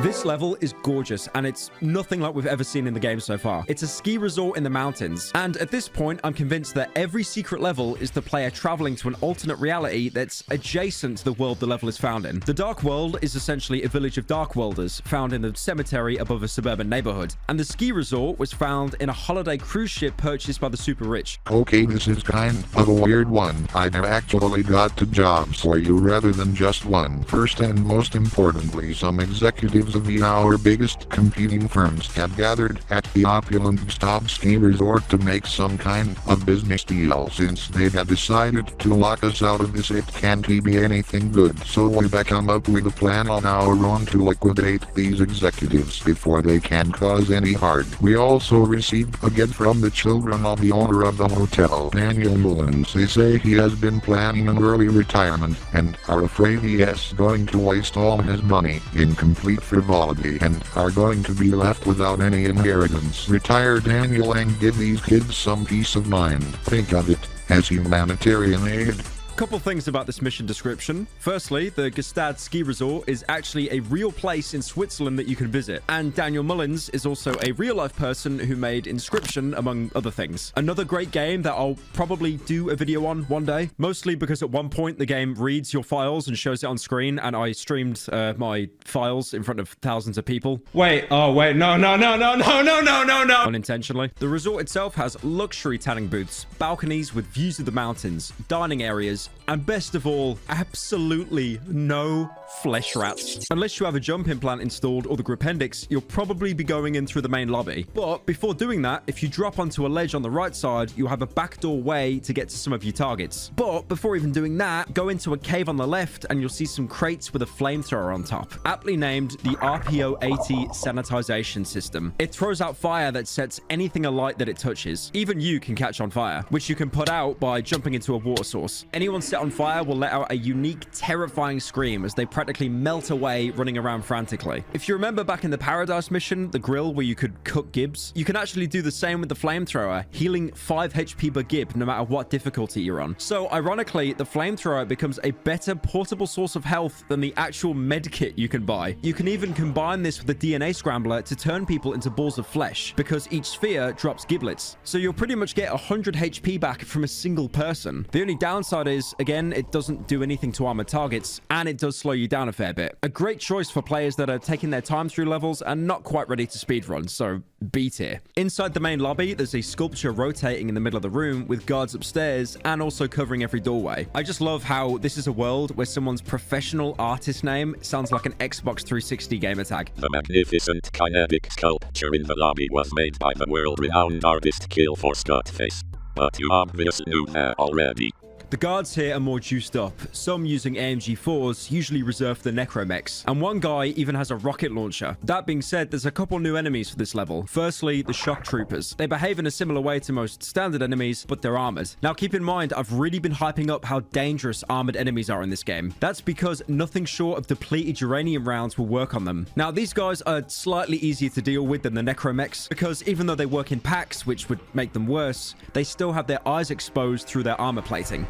So one very well-placed headshot with any ammo type will guarantee an instant kill. But regardless of that, I'll still put them in A tier, because when they get the jump on you, trying to get a precise headshot is very difficult. Shock troopers will drop the Stern M17, another reason why they're so dangerous. It fires a 3-round burst of flechettes that can pierce armor. With the trade-off being used against you, it will floor you in seconds. This gun, like many others, is based off a real-life experimental gun, the Steyr ACR, which was a flechette-firing assault rifle built for the US Army in 1990, but was cancelled because none of the people using it could actually perform better than the M16A2, the weapon of choice at the time. I'm putting this up in A tier for its high armor penetration, and also, it just sounds pretty good to fire. Back to the resort, talking to some of the NPCs, they'll actually give off this line. Everywhere I go, there's voices inside the walls. You get used to it. This is literally me, by the way, but also it's actually helpful advice because this resort has an underground system that you can use to get to your targets via the vents and the showers, leading you down a network that connects to other parts of the resort. And of course, there's zombies down here as well. Even a Dark Worlder, who's probably here because this place is the closest thing to his actual world. Poor little fella. Now, the reason I told you that is because most of the targets are protected behind locked doors. I mean, these are wooden doors that you could easily destroy, but by not taking a more subtle route, you'll probably have to deal with this guy. This is the Golem, and apart from being absolutely terrifying, I hate them because they look like that guy on TikTok that dresses up in inflated latex all day. There could be some remnants of a human underneath that armor, but regardless, the Golem exosuit gives them incredibly high armor with 0 weak spots. They'll never have guns, but instead relentlessly chase you down and bitch slap you, sending you several hundred meters. The only way to hurt them is to whittle down their armor with either explosives or any gun that uses depleted uranium. And then when their armor's broken, you can switch to a more conventional weapon to finish them off. They're faster than the player's base speed and pretty much are always with a group of lesser enemies. These guys are serious business. So the first enemy I'm actually sticking in S tier. They will kick your ass and you will cry about it. Now, I wouldn't really consider Cruelty Squad a horror game per se, but talking to some of the NPCs in this mission, you can come to the horrifying discovery that there are in fact British people in this game. I finally have time for a good relaxing vacation, and of course this place is jam-packed with dumbfuck tourists. Fucking hell, mate. If any of you want to stop this video after this huge revelation, I truly do not blame you. If you started from the back end of the resort, you can start off by going into Daniel Mullen's office and taking his key to unlock the rest of the apartments. Talking to him, he actually has unique dialogue for a character. One more year and I'll have enough money to retire for good. This resort business just isn't for me. Just complaining customers and know-it-alls who think they know how to run this place better than me. I will not add a water slide. Not at all. Where would it even go? I should have thicker skin by now. Thanks for listening. I feel so much better now.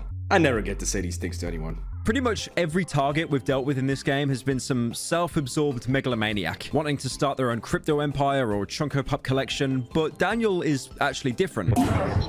He's just someone wanting to get by. He's not against the machine like the Senate we tried to kill. He just won't bend hand over foot for people's dumb requests. And in a world like this, that is pretty much a death sentence. His children saying he's going to waste his money are basically lying. They just want him out the picture because they know that they could maximize profits more than he ever could. Out of all the targets, I almost felt bad kicking him repeatedly until he exploded. Dealing with the business execs next, one can be found in their room with security and a zombie chilling in a toxic hot tub. Please do something about that thing in the bathroom. I don't know what the fuck that freak is. I know it's the swamp suite, but this is a little too swampy even for me. I called the hotel management hours ago and they still haven't showed up. What a fucking joke. My security guys are complete cowards and refuse to go in there. Who recruited these absolute morons? If you deal with this, I could even pay you. How's $1 million sound? I did actually kill the zombie and try to claim the $1 million, despite being probably one of the richest people in the entire world right now. But unfortunately, he just repeats the same line of dialogue, so I can't really give this game higher than a 3 out of 10. Another target exec you talk to fits into the more stereotypical target. With an ego so inflated, it probably looks like art on commission. Can't even take a piss without some freak like you bothering me. What is it? Be quick about it. This trip is an absolute disaster. All of our deals have gone to shit. I'm readying myself to declare bankruptcy. The other guys seem to be more interested in relaxing. I'm the only serious business-minded individual here. You're also one? That's good.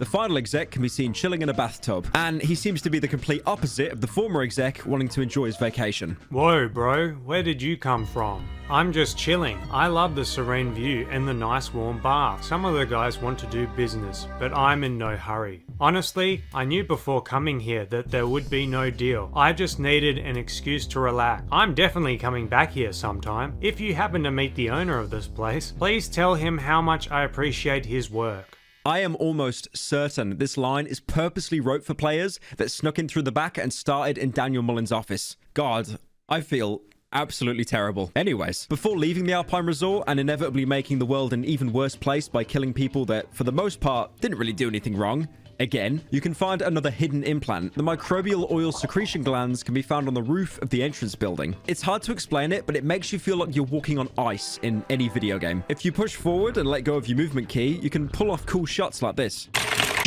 Even better, if you synergize it with the biothrusters, you'll have near unlimited speed, being able to slide around like the Blue Hedgehog game, zooming past enemies before they can even fully turn around to see you, let alone shoot at you. Amazing for speedrunning, but only really if you know what you're doing, so A tier.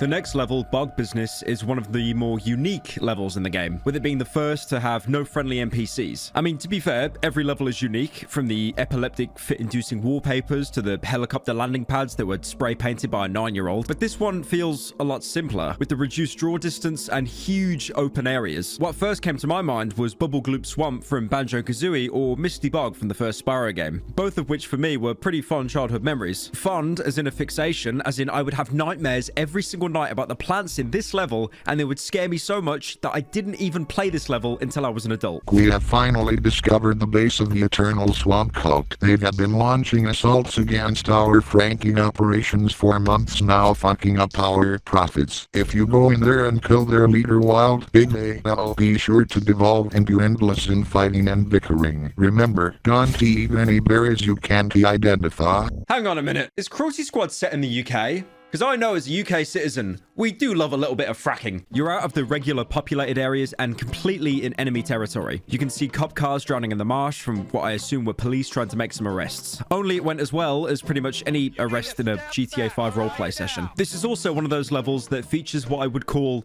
toilet music. There is no way to explain that. Snipers are pretty common on this map, and they have a massive advantage with the low draw distance, meaning they'll usually see you well before you see them. They use Mauser SP-99 sniper rifles, a completely silent bolt-action rifle, with a description saying, an important symbol of the swamp cultists who claim to receive divine messages from them. The sniper is devastating against you. Because it's silenced, it doesn't give the shooter's position away if you can't already see them. But if you get your hands on one, you'll be pretty disappointed. Also, it isn't armor piercing, so the Stern AWS 3000 I talked about earlier, the huge boxy sniper, that's superior in pretty much every single way. So for the snipers, the AWS is in A tier, especially because it's armor piercing, but the Mauser, I can't put it higher than C tier. The Mauser is based off the real-life German Mauser SP-66 sniper rifle from the late Cold War, which was pretty popular in Israel. Meanwhile, the Stern AWS is a play on the Stier IWS, a prototype anti-material rifle in the 80s, but never went into production because lack of military spending. If you're wondering what anti-material means, it's a weapon so powerful that it can be used against entire structures and vehicles. So basically, your mom. A lot of the guns in the game, I've noticed, like looking like researching them, they're based off actual old guns. Most of them were like experimental that never actually left like a test phase. How come there's so many? Is it just like a... I didn't feel like designing so many myself, and I wanted to have these like weird sci-fi looking guns. Yeah. So it's obviously like easiest to just pick some like experimental. Maybe there was like a team where all the failures of these experimental weapons didn't actually matter in the Cruelty Squad universe. Yeah.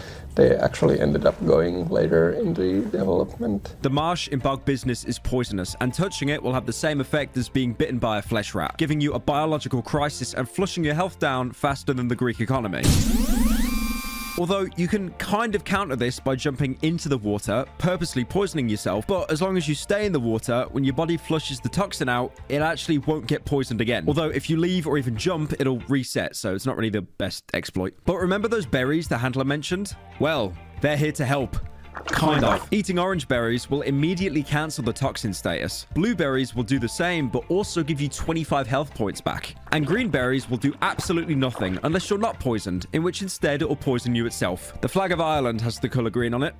That's all I'm saying. Like all levels, there's a main path you can take, but it's less obvious than previous levels. Without a huge mobility upgrade or exploits, you'll be forced to at least a couple times walk into the bog and take damage. Many people regard this as their least favorite level with how unfair the difficulty spike can be and campy enemy placements, like snipers sat in towers using the draw distance to their advantage and flesh rats jumping at you from behind. Also, how bridges will be scripted to break right when you're in the middle of them, even leaving the food placed on there levitating in the air. But as much as this sounds like a cope, that's kind of the point. You're pushing into enemy territory for once. You've never had backup this entire game, but at least you've been put into environments you can somewhat understand from other video games. The city suburbs, holiday resorts. This is something that is for many people totally new. You could just say this is a sewer level, but without the tunnels. I'd tell you to fuck off. Stop being so smart, prick. And also, to be fair, if you're worried about the enemies seeing you, you could just stick on the stealth suit. And if you want to see them before they see you, wear the life sensor goggles. The game will always give you options. With this being said, if the bog really is getting too much for you, why are you underwater, man? Pushing through the bog in the opposite direction away from your target, you can find a hazmat suit, which actually negates any toxic shock. This means not even flesh rats are a threat, unless you want to stand around and get nipped to death like the average pitbull owner. One thing I noticed as well through experimenting, not a single NPC in the entire game is affected by toxic water. It's only you. They'll just float straight to the top like it's nothing. Most probably because NPCs don't really have any real pathfinding. So instead of stopping at the edge like most NPCs in most video games, they'll just fall in instead. Ah, LA tap water. It truly has the sweetest taste. Overall, it's a pretty decent implant, especially for this level, but there's way better things you could put in your chest slot. And look upon the heart and a Kulakan. Slam dunk. So I wouldn't put it higher than D tier because just like the night vision goggles, they're only really useful for one specific level. One thing I love about bug business is even if you get to a good vantage point, you're not really at too much of an advantage because the draw distance is still so low, and there's not a single item in the game that can actually reduce this. When you get to the enemy camp, you can confront Wild Pig, the leader, and you can see that he's just another bioslave the cult have probably liberated from their masters, being the only one not to scream at you, but instead almost laughing at you. Nearby, you can find another bioslave and a pig pen. It seems that even though they've liberated these slaves from their degenerate masters, they're honestly just happy being treated like animals because they're incapable of knowing anything else. I have AIDS. The swamp cult themselves are actually pretty interesting because you can find them scattered throughout the game. They seem to be some kind of eco-terrorist organization. You can even find them in other levels if you look hard enough. The most interesting thing is they actually use police weaponry like revolvers and riot grenade launchers. And remember when I mentioned that there was a sunken police car at the start? Well, near their base, there's a lot more police cars. A popular game theory is that the swamp cult is actually part of the cult of Order PD, and they were just sick of their jobs or how things were run and fled into the swamp to start their own community, wanting to take their vengeance out on the mega corporations. I'm going to need a gun. Most cult members wear red balaclavas and have glowing red eyes. But one thing you'll notice about the snipers is they're actually bioslaves. We've already established bioslaves are basically the equivalent of Discord mods, not having any kind of awareness apart from being a warm body to someone else. But maybe the Mauser sniper rifle they use really does grant them visions and therefore some kind of sentience. Before leaving, if we go into a waterway in between the camp and the exit portal, we can find another secret level painting. Probably the most bizarre level yet. And I've probably said that for like 5 of the levels so far. Shut up. This one is really weird.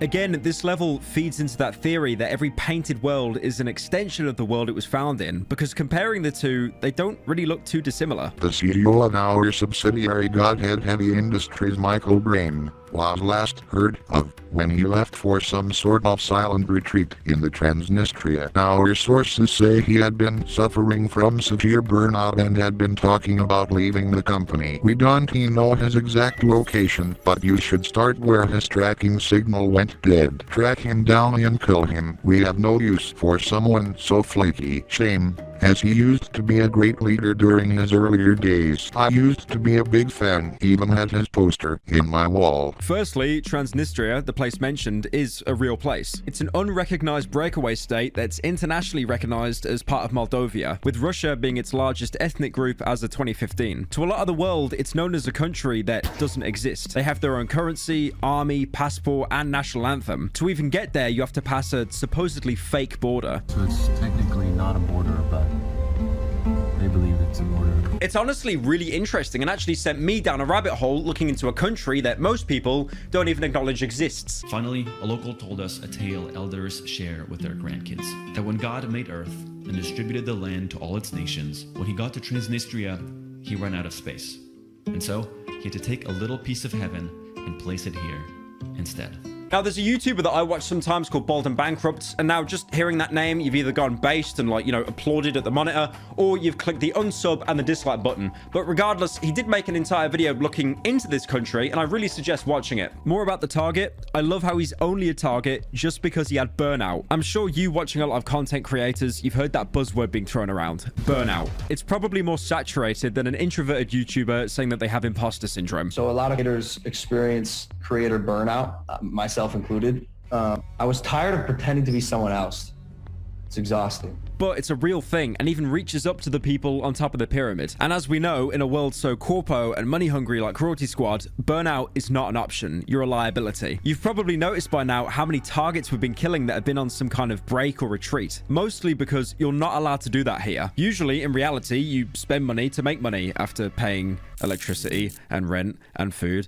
You probably... Okay. Anyways, the point being, you do not ever get to spend your money. It goes straight back into the machine here. Also, regarding the handling regular, this is one of the few times he actually talks about himself. It finally makes sense as to why he's wearing the Godhead cap. Godhead isn't a company that has much context in Cruelty Squad, but we can assume it's another huge company that operates under them. You can even view them on the stock market with the only description being, once a great company, has recently lost influence. Godhead is a meaning in Christianity which refers to the essence of substance of a Christian God, especially as existing in 3 persons: God the Father, the Son, and the Holy Spirit. Blade. It's appeared 3 times in the English Bible: Acts 17 to 19, the divine being; Romans 1 to 20, divine nature; and Colossians 2 to 9, deity.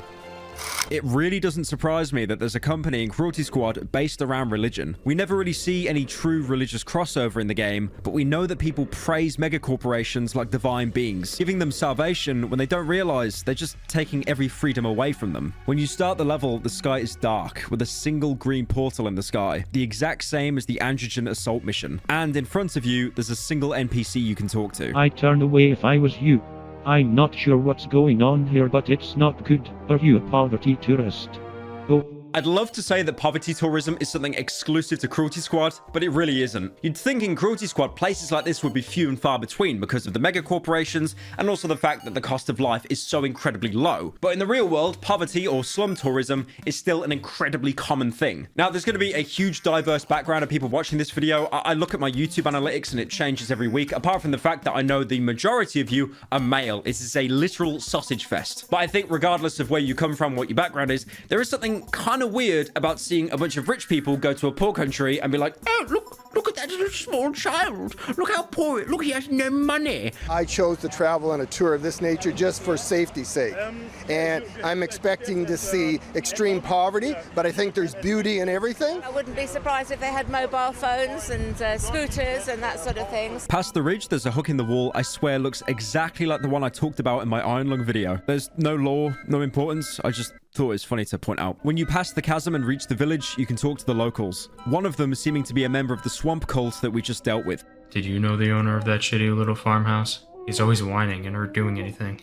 I've been living here for 5 years. I'm always prepared for the worst, planning on slaughtering all the freaks living in that mine. I'm writing a book on my experiences. It's called The Destruction of Virility, Doom Anus Apocalypse. This is the life for me, here in the countryside. I will never go back to the city. It seems that countrysides in this world have basically been reduced to swamps and bogs. Truly a shock to anyone who think it'd look like the Windows XP wallpaper. Going down to the owner of the farmhouse he mentioned, we can speak to him as well. It's only me left in this household now. Every night, they come and take someone. I don't know where or why. I used to live here with my wife and our bull housemate. We never had much, but it was a simple and carefree life. I'm thinking about killing myself before they come for me. Sorry for being so direct, but you haven't seen them. I used to be a corporate big shot, but that life just wasn't for me. I bought this nice house and settled down. Things only started getting bad during the last couple of months. The soil turned foul, got a fleshy, rotten smell to it. All of our crops died. Then those things started harassing us. Not just my family, but everyone else living in the region. It gradually got worse and worse, and now everyone's gone. We did it, guys. We reached 5 million subs. As promised, I will cosplay hyperinflated, gassy Tali Zora Naraya Vos Normandy. It seems something invasive has taken over the village, with only a few people left now. What's more concerning, leaving the house, something happens in Cruelty Squad that's never happened before. And that's really saying something for this game. Your perspective changes to a POV of a sniper sat on a ridge with their sights on you. This is a pretty common trope in video games, of you being put in the perspective of someone targeting you. It creates a huge feeling of urgency or needing to get into cover. But the weird thing is, the sniper never fires. And as soon as you try to get a good look at them, they despawn, only to reappear again when you walk into their sights. The sniper will never actually fire unless you fire your own weapon. And because you're unarmed, as soon as you walk into their sights, you can't hurt them.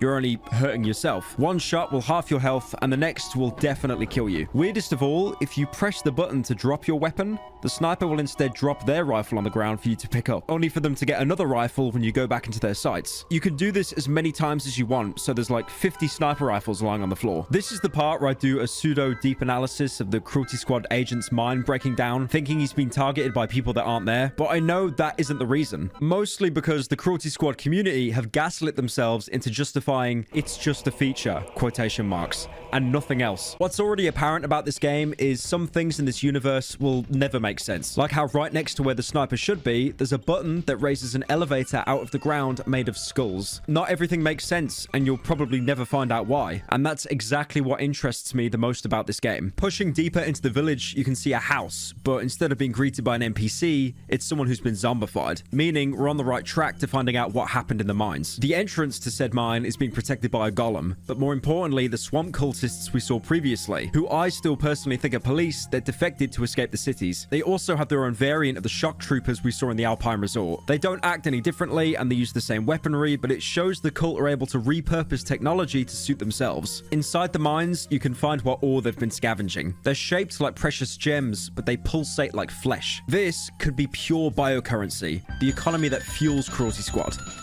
Possibly, there's some still naturally occurring in the world that the mega corporations haven't seized yet. Delving even deeper into the mines, it actually ends up becoming more civilized, with windowed arches and even chandeliers. There's a whole community of people living down here, and talking to them, the first thing you'll realize is how massively oversized their heads are. Our stock value is going parabolic. It's an incredible spectacle. You bought some, right? After G-Tech imploded, it was simple for us to take over the food industry. They seem to be talking negatively about G-Tech, a company that's listed on the stock market as a hot new startup looking to revolutionize computing and food. Now, remember that we killed the G-Tech higher-ups in the Paradise mission, which caused the company to plummet in value and flatline. Scrolling down the market, you can see Vejo's Meatoids, saying it's a mysterious newcomer in the vegan meat industry. Competition of G-Tech's food business. Vejo's stock market skyrockets once you kill the G-Tech staff in Paradise. I believe that these people run Vejo's Meatoids, and this is pretty much confirmed by one of them commenting on their product. Vegan meat? Huh. Are you on your way to the DNA scrambler? There's definitely something more sinister here, especially how dire some of the people sound after talking to them for a while. My doctor diagnosed me with full spectrum mental illness, FSMI. I was sent here to recover. Honestly, best thing that ever happened to me. I'm praying. I've become lost. The game files call these people fleshmen. Some of them aren't as friendly and actually will attack you on sight. You'd think with the oversized heads that'd be easy, just shoot them in the head.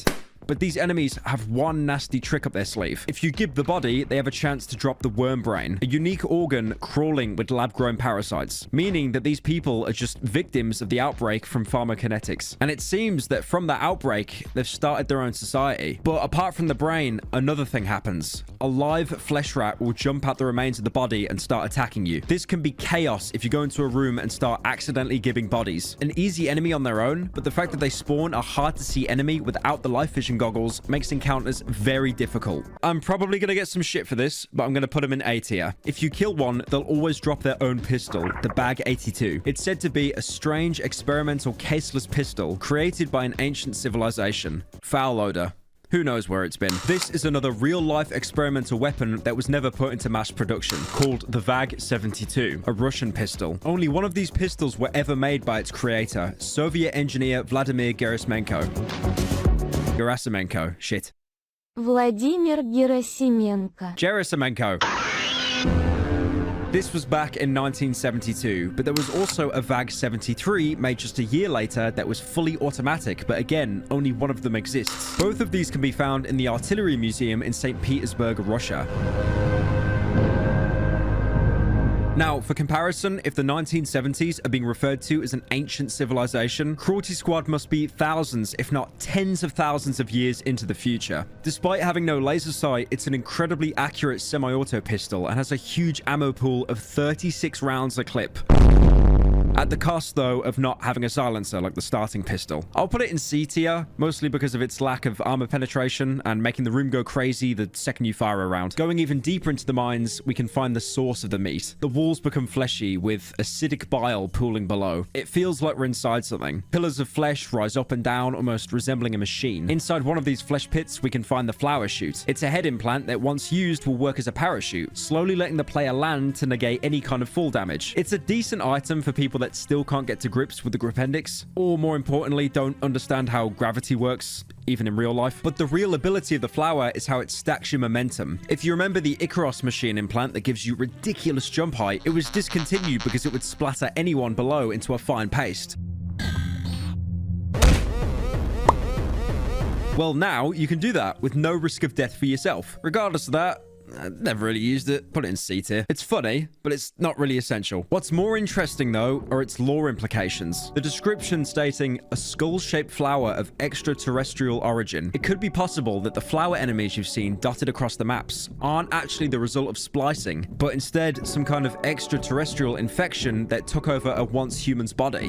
When you kill a flower or give it, it will drop human organs and has no unique organs of its own, like a psycho or necromech. Some of the walls inside the fleshy mass gnash like teeth. You'd think you'd die being crushed like so many other video games, but in typical Cruelty Squad fashion, just to be bitter for the sake of it, you don't die, but instead you're pushed out of the map entirely, which, unless you know how to get back into the map, which you probably don't, you'd have to restart. Getting into the main target's room, we can finally talk to Michael Brain, looking much like the other flesh rat infected humans, but instead wearing a purple shirt. Unfortunately, he doesn't have any unique dialogue compared to the other fleshmen in the level, so you won't get any lore out of him. But the fact his name is Michael Brain must mean something. He's the CEO of Godhead Industries, a company the handler himself looks up to. Heavy industry literally meaning bigger size for everything, bigger buildings, machine tools, and overall large-scale infrastructure, usually having significant side effects with health risks, as heavy industry leads to immense amounts of pollution. For example, heavy metals that can't be chemically downgraded, so they lead to massive damage to the environment. A perfect company for this game's universe, where the cost of life is so low and profits are everything. Michael Brain literally was the brain behind Godhead, and one of the cornerstones of supporting this current world and ensuring its continued existence of profit and pain. But that leads into an even bigger question. Why did the handler want his biggest idol dead? Well, like he said himself, even though he was a great guy, he became a bit of a flake.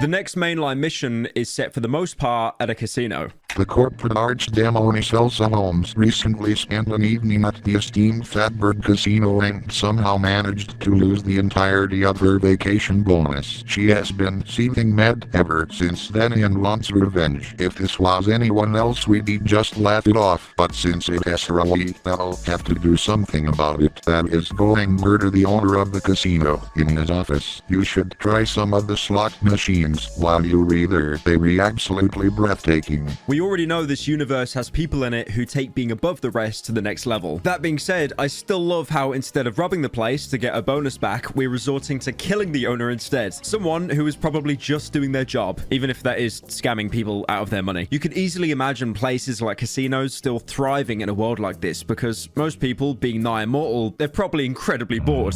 Outside, you can see a huge rotating sign with the casino's name, and the casino itself, comedically enough, seems to be based on an open sewer, with the wallpapers being sewer grates and streams of sewage cutting through the casino. The name Fatberg is the name given to waste in a sewer that forms with non-biodegradable materials like wet wipes, oils, and fats, becoming these rock-like masses that block up sewers called fatbergs. Talking to the attendants, they'll usually cope how this is part of the design. Interior design is all about minimal Scandinavian sewers right now. It's so elegant. Now, if you wanted to, you can follow the handler's advice and go to the casino floor and try some of the slots. Usually, the result is you win $10, $100, or you lose and get nothing, with each slot machine being $10 to play. Honestly, you'll be hard-pressed to make a profit unless you run around spamming every single slot machine like a complete degenerate. So basically how most Twitch streamers used to play slots before the mass extinction event. Yes! Right there! Now, I thought the money you won would be immediately added into your account until I turned around and realized the machines actually eject your winnings on the floor as coins that you need to run around and pick up. So if you win a lot of money, enjoy looking on the ground and pressing the R key over and over and over again for the next 5 minutes. There's a couple of slot machines unique to the Fatberg Casino. Firstly, the meat slot machine. You can put in $10 like any normal slot machine. Your odds of winning are much higher. The only problem is everything you win is basically useless. The machine will spit out random props like computer monitors, bins, potted plants, and assorted body parts, not even dropping any organs for you to resell. But hey, at least you're winning something, right? Yeah, you're a half-eaten fingernail. But there's one more slot machine that the patrons speak very highly of. I heard the jackpot from the gun machine is very powerful. Some kind of advanced super weapon. Sat on its own special platform, you can try your luck for $10. The slot machine will start to spit out randomly generated weapons. Now, this is a great way to pick up some weapons I've mentioned before, but you didn't actually get a chance to. Especially armor-piercing ones like the rocket launcher. But we're not here for that. We want the jackpot. The jackpot gun has around a 1 in 500 chance of spawning out of the machine. That is 0.2% chance. So you'll either luck out and get it in the first couple minutes, or it'll take you several hours like it did for me. The problem is, though, the longer you take to win, the bigger the pile of guns that are ejected becomes. So you can't just run an auto clicker and let it do the work for you, because if the gun is ejected, it'll be instantly lost in the world's smallest pile of guns at an American school. Finally getting our hands on it, this is the Zippy 3000. Hours or maybe even days of your life, you'd be rewarded with something truly amazing. But then you realize you're playing Cruelty Squad. And you read the weapon description, and even that doesn't have anything nice to say about the gun. The ultimate weapon.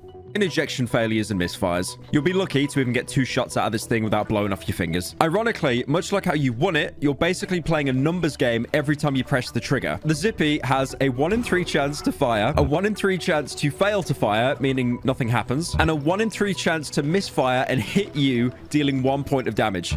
It's not like the gun is even armor-piercing or strong in general. It uses 22 long ammo. The same type of ammo Jesse Pinkman used in El Camino and got roasted for. You brought a 22? Jesus. I mean, we got empty beer cans around here. If you want to do some planking. Much like how Jesse did, you can shoot an unarmored enemy in the head and probably kill them. But the Parasonic D2, the game's starting pistol, could do that anyway, and better. It would never jam, and it had a built-in laser sight. This is the part where I'm supposed to say the weapon becomes powerful later on or has some secret ability against a specific enemy, but there's nothing. It is a literal meme weapon. It's based on the real-life USFA Zip 22, a gun that was a commercial failure due to having a myriad of malfunctions. You will find this gun all over YouTube videos calling it the worst gun ever. And firing it close up, the bullet casing doesn't even properly eject and gets stuck inside the chamber. The bolt is not actually touching the cartridge case. There is no real use for this gun except purposefully handicapping yourself. Someone actually uploaded a video called Cruelty Squad Zippy Only Run, but if it malfunctions, the video ends. And if you're wondering, the video is 30 seconds. F tier. You know the Zippy gun that you added? That I didn't know that was a real gun, and then I saw a video of a guy testing it, and it fucking misfired like 4 times. Yeah. It's such a dog shit gun. It's so rare to actually get from like the slot machine. Yeah. Yeah, I didn't actually test how rare it is. Like I've never actually gotten it myself. You never got the Zippy? Yeah. I've talked a lot about the casino, but not really much about the enemy presence. That's because there isn't too many enemies in this mission, if you don't know where to look. The casino floor has a few patrolling guards, looking similar to the Cruelty Squad agents that attacked you in the apartment, but these ones are much weaker, named Assassin in the map files again. They use an auto shotgun as well, but they can be killed with a pretty well-placed headshot. The funny thing is, if you boot up the HQ level, you can actually see these guys walking around casually. They're fairly easy to deal with. But they gain a huge advantage when you start to go through the lounges and get to your target, especially at one point where the entire floor gives way, ambushing you with a collection of pretty much every single enemy you've fought in previous levels. Now, even though they gave me the jump in the apartment, I didn't rank them then because there was only 2 of them, and they're very tanky, but then ones you encounter in future levels aren't as tanky, so I don't know, overall C tier. If you plan ahead, they're fairly easy to deal with. The casino owner camped in their office is armed, so can't be spoken to. But one thing to know is how he's a psyker, which, if you think about it, is kind of genius. Placing someone with psychic powers as the head of a place where people can be easily manipulated. With how the lounges are situated above the casino floor, it makes me think that there's been many instances that this casino boss has been watching above, manipulating people to bet all of their money just to increase his own profit. Killing the boss uniquely changes the level, because as soon as you do, the Cult of Order are called in to respond. Probably because this directly hurts their budget more than anything. They show up outside in force, they're fairly easy to deal with, but you can always just slip out through the back through the sewers to escape the encounter entirely.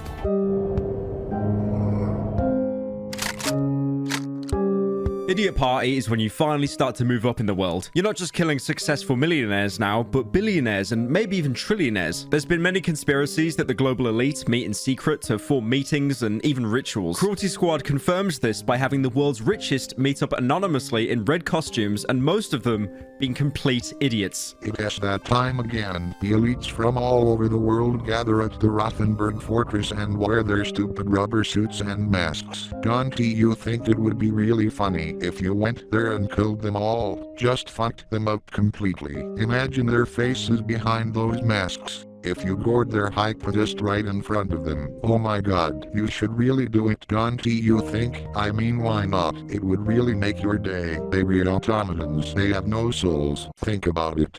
Firstly, this mission takes place, again, in a real-life location, the Rothenburg Fortress. This is a fortress in Germany that was built as early as the 1300s. It's a fairly low-level construction, and the level mimics that, being nothing more than a few stone walls on the outside. But inside, there's a huge network of rooms leading hundreds of feet into the ground. Secondly, the handler's description of the mission is much more unhinged than any previous description. The objective on the bottom right is usually to kill, liquidate, annihilate, gut, remove, or murder the target. But here, the description is acquire, control, unlimited power. This isn't Cruelty Squad being subcontracted anymore. The handler himself wants you to target the elites while they all meet, so he or you can slurp up all the remaining power. The Idiot Party itself is split up between two groups of people wearing rubber suits. Firstly, the non-hostile members in red. These are the secret world leaders who will usually comment on how easy it is to even join the cult.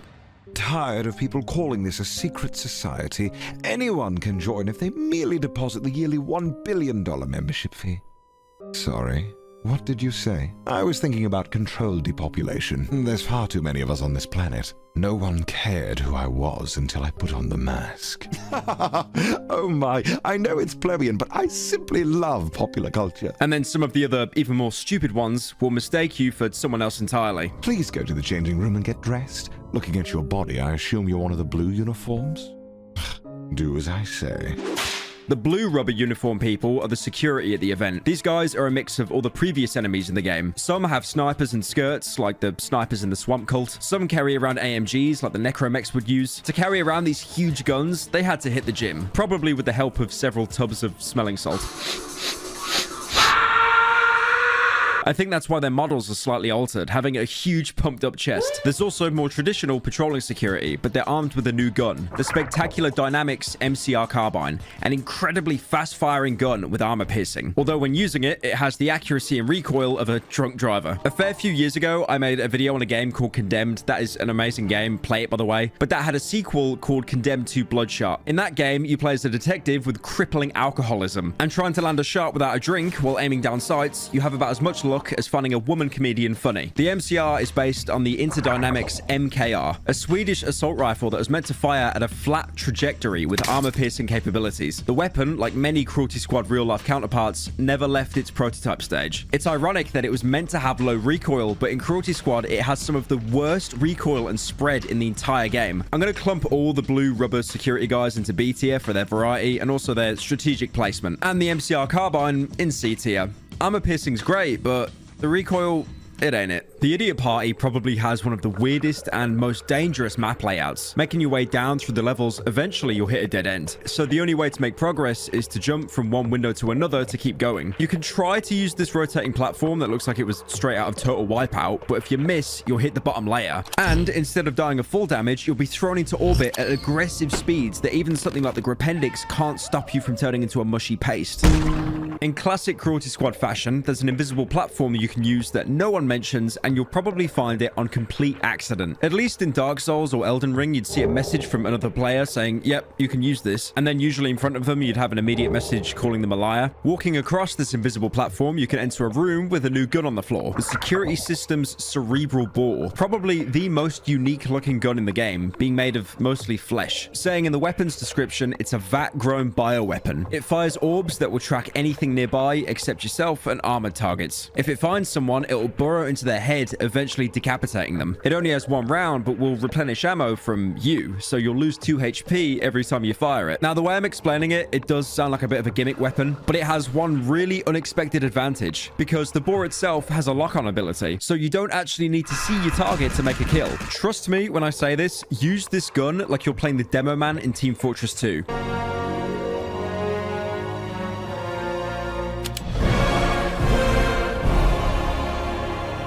Shoot it around a corner, and there's a pretty high chance that it'll seek out an enemy and draw their head off without you having to do anything. Obviously not based off any real-world gun yet, but it's probably more close to the cerebral ball weapon in Turok 2. The guns look nothing alike, but functional, they're pretty much the same thing. One thing that's interesting is going into the game's files, the ball itself is actually the same texture as the Bioslave, the people that were grown just for sex in the Seaside Shock level. So this could be yet another use for that lab-grown meat. It would be a B-tier gun, but again, it's useless against armored enemies like golems and necromechs. I assume because there's so little brain left, it really doesn't have anything to bore into.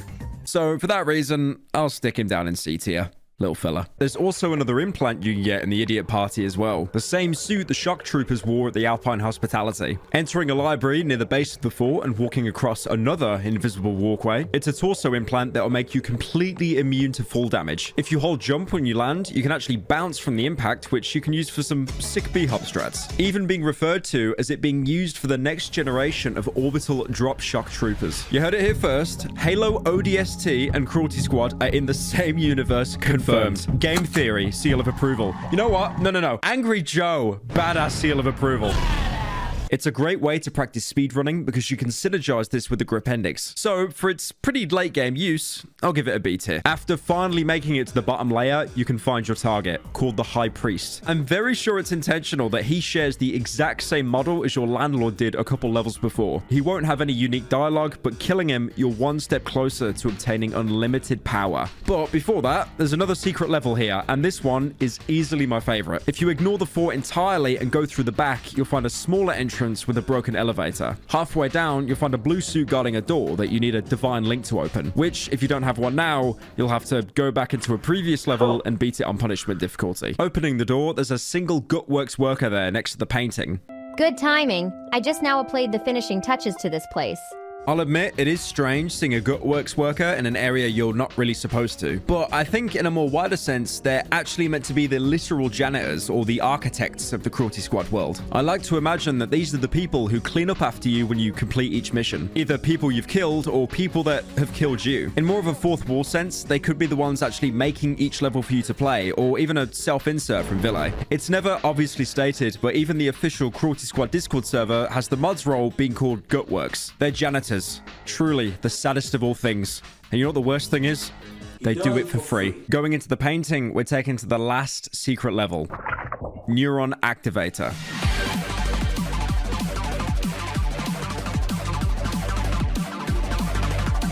The level, if anything, probably gets its name from the amount of times you'll be torn to shreds while having an epileptic seizure from all the flashing lights. This map is split into 2 parts. A huge multi-story club with different dance floors, VIP areas, and the leftovers of the idiot party and a manager's office, and the other part being the surrounding streets outside it. It's one of the more unique maps, and it's one of the few maps with no actual skybox, but instead taking place entirely inside a cave that people have chose to live in. It's slightly based off the real-life Kai nightclub in Helsinki, Finland, where Ville, the game's developer, is originally from.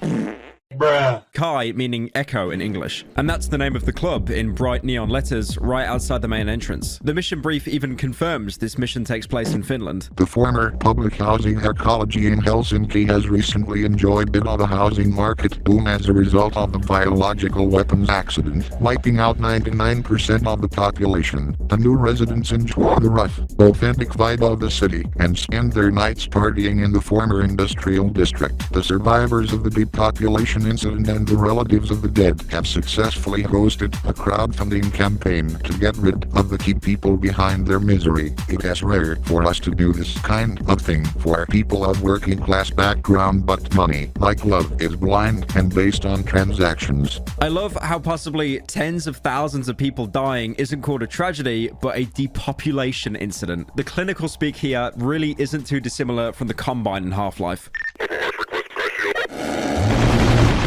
Also, got to appreciate the commentary there, how no matter how disheveled and run down an area is, people will still use it for late night partying. That's why places like Berghain in real life thrive. A club in Berlin, Germany that is so hard to get into, you'll see YouTubers do a test to see if they'll get past the doorman and have a 100% fail rate. Wo kommst du gerade her? I'm from here, dude. I'm German.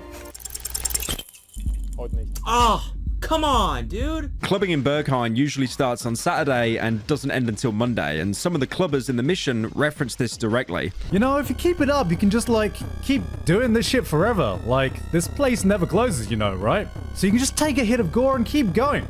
I've been here for weeks. Also, it isn't too well known, but Berghain was originally a male fetish club before being open to the general public. And going into one of the side rooms in the club, you can see a naked NPC with a bioslave. You know, the guys that have such low IQ that they communicate just by screaming. By the way, if you want to get into Berghain, it's not at all how you act. You just need to dress like someone who listens to Bladey and Aphex Twin 24/7. So someone like me, or someone that watches me, it's not too hard. But before going into the club, Kai, if you go to the right from spawn, you can enter a bank. Inside, you'll see some armed tellers and security. Going past them, you'll have a corridor of doors looking like it's from a Scooby-Doo chase montage. Now, I don't want to alarm you, but every single one of these doors, except the right one, has a golem behind it. And if any of the golems hear another one being attacked, they'll all break down the doors and start chasing you. So, in reality, it kind of is like a Scooby-Doo chase, if Scooby-Doo was forced to watch the HBO spin-off Velma for more than 12 seconds. One of these doors will lead you into a bank vault. Breaking into it, there's around $26,000. But the real money is in the corner of the room. If you crouch, you can clip through the wall and find $1 million, represented by this gelatinous meat cube. If anything, it reminded me of the meat cube they shown off in 2008 for that Gears of War tech demo. Just before we get into the club, Neuron Activator has something really, really weird. Something that isn't in other maps, and that's a random encounter boss fight. Around the back of the club, there's an NPC that can spawn. He looks like a Gutworks worker, but has a slightly deformed face and runs incredibly fast. Even using your fastest movement implants, he'll be able to catch up to you instantly. Also, this guy, for some reason, has around 2,000 HP, so good luck trying to kill him. I mean, you could just shoot him in the head because Ville forgot to code damage to the head done, so it's an instant kill, but you didn't hear that from me. When you eventually down him, he's named as Freak, and because he was named, like other NPCs that are named, once you kill him, he's permanently removed from the game. If you're on the lowest difficulty, you can even eat his body multiple times for health until he turns into Gibbs. I'm not even going to put this one on the tier list or try and do some lore analysis. It's just fucking weird. This is also one of the few levels that doesn't really have too much of a soundtrack. You'll hear a slow droning sound occasionally in the background, but the soundtrack for this level is mostly diegetic because as you get closer to the club, you can hear the actual level soundtrack more and more until you're finally inside. And this is the single instance of the game's soundtrack working against you.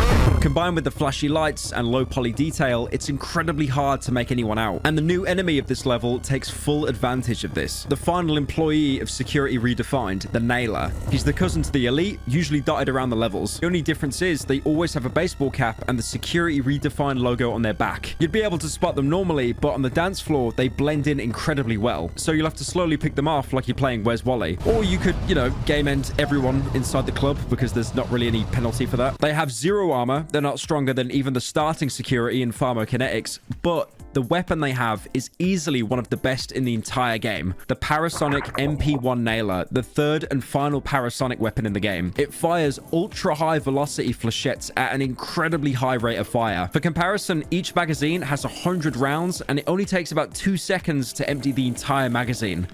I guess you could say I just want to have a meaningful relationship with someone special.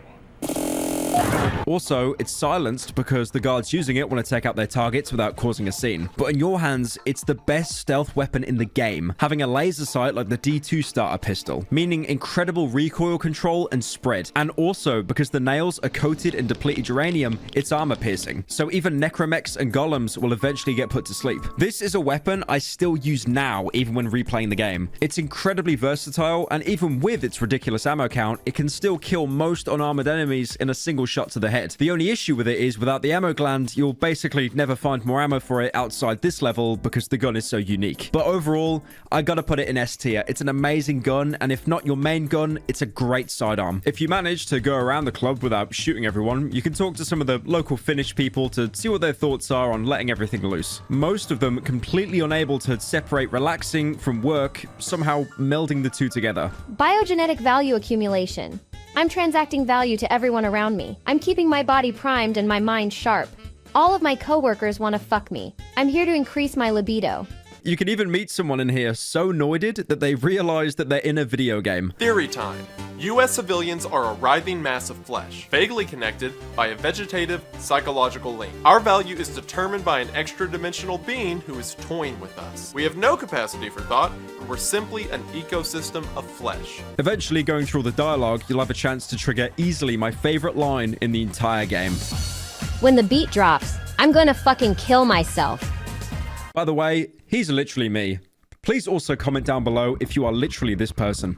Oh, you don't even smile. Your targets for this map are real estate flippers, each wearing a green shirt and having random dialogue. They're the people who caused the death of the 99% of people in the area. Just to finish it off, why don't you give me a swift kick in the balls? You are 1 second late on rent. Die! So, in an incredibly rare instance, you're actually doing some good for the world. Your last target will probably be the club manager in his office, but he's being protected by a new enemy, the flesh pig. The only way I can explain this enemy is basically a vegan's nightmare. They're cubes of flesh, not even resembling a pig, and being on 4 legs. Once they spot you, they'll become invisible, similar to your stealth suit, and rapidly charge at you, dealing insane damage. If that wasn't bad enough, as a parting gift, they'll also give you toxic shock if they bite you. So usually, you'll be rammed once or twice, and the poison will finish you off. They have no armor, but incredibly high health. Now, my game theory behind this enemy is because it's already been established that meat is basically its own currency because of all of its uses. This was a way for companies to store semi-sentient meat in an efficient way until it was used for something else, like a bioslave or weaponry. And an explanation for why they go invisible and attack you is because you're not attacking a flesh pig, you're actually attacking someone's personal investment. So they've put in some countermeasures to stop you from doing that. I sound like a complete schizo, but yeah, A tier. They're pretty scary, even if they're very infrequent. After the flesh pig, you can reach the manager's office and you can actually talk to him.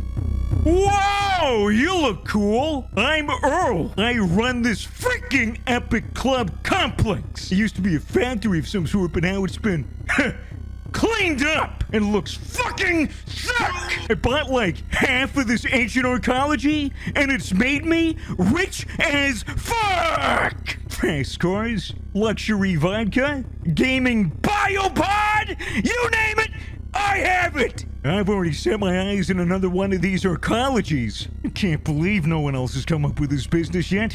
It's so easy and 100% legal. I have party syndrome. On his PC screen, he has the screensaver of a happy face with the caption Life. Many powerful or rich characters have this symbolism near them in Cruelty Squad. Life is so cheap that the rich seem to semi-sarcastically plaster it around everywhere because it means nothing to them. Killing Earl, we're one step closer to achieving total enlightenment.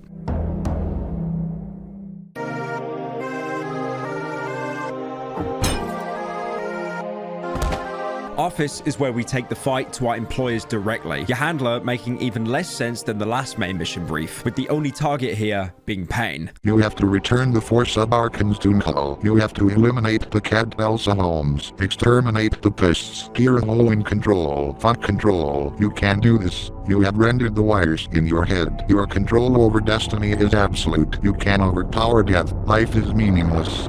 Elsa Holmes was the archdemoness we were told about in the casino mission. Someone so powerful that she had the head of a casino killed just because she lost her money there. Are you a manager? Who's the manager? The brief sounds mostly nonsense, but it'll all make sense soon. Starting on a park bench similar to the Hitman Sapienza mission, best new Hitman mission ever, by the way, you can see the office building. It's a towering monolith. And if you're wondering, yes, pretty much every single floor is explorable. 12, whatever. The ground floor is covered by heavy security and golems. Nothing we haven't seen before, but the statue in the center shows a figure textured in the Divine Light hood overlay. This company values it because, as we've already established, being in Divine Light, you're not just alive, you're pushing life to its limits, experiencing new things, as opposed to Power and Misery, where you're just a disgusting flesh cannibal devoid of your own thought. On top of the statue, you can find another implant, the Funk Grunters. These are a direct upgrade to the Gunk Boosters, giving you the ability to do a triple jump. Apparently, these things aren't too popular due to the large, uncomfortable container sacks installed below the buttocks. These are one of the best implants you can get to synergize with the Gripendix, because pretty much no matter what height you fall from, spamming this will negate the fall damage. And even without the Gripendix, a triple jump is very useful to reach areas you couldn't on your own. Or you could use the third jump to course correct when you're about to miss a ledge. Overall, A tier.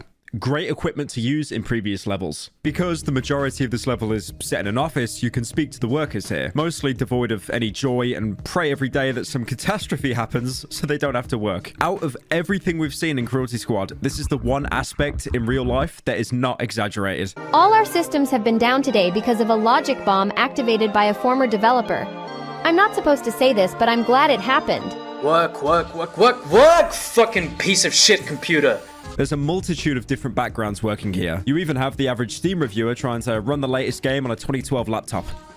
They're saying that Gorbino's Quest doesn't run on my PC because of the game engine. I'm not having that. I'm gonna leave a negative review. Also, remember earlier on I talked about NPCs having basically no pathfinding and they just walk into water? Well, that kind of applies here as well. If you break any of the windows in the upper floors, wandering NPCs are never coded to stop themselves from walking off ledges, so they'll wander off the edge like a Goomba, usually dying of fall damage. Guys, this is a PSA.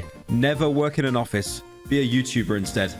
Inside one of the office cubicles, you can find a new weapon lying on a desk, the Bolt ACR. The back end looking like an M16, but the front looking like a Hadron Collider. The description says the goal was to create an energy weapon that would need no reloading. They were successful, but the side effect being it's basically a portable radiation emitter. Firing the ACR will emit a cloud of blue gamma radiation a few feet in front of you that will usually kill anything that isn't armored. A gun so dangerous that it sounds like a middle-aged smoker when you fire it. Also, the gamma clouds last a while, so you can usually set it up as a kill wall for pursuing enemies. And also, because of how large the cloud is, you can fire it at a wall and it will clip through the wall and kill anyone on the other side. The problem is the clouds can hurt you though. Another staple of why this weapon never went into mass production is because test subjects ended up accidentally killing themselves. So it's best used when you backpedal when firing. It's based on the real-life Colt ACR, another experimental weapon from the 1980s. The gun would fire duplex rounds, a single cartridge with 2 bullets in it to increase hit probability. But it never went into manufacturing because it wasn't considered to be a significant improvement over the M16. But the scope of the gun was later used as an optical sight for the M145 machine gun. You can see, comparing the two models, how the Bolt ACR's barrel is just the real-life ACR's huge sight railing copy-pasted and wrapped around the gun. It's an amazing room clearer, but again, can't use it on armored enemies, and it's kind of heavy. Apart from Elsa Holmes, your targets here are the 4 heads of the office building. When your handler mentioned "fuck control," it's purposely put in all capitals. This is Control, the main hub of everything powering the economy, and each target represents that. The targets have no names, just numbers, starting with the first one. I am fine, I shine, I am simply divine. I am the head of the HR department around here. I am feared and loved. Human resources, simple material to be formed as I please, into my own image.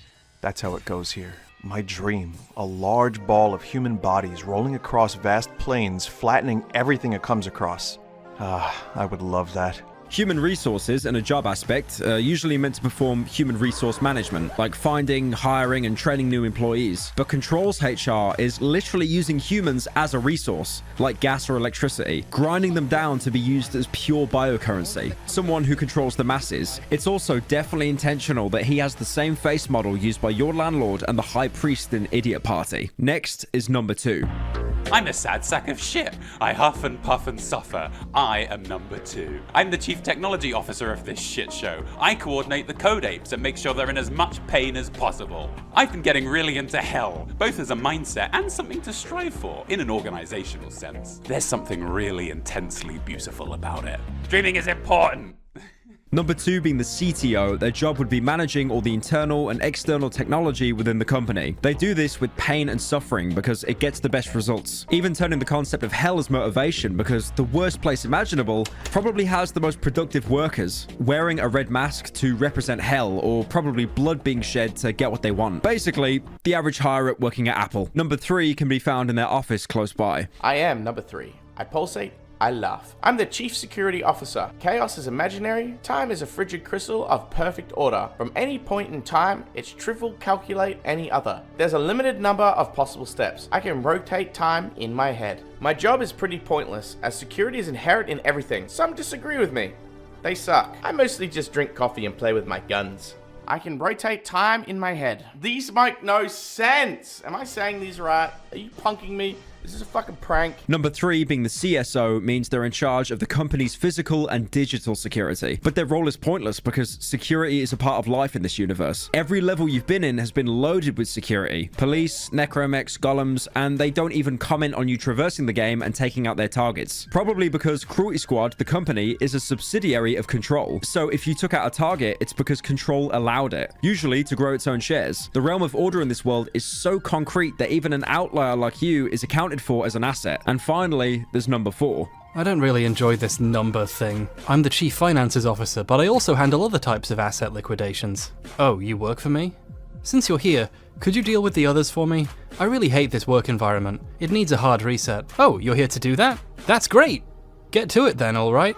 It's not surprising being told by a target to kill fellow employees. And also mentioning a hard reset is just him saying someone else will replace the roles of numbers in Control nearly instantly. I like how you don't even need to exchange any dialogue and he already knows why you're here. Getting to these targets can be incredibly hard because they're pretty guarded. But remember when I said all NPCs will just blindly walk off ledges? You can shoot out the windows of their office and watch half of them just walk out on accident and splatter onto the pavement. Your final target, Elsa, is the hardest to reach. Going past her security up a private elevator and taking out her private security, you can finally confront the person who's arguably in charge of this entire planet, having a unique character model with her hair white and magenta eyes.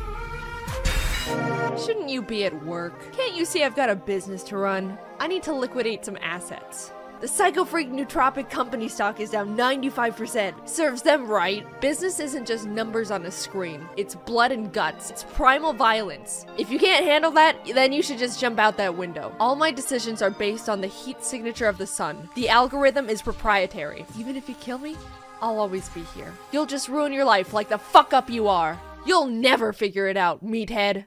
You can kick her out the window, like I do with most women who speak too much. But she's right. If you kill her, with the limitless technology and funds, she'll just be regenerated. Probably having thousands of backups in a lab somewhere to be grown at a moment's notice. Some targets you kill do stay dead, probably because they can't afford to be recombined. But Elsa and her team will just keep coming back, and her team are easily replaced. We know that some targets canonically come back, because looking back on the Dark World mission, when we confronted our target, John Oliver II, no relation to the TV funny man, he asks us what we're going to do this time. He's someone incredibly wealthy who's just bored and wants to feel something. Looking back at the mission briefing screen, your mission was never to kill these people. It was to experience pain. Pain that you'll never break this cycle of transactions. But that being said, your handler has one more trick up his very fat sleeve.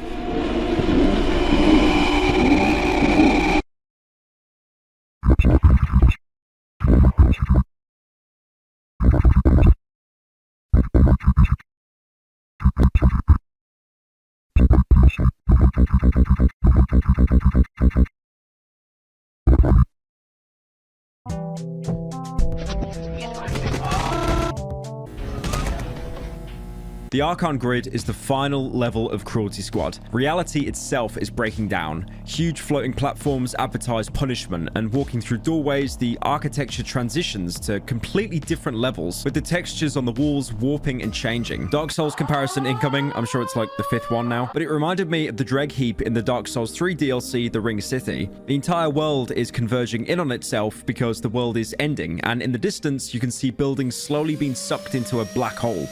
Even the NPCs here, some made of completely random warping textures, either believe that they're sleeping or totally aware that the world as they know it is ending. I must be sleeping. Are you even human? So the world is ending, I guess? Is that it? Let me out. The level name itself describes the situation you're in. Philip K. Dick once wrote a book called Valis.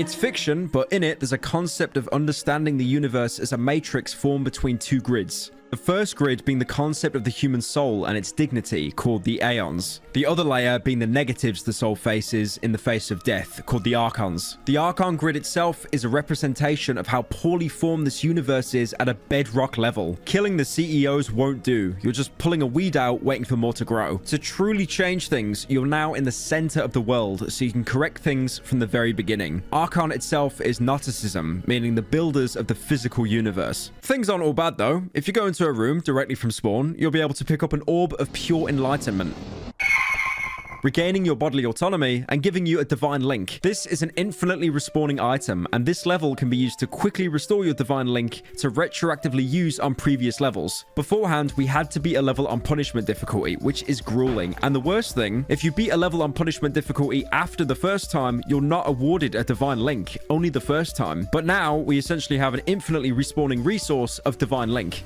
Your objective here is to disable the Archon grid itself, so reality can reset. But doing so is incredibly difficult. But as soon as you enter the maze, you'll be chased by these grid crabs. They move a tile at a time, patrolling until they spot you, in which they'll dart towards you. They have a very high chance of cornering players that don't know the layout of the maze, and worst of all, they're completely invincible. I'm not talking like zombies where, you get a special weapon later. I mean, no implant, no weapon, nothing you can do or use can hurt or even slow them down. I mean, you could stick a block in their way, but that's pretty much it. Even at this point, when you're fully stacked with gear, none of it can help against these guys. Your jump gear is blocked by an invisible ceiling, and heavy weapons actually slow you down, so you're better off just doing a naked run and staying clear of them. Definitely putting these guys in S tier. They will roll you. There's many ways to complete this level, some by literally cheating, but the legit way to get through is probably the hardest. The level itself is incredibly open, but most areas are actually airtight with bulletproof glass covering the ceilings. So like I said earlier, you'll have to push rocks around, but you push some onto buttons to open the layer below them, giving you access to another layer. Stone rocks and floors can be destroyed but not moved. Marble stones can't be destroyed but can be moved. And crystal stones can be moved, not destroyed, but moving them onto a crystal tile will remove both the crystal and the tile, giving you access to another layer. The problem is, solving a puzzle with the crystal blocks takes time, and you're always being chased by a grid crab.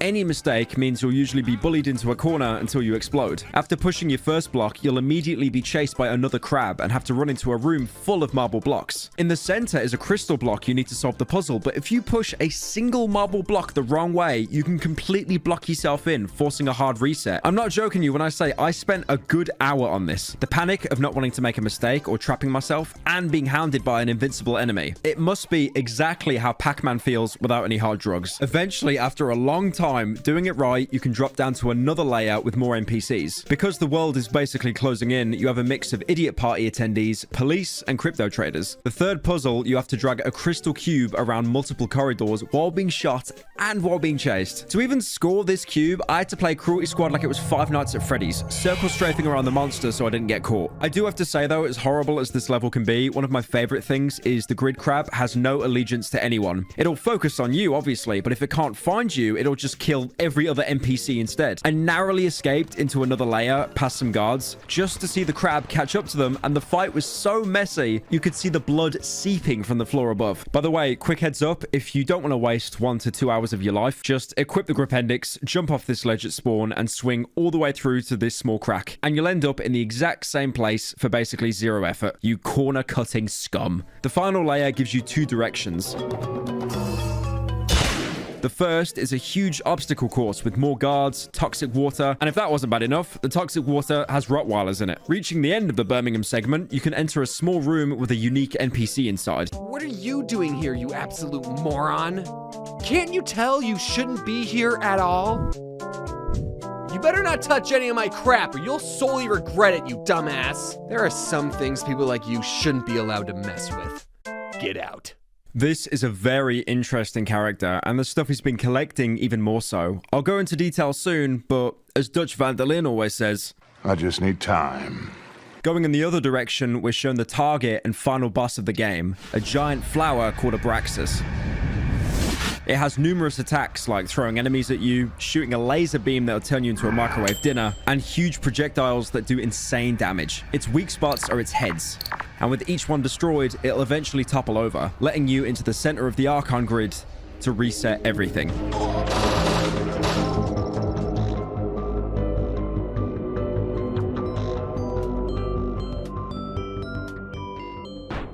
You emerge from a long and weary sleep. The world appears as a large flat plain of opportunity. The sky is boundless and blue. You are among friends. The air is fresh with the scent of the ocean. You have learned acceptance and forgiveness. But you lack knowledge and understanding. You will be trapped forever. The past is ever present. The sun smiles at you with eternal malice. And that's it. End of the game. Cheers for $20. Tune in next week where I play another game where it's all in Lehead. Did you hear me? No, obviously that's not the ending. But you are booted straight back to the menu with nothing new added or any new rewards, so where do we go from here? Looking back on the final boss and ending, who you killed was Abraxas, literally meaning the ruler of the great archon of the heavens. A god or deity that's intrinsic to the Cruelty Squad world, as their face is present whenever you fail a mission. Abraxas is what people saw as God in the early Christian belief system of Gnosticism, and for a god to be as dehumanizing and cruel as this means that this world Cruelty Squad is set in didn't just become corrupt over time, it was always intrinsically full of insanity. The CEOs just sped up that process. This is the part where I get the guy with the red shirt and the mohawk to do the thing, but we couldn't afford him. The ending originally seems like a complete victory, but as you start to process everything and the narration gets more sinister and the music slows down, you really do start to realize that even though you're in this huge open skybox with a clear sky, you haven't really achieved anything. By killing Abraxas, you've essentially killed one of the protectors of the material realm. But the community has dubbed this ending the entrapment ending, because even though you've learned acceptance, the past is ever present. In reality, you've changed nothing. By killing Abraxas, you've essentially removed death from the cradle of life entirely. So now everyone can live forever, which is great because, you know, now it's a world without loss. But because lives are so mundane and meaningless anyway, also because the cost of life was so low to begin with, it's a short-lived victory and you've become trapped in a world you've created like a snow globe. I also like how it's hinted that you've basically abolished death by disrupting the grid. But if an NPC walks too close to you, they'll insta-gib. My ancestors are smiling at me. The biggest visible change you've done to the world is when you load up any previous level, the water will now have changed to blood. Probably because you've spilt the blood of a literal deity. There's also another theory that the Archon grid level isn't even real. If you remember from the beginning of Cruelty Squad in the intro video, your handler tells you to use the My Work app to log at least 15 minutes a day on the conditioning app to clear his mind in case he has any freakouts. The Archon grid could actually be the My Work app's conditioning, and instead of using it in its intended way, you break the programming. The spinning punishment I mentioned can also be seen in the shopping mall as advertising, and you can even see Gorbino's quest copies in the level, much like how you can find those in the mall as well. This could be an app full of subliminal advertising, also combined with the fact that the level is shaped like Pac-Man. With moving through small areas, it feels like a giant distraction. Breaking the app frees you, but it doesn't give you any true closure because the cost of life is so low, people are basically nigh immortal, but the quality of life is still rock bottom. It could be the handler's ravings became more and more unhinged because you haven't been using your conditioning app and you've slowly been having a mental breakdown, leading to you killing your own boss and her highest employees. From your perspective, because you designed the game, what would you say the Archon grid level is? Because a lot of people I've seen say it's kind of basically just a video game, but in a video game. I was thinking about some like Gnostic mythology back then, and like the boss is this like Abraxas, who is like this like Gnostic. It wasn't really like thought out. It's a lot of different textures from like previous levels, like even the walls, the floors, even like the models as well, the NPCs. Is there a reason why it's kind of combining together? Yeah, I guess it's like realities somehow like breaking down. There's no real explanation. Game theories aside, no matter what the outcome, this still obviously isn't a complete conclusion. So let's dig a little deeper.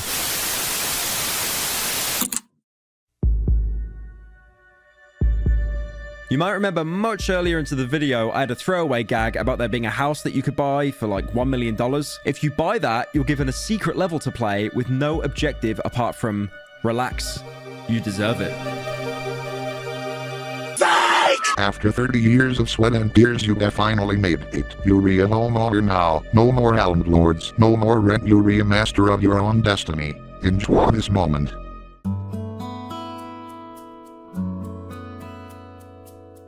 Loading up the level, the handler weren't lying. The that house can exist on the property market. You now have your own house that you can explore. The garage even has a car in it that you can get in and drive around, like on the Paradise level.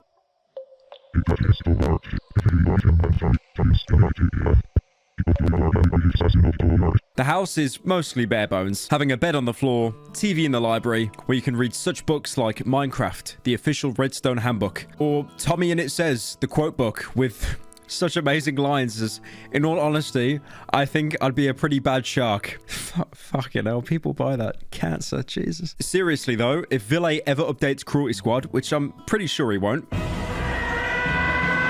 I hope he adds some kind of shop where you can buy pointless upgrades for your house. Going upstairs, you can see copies of Gorbino's Quest littered all over the floor.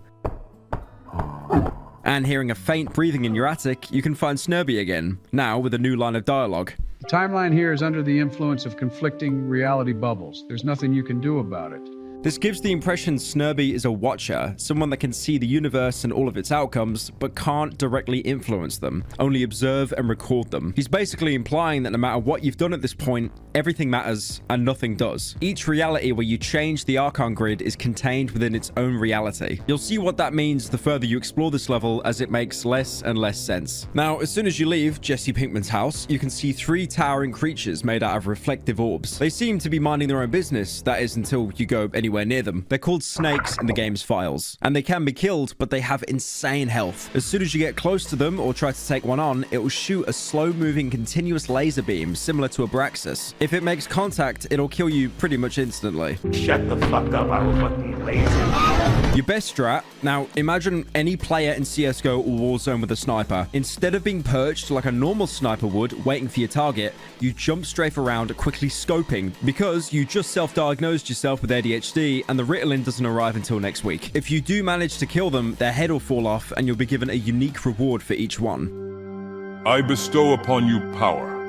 The Golem exosystem is then added to your implants. This gives you the ability to actually become a Golem. The CSIJ level 6 Golem exosystem is a terrifying exoskeleton built out of unknown metamaterials. It increases your armor by 40%, but because you're a Golem, you start with 200 HP instead of 100. And now you've got balls for hands, which on the downside, you can't actually use any weapons anymore. So now you have to play the game like an actual Golem, running up to people and bitch slapping them to death. The armor also makes you immune to toxin damage, flesh rats, and greatly reduces fall damage. Put this armor on in any of the earlier levels and you'll feel like how a Discord mod wishes they felt.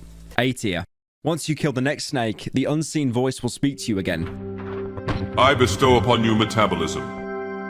Been gifted the Raymond Shock Troop Tactical. It's a compact but incredibly powerful shotgun. For comparison, the Balotelli Hypernova shotgun fires 12 flechettes per shot. The Raymond fires 40. And while the Balotelli has to be pumped between each shot, the Raymond is semi-automatic, so will fire as quick as you can press the trigger. The only downside being its insane recoil. It's based off the Black Aces Peacekeeper shotgun, which is a commercial shotgun that actually went into mainstream production, being semi-automatic and itself being a modified Remington 1100. Overall, B tier, very good gun, but loses ability at range and has no armor piercing. Killing the final snake, the voice will talk to you for a final time. I bestow upon you financial freedom. After which, $1 million will be added to your account instantly. But I think at this point, $1 million really isn't a lot to us. Exploring more of the map, you'll realize why you have a car, because this level is enormous. One of the biggest in Cruelty Squad. It's basically a huge valley sparsely populated by other houses. You'd think they'd welcome you as their new neighbor, someone else that's finally made enough capital to escape the system, but it's quite the opposite. You're the one that moved into that old house. Know that you're not welcome here. You won't last a month. City fuckers like you don't have the guts for real country life. Wouldn't visit the town if I was you. Might get shot.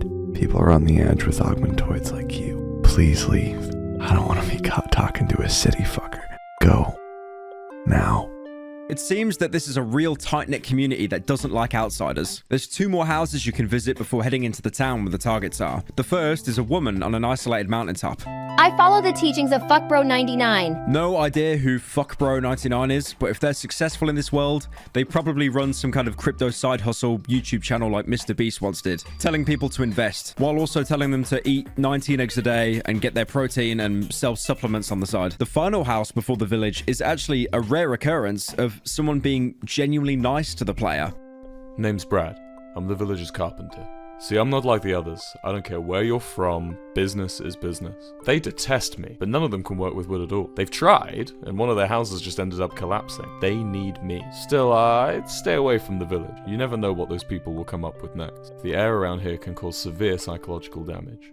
Brad also tells you to stay away from the village, but in a much more friendlier way than the first neighbor, both of which can be killed and will never respawn. So the best thing to do is to put the first neighbor to bed forever and let Brad get on with his carpentry in peace. But neither neighbor was lying to you. That town is heavily defended, with armed villagers covering most corners. I'm not going to put these guys on the tier list because they're basically reskinned idiot party security, but they dress up as normal civilians, so it might actually be harder to spot them. Non-armed NPCs can be spoken to, but will just mock you for even being here.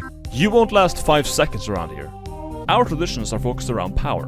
Power flows from the soul. I can tell you have none. Full spectrum mental illness is a disease of the spirit. Cleanse yourself with death.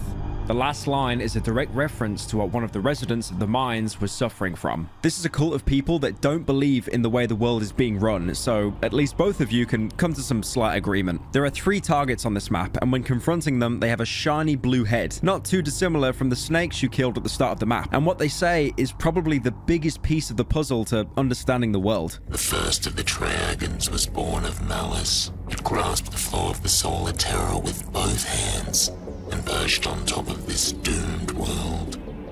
The germ is born. It looked up into the sun, beyond the veil of power. It extended its bulging vascular arms through the boundary and it took its share. The disease spreads. It assumed total control of the biological shape of things. It became the primal engine of technological progress. And so, everything started to twist and turn, pulsate and pump. The infection is final. From this, we understand the Trigons aren't the original creators of the world. The first Trigon grasped the flow, but didn't create it. It was already there to be taken. Born of malice, this Trigon germinated the world. It created life as we know it. But this life was unruly and spread like a disease with no order to it. Just mindless flesh. Ville has even said in interviews that Earth is more of a living entity capable of consumption and metabolism. The Earth itself is alive. Abraxas that you killed in the Archon grid could have been a representation of the first Trigon. Alternatively, Abraxas could have been some lower deity, and the voice speaking to you at the end of the game is actually the first Trigon, with one of the lines reading, "The sun smiles at you with eternal malice." And this Trigon was born of malice. He was #1!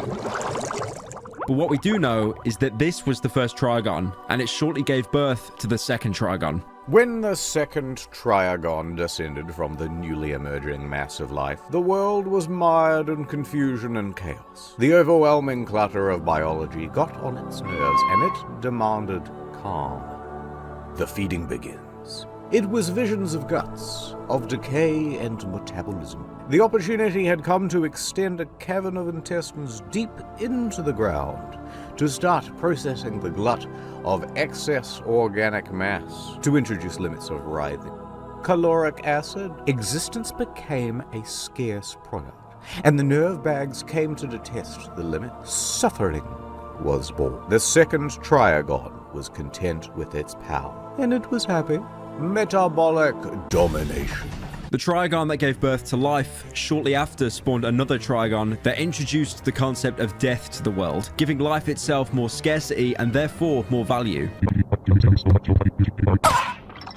The second Trigon did nothing except take away excess. It trimmed the fat off endless life and therefore gave some kind of balance to the world. And after that came the third and final Trigon. The third Triagon was born of death. It saw that the world was radiating excess energy. It wanted to put great things into motion, but greatness wasn't possible without value. The first transaction, it took its blade and cut a large hole into the boundary, creating a sudden flash of high-volume transactional power. And just for a moment, things seeped value into themselves, assuming souls, the second transaction. The hole was quickly mended, and the overpowering transmission of value was cut short. But in this moment, the seed of primordial financial might was planted, and the world took on its transactional form. Conflict and discord emerged, and the third Triagon was ecstatic. The third transaction.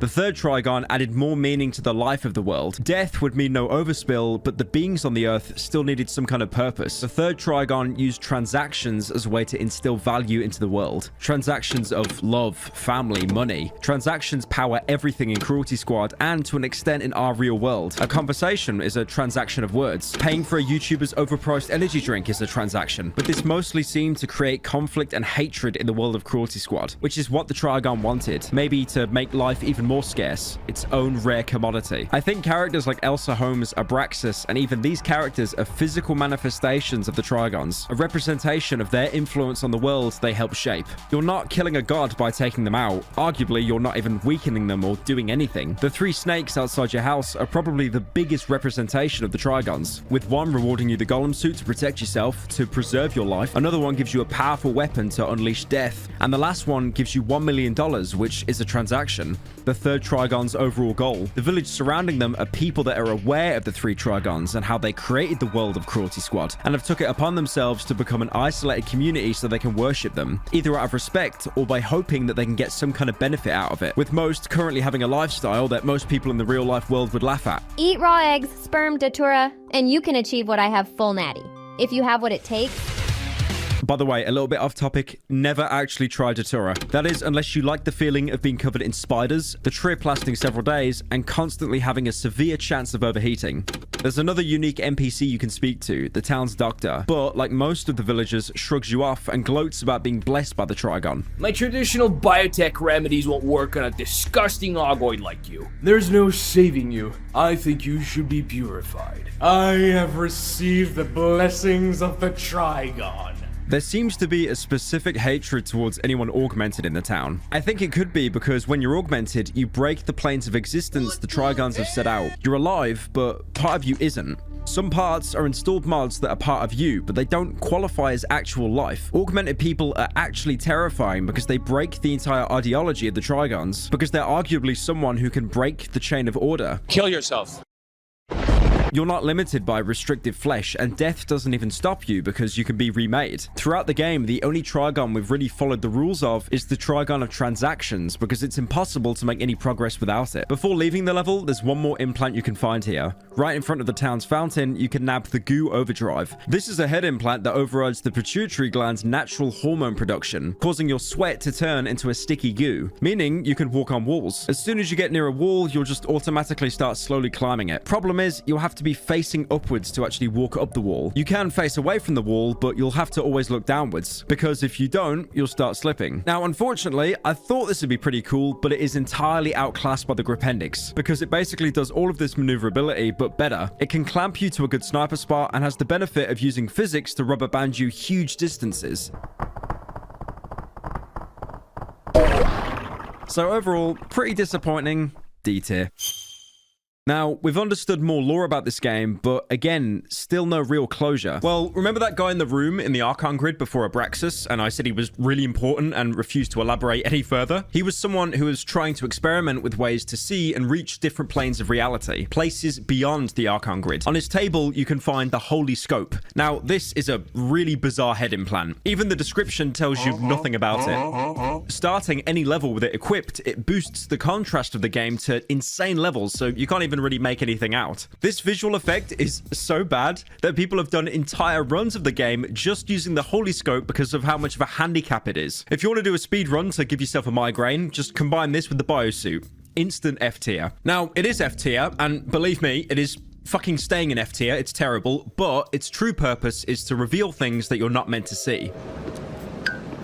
If you boot up the Cruelty Squad headquarters, go into the offices through a vent, and across the sewer, you can reach an unused attic. By the way, just to point out, there's a flesh rat up here that has the same model as the Zippy 9000 gun. No idea why. I'm not even going to try and analyze this. The lore is confusing enough. But this attic will now have a secret separate area with two pedestals. One with the Divine Link, like in the Archon grid, and the other with a black sphere, identical to the one we found with the secret guy. If you're wondering how the hell you were ever meant to find this without me telling you or using a guide, if you go up into the attic without the scope, you can actually hear a faint breathing behind the wall. But more importantly, talking to one of the NPCs in the Archon grid, they hint at another way to get there. I heard the 640 by 480 resolution was passed down to us by God. Huh? By going into the attic and inputting that same resolution, the wall will instantly disappear without the need of the Holy Scope. You might have also noticed as well on the right, there's a small blue character there to greet you. Wake up, sheeple. This is Snurby, an Easter egg in the game, usually found in areas where you're not supposed to be. The earliest you can actually find him is under the stairs in the Paradise mission, but you can't talk to him. He doesn't have any attacks, but he's completely unkillable. Another piece of the puzzle that'll make sense eventually. We've already picked up the Divine Link orb before, so picking up the black one, we get the notification that our Divine Link has been severed and our hope has been eradicated. I'm at the blow. We instantly die and explode. Seems totally pointless, but now our border has changed.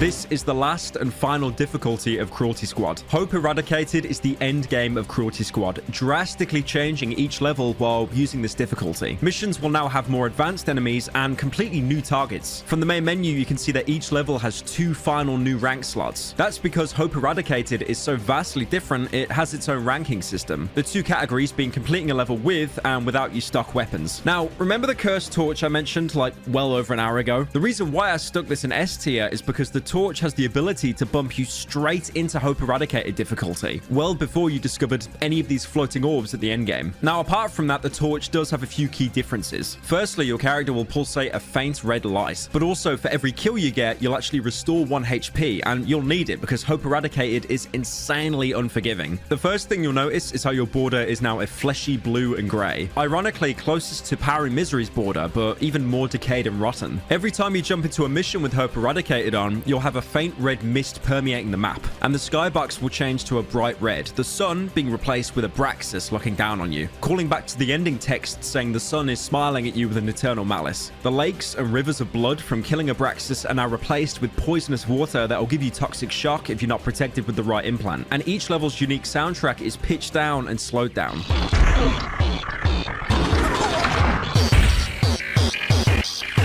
The damage values you give and receive aren't actually changed from Divine Light difficulty. But like I said, uncommon enemies are more frequent, like psychos, golems, and especially Dark Worlders that could only usually be found in special areas. If Divine Light is embracing the world and becoming one with the grid, Hope Eradicated could be the protagonist giving up on everything to a catastrophic level. The easiest difficulty, Power and Misery, you're at your lowest point, but you have no awareness of that because you've been recombined so many times you're just a senseless cannibal. But by eradicating your hope that you can change anything, you're entering a new plane of existence. Total acceptance that nothing will change. Complete nihilism. But with this information, you've gained enlightenment and therefore still have some control of your body. The Cursed Torch that gives you the Hope Eradicated early has a quote in its description. A strange device with a doomed aura. The light it casts feels wrong. The bond you have with Hope Eradicated is so strong that no matter how many times you die, you'll never lose it. The only way to purge it is to collect a Divine Link Orb in the Cruelty Squad HQ or the Archon Grid. The latter, which will now be protected by a shock trooper trying to stop you from losing your enlightenment. Having your Hope Eradicated, you can perceive enemies that didn't exist in previous levels, and each mission now has a new target. Most targets talk vaguely and sparsely, almost as if they're adjusting to your existence. The first new target in the mission, Pharmacokinetics, seemingly happy that he's going to die. This man is here to free me. What a beautiful angelic being. I will now rest. The second mission, Paradise, has a new 4th target not at all related to the G-Tech execs, hiding out in the compound at the back of the map that you didn't need to visit when doing the mission for the first time. Don't mean to brag, but the Alphabet Soup agencies have been tracking me for years. I've been living in this compound all this time, though I did have a short vacation in the Alps just recently. It's incredible. You can just live out your life as a fugitive in a gated community. Those losers will never find me, and even if they did, they would have no chance against my elite security. He talks with such assurance that you're not going to do anything, probably because reaching the state of Hope Eradicated is so difficult. So basically, this guy moved to an entire new plane of existence so the cops couldn't find him.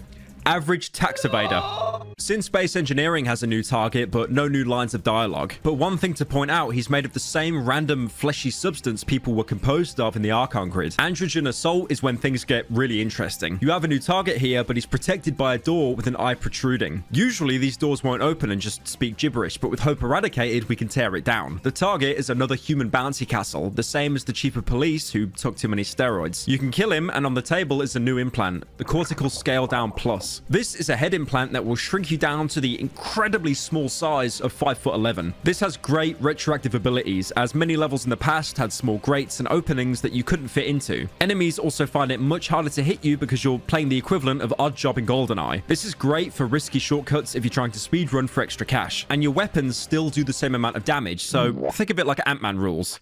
The only problem is, because of your small frame, a single point of damage will instantly drop your health to 0 and kill you. But again, it's pretty hard for them to get a shot on you, so A tier. Within the same level, there's an incredibly small doorway that you can only get into with the cortical scale down. Going inside, you can find a lone NPC on a fleshy platform.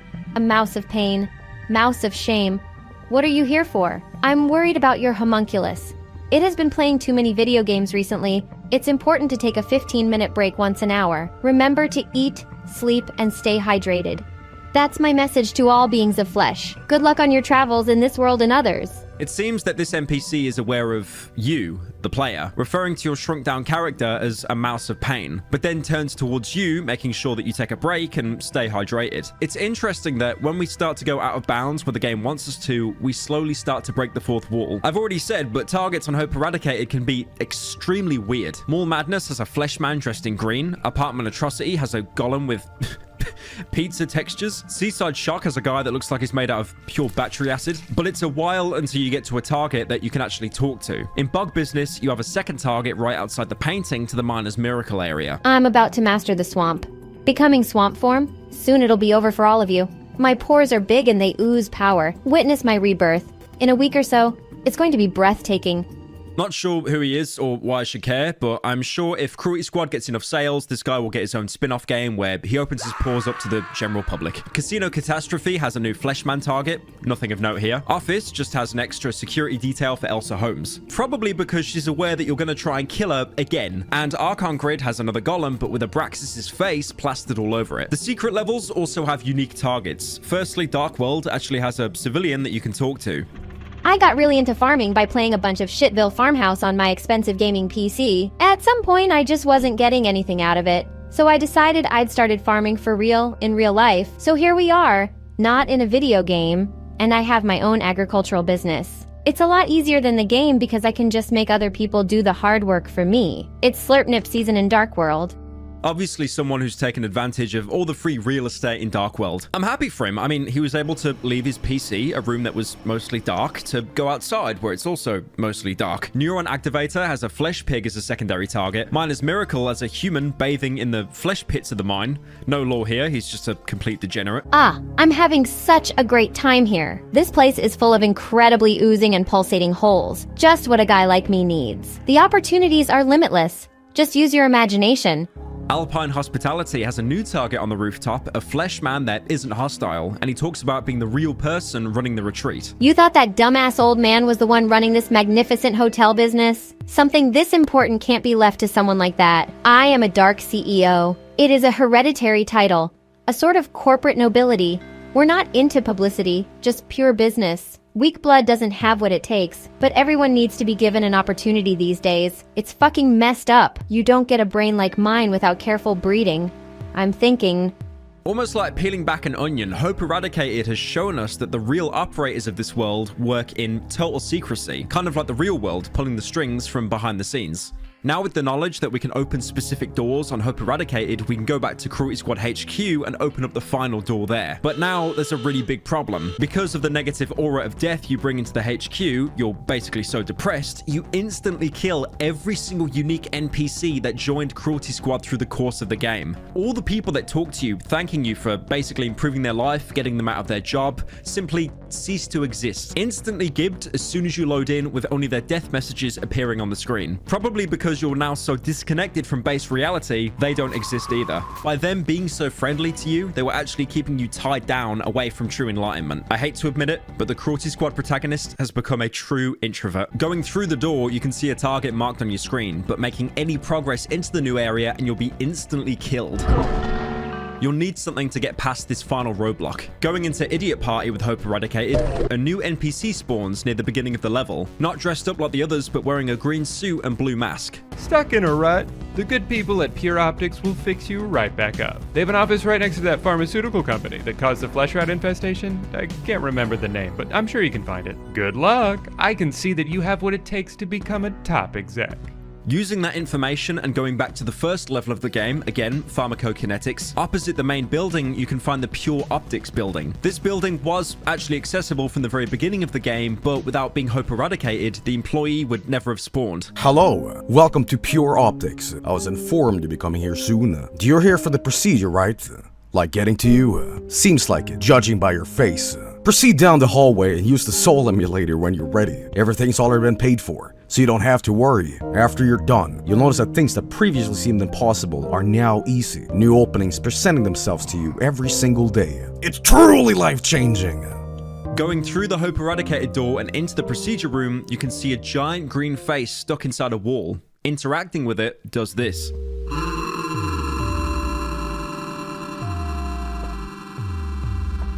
The procedure was to remove the first trigon from yourself, life, and fully embrace the second trigon, death.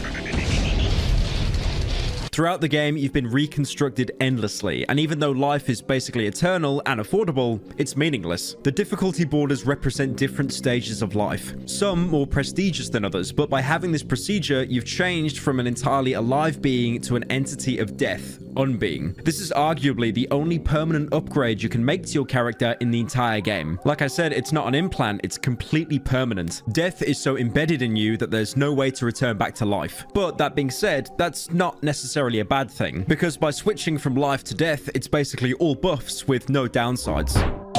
Apart from the health icon changing dramatically, you gain a 0.1 plus speed boost. You're also immune to the Bolt ACR's radiation cloud, meaning you can spam it with no downsides. You know what? Fuck it, I'll put the ACR up to A tier because of that. It also gives you the ability to pass through the field in the Cruelty Squad HQ. Once you do so, the layout is ancient, like penetrating an old castle. And, like any level of Wolfenstein, the place is full of hidden secrets. Going directly right through a crawl space, you'll come to a library where you can speak to another unique NPC. This world is a bloated, festing shit heap. And that's why I love it so. A plague-infested sphere teeming with life, ready to blow and spread its spores. Out of this reality, many more will be born, each just slightly different, mutated, life reconfigured, magnificent. This NPC is interesting because he can't be killed. If you shoot him, he'll just say, "Stop that! Stop that! Stop that!" You can decapitate him, but he'll still scream at you to stop. By talking about the world in such a negative way, but reveling in it, it sounds like he believes in the first Trigon, the Trigon that gave life to the world. That life was unruly, like had cancer spreading around without any order or death. But he doesn't seem to take that as a negative, implying that this reality is one that will give birth to many more. Also, if you remember going into the Dark World, there's an NPC you can speak to that says, "There's an infinite amount of dimensional planes. They all contain the same amount of suffering." There's also another implant you can pick up here. If you head straight forward and go down some stairs, you'll find some flesh men and a headless necromech. Both of them are protecting the Abominator implant. Now, remember when I said the Grapendix was basically the best implant in the entire game? This, somehow, if you can learn how to use it, beats it. The Abominator creates a reality bubble where the unbearable weight of life is reversed. Essentially, it totally inverses gravity, but only for yourself. So you can jump over entire mountains instantly. Open levels let you evade pretty much every enemy, so you can instantly get to your target and leave before anyone even knows you're there. It's better than the Grapendix because it basically has infinite range, but that being said, it is much harder to master, especially when trying to land on the ground without becoming a gooey paste. Look at the Abominator as a way to get infinite verticality for free, but it can probably make you nauseous from using it too much. That being said, it's great! S tier. Confronting the target at the HQ, he wears the same clothing you do, but the colors are opposite, having a green suit with blue armor as opposed to your purple suit with red armor. He also has the life logo on his chest and forehead. Now, I know what you're thinking. You're quite far into a parasitical video, and this is the big reveal where the guy turns around and says, "I'm you," and this all took place in their head. But trust me, it doesn't go there. It is better than that. This is the CEO of Cruelty Squad, and if you kill him, you can take his place. The problem is, with all the wealth he's accumulated, he's insanely powerful, and as a health pool so big, it will actually take several hours to kill him. He's also armed with his own parasonic C3 DNA scrambler. And if you're shot by it, you'll get the notification that your body feels weird until you shrink and you can't use any of your weapons, forcing you to hard restart the level. There are a couple of ways to kill him. A popular way is by using the Snooze Fest Trank pistol to put him to sleep and then spamming the bolt ACR to try and send him to heaven after around a minute. There is a method that I prefer, but it does take a little bit longer. Ignoring the boss and going to the upstairs area, you can come to an area with a golem. This golem, even though he looks like a regular golem, should not be mistaken. Now, look at the model. You see all those little holes that would like instantly trigger anyone's typophobia? This is the game's one and only flechette golem, cruelly placed in a tiny room because as soon as he dies, he'll instantly explode into 1,000 flechettes, impaling you instantly unless you attack him with something delayed, like a rocket launcher, so you have time to get out. Now, I shouldn't really put this guy in like a tier list because there's only one in the game, but the fact that he catches so many people off guard, and also the fact that he's incredibly based with how bitter he is at dying that he'll try and take you down, let's put him in S tier. Past the golem, you can find one of my favorite weapons in the game, the ZKZ transactional rifle. The third Trigon's entire motive was transactions, and this is that belief in the form of a gun. On its own, it's a cute gun, obviously modeled after the SKS, the 1945 Soviet semi-auto carbine that's popular in pretty much everyone's favorite game, that being Call of Duty Mobile. It has the exact same magazine size and looks practically identical, except for the iconic bayonet missing. It does decent damage, but the real ability comes from the weapon's description. Primordial weapon attuned to the beating heart of the financial system. The more money that you have held in the stock market in total, the more powerful each round of the ZKZ becomes, maxing out at $1 million invested. This is what the gun sounds like with no money invested. And this is what it sounds like with $1 million. You can imagine what happens to the CEO after I hit him with a single bullet after I invested $1 million into vegan meat. The only real downside of this gun is no matter how powerful it is, it will never be able to penetrate armor, which stops it from becoming a complete carry weapon, as you'll still need an armor-piercing secondary. But still, amazing gun. S tier. After killing the CEO, you can go through the door that he was protecting. A giant grinning face with the word life plastered across its forehead. I weep. You are a rotten husk. You overflow with boundless power. You have the soul of an emperor, sacrificial hero, blessed by primordial luck. Your friends are in hell, yet you smile. Only good things will come to someone like you. Set goals. Have a 10-year plan. Invest. Wake up early. CEO mindset. Good luck. Nothing more is said. The music will just keep ramping up in intensity until you're kicked to the main menu. By killing the CEO, you've taken his position, making you arguably the most powerful mortal in the entire world. Whoever's speaking to you could be the first, second, third, or even all of the Trigons speaking as one person. Oh my god, young man. Kill yourself! I'm killing you. I don't care about anything else. I don't give a shit about anything else. Having everything you could ever want or need. This ending will permanently change your player model, now wearing the life suit the CEO wore. Your player model's hands will now be green instead of purple, and now on Hope Eradicated, the red mist will change to a green, replacing death with life. And the sky will now be a bright green, with the son of Abraxas now replaced with the 3 orbs floating around the skybox, the 3 Trigons watching over you. But even with everything you could ever want, and basically being the ruler of the free world, this isn't a world anyone would want to be a ruler of. It has no creativity. It's stagnant. And even though teeming with infinite life, it still feels lifeless and devoid of any real human transactions. And by you being a contract killer for the entire game, possibly even your entire life, there's no way that you alone can make any tangible change to the course of civilization. The second ending of Cruelty Squad is ironically called the life ending. But there is one more ending. A secret level unlocks once you've beaten every single level of Cruelty Squad, and this is the Trauma Loop.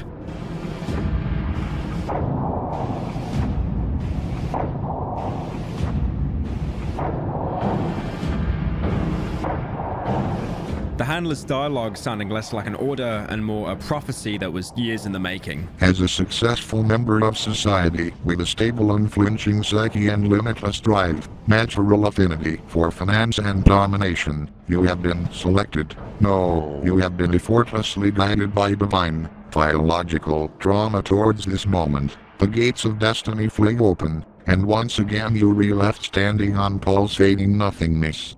A strobing headache of the soul, Your objective here isn't to kill anybody, but to locate the Cradle of Life itself. This is probably the most anti-Cruelty Squad level in the entire game. The soundtrack is a low, droning sound, which oppresses the semi-sarcastic, upbeat, or at least action-packed beats of previous levels. The entire game has promoted experimentation of different play styles, mainly through your implants. But as soon as you boot up the level, you'll get the notification: a malign influence strips you of power. This will render any implants you've installed completely void, except death, because it's not a removable implant, it's part of your character now. There is actually one more side effect of being graced by death that I didn't mention. You now have the ability to wall jump while sliding down a vertical surface. This is a great alternative to the Gripendix, which you can't use right now. The game knows this because you'll have to do some wall jumping segments over spikes that, if you touch, will instantly kill you. So if anything, treat this level like you're playing Titanfall 2. It's a great way to make you feel vulnerable again, especially if you've relied on a certain implant. Me, for example, I use the stealth camo way more than I actually want to admit, and now with this layer of darkness, enemies, most notably snipers, can see you before you see them. No implants also means no movement gear, so the triple jump I'd be so used to is taken away, meaning I'd now have to use the kick jump boost I learned at the very beginning of the game before even having any equipment. An interesting thing to note about this map is it begins in the exact hallway the Archon grid does, in a blue office block, but looking behind you directly from spawn, you can see a reflective texture not seen anywhere else in the game, almost like we've stepped from the Archon grid into a lucid dream. The Trauma Loop is an incredibly dark map, and that won't change depending on the difficulty you're on. The red or green mist of Hope Eradicated doesn't even appear here. Instead, a black fog covers the entire map, with only two things being visible at any distance: the sky, which looks sickly and rotten, something From Software would shamelessly steal for the Dung Eater ending in Elden Ring a year later. And the second thing you can see is the Cradle of Life itself, but trying to get to it directly won't work, because even if you survive the fall, there's a flat kill barrier placed all across the map that will one-shot you before you can hit the ground.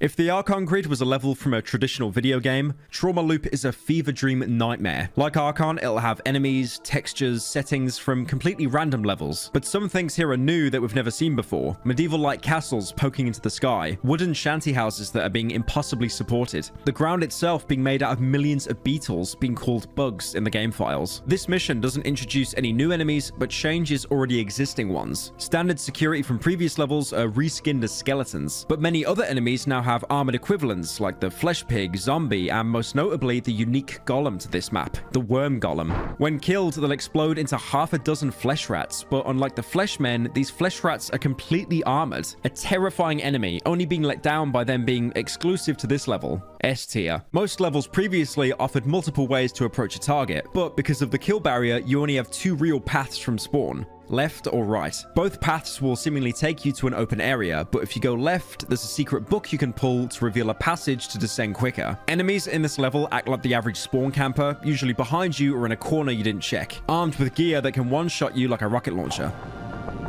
If it requires me to camp to get the upper hand on you, I will camp. Tactical nuke incoming! You'll want to try to move downwards as much as you can to get closer to the Cradle of Life, but anywhere out in the open is incredibly dangerous because there's a unique psycho in this map called the Ambassador. Remember that disgustingly overpowered ZKZ transactional rifle I talked about earlier? He has this gun, and like you, he's invested all of his life savings into Dogecoin, so you'll be one-tapped into the heavens if he gets a single shot on you. And his range is insane, so exposing yourself anywhere outside is a death sentence. To get to him, you'll have to go around and up the castle, but once you kill him, because he's a unique NPC, he won't respawn. S-tier enemy. He stays dead, but once you kill him on Hope Eradicated, he spawns again in the bookcase shortcut and will never permanently die. Bastard. Past the Ambassador is canonically the last implant in the game, the Biojet, found in a wooden barrel of toxic wastewater. It's a torso implant that's a softer version of the Abominator or Gripendix. Replacing your kick, you can smoothly glide upwards infinitely thanks to a stream of warm liquid being pushed out of your back. It has no cooldown, no limit on height, but its speed can be a bit of a hindrance. The Gripendix or Abominator can be tricky to use, but once you master them, you'll be S-ranking every level with ease for max payout. The Biojet is almost like a training tool to get you to use the the other equipment. It's still amazing on its own for gliding and shooting targets, but it's not really something you'd use for speedrunning tactics. Still great. Bit disappointing for a final implant, but, you know, A tier. Eventually, descending deeper into the trauma loop, you can find the NPC that's been limiting your implants. The Limit Chancellor is a non-hostile NPC that, when talked to, just says complete and utter nonsense. Killing him, you'll get a notification that he died, meaning he won't respawn, and anytime you repeat this level after completing it, you'll be able to use your implants. That's great, although they still have massive limitations. That kill barrier I mentioned earlier will never go away, and using game-breaking implants like the Abominator will actually slowly drain your HP until it kills you. Surprisingly, the Extravagant suit, for as much as it's completely useless, has a really good feature here. Because the way it's coded, any amount of damage will instantly drop your health to 0 and start the countdown timer. That's any form of damage. So the kill barrier won't actually kill you, but instead drop you to 0 and start a 5-second death timer. So if you're a Grease God, you can still make it to the Cradle of Life in time for one of the easiest S ranks in the entire game. There's a single weapon to be found in the trauma loop, arguably the best in the game. In a single small castle out in the middle of Blighttown, you can find it sat on a table waiting for you. This has easily the worst name in the entire game. I'm just going to try and pronounce it for you. The Abscess Ironworks looks FF374F727CE9D6DE93BE 0793733C 321. It's an incredibly oversized energy weapon using xenon ammo. With its negatives being it slows the player down more than any other weapon, and the name sounds like Ville fell asleep on the keyboard. And its positives being everything else. It'll fire huge balls of energy, so as long as you fire within one of the 4 directions of a compass, north, south, east, and west, you'll definitely be able to hit something. The energy balls aren't just armor piercing, but they're so powerful that they'll give nearly anything as soon as they come into contact with the energy. The shots will also pass through enemies until it hits a solid wall, so you can take out multiple enemies with a single shot. There's only one in the entire game, but you're given enough ammo to clear out pretty much any level without the help of an ammunition gland. The gun itself isn't based off any real-world prototypes, thankfully, but it looks like it's from the anime series Technolize, from the more well-known Serial Experiments Lanes writer Chiaki J. Kanaka. Cyborgs in the anime are called shapes, people who've been completely technolized, with only their heads intact connected to a life support pod. Arguably not too dissimilar from you in Cruelty Squad. They wield weapons that look exactly the same as the Ironworks, even down to the huge hole left after shooting around. Instant S tier, amazing gun that basically breaks the game, taking it into any previous level.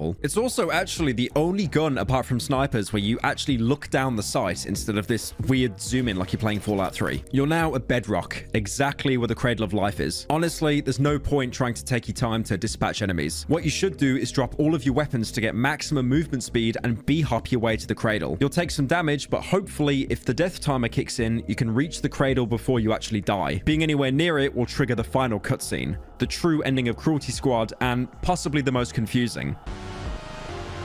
With the game breaking down into assets, the death health icon in the background, random sketches from Ville, and icons flashing rapidly on the screen, and then the final message. A point in the horizon, a melting scene from your childhood. Your mortality is showing. A frantic drift towards nothing, biology doomed to an infinite recursive loop. Teeth with teeth with teeth. Take a bite.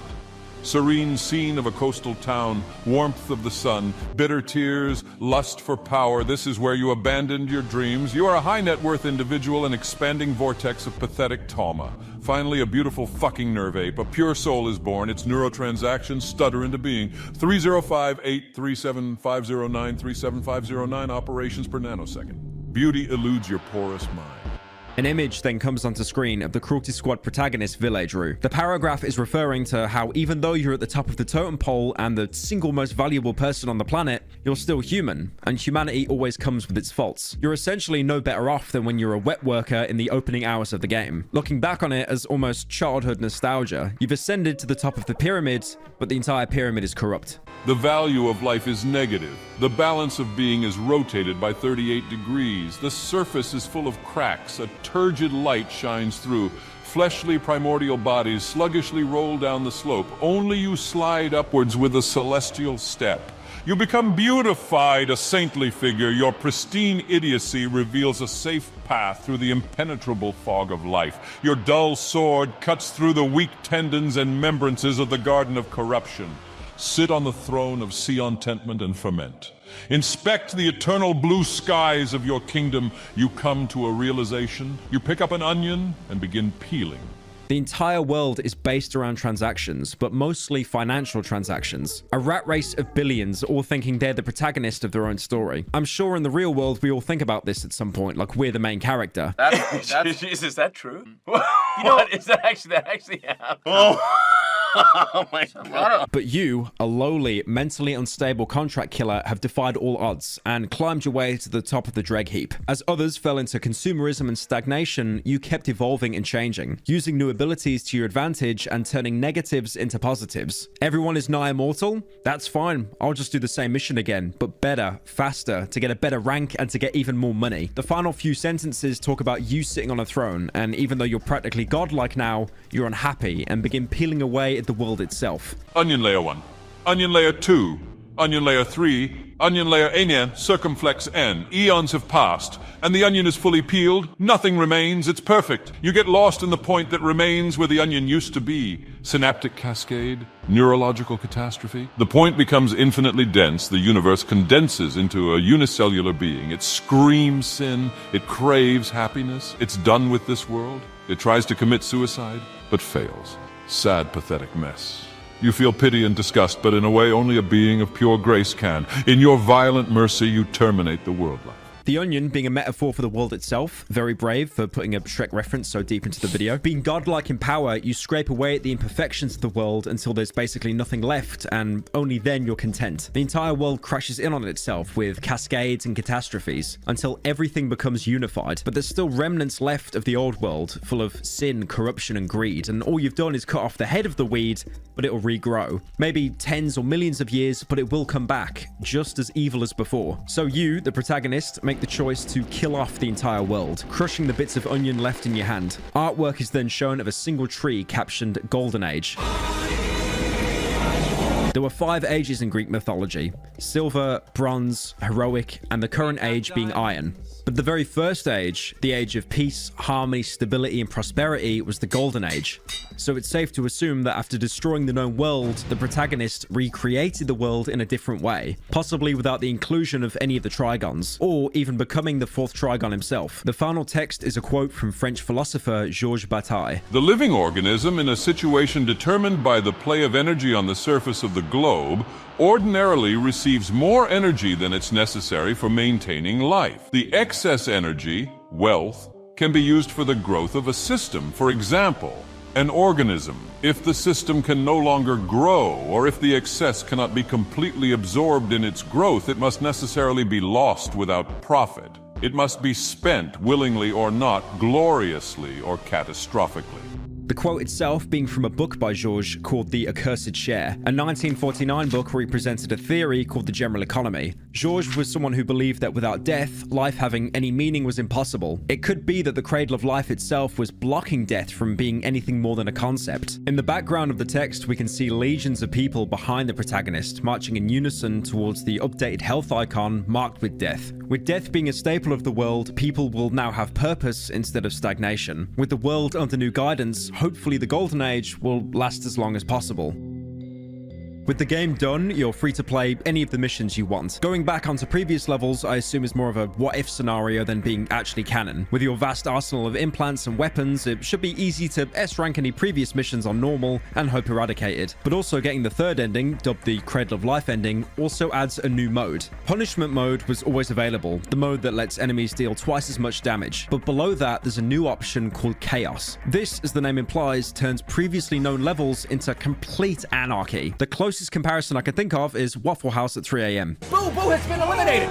Just like that, just that quickly! Right when Burger Boy gets in the ring, we almost had 6 people in here, but it turns out to be 5. This mode will basically fuck up any previous routes you may have mapped out. The map itself stays the same, but it randomizes pretty much everything else. Enemy placement, enemy types, enemies can have armor, be invisible, or explode into fart clouds randomly on death. It also adds even more targets to the map. These targets are usually made up of random textures, and all they say is the exact same thing when you talk to them.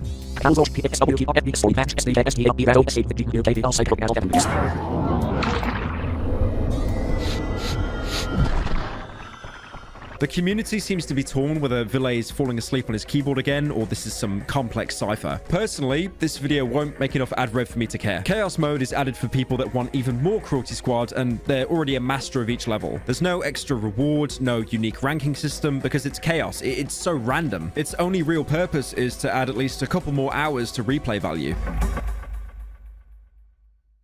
Now, we're nearly at the end of the video, and there's one thing I didn't mention. A true way to 100% Cruelty Squad.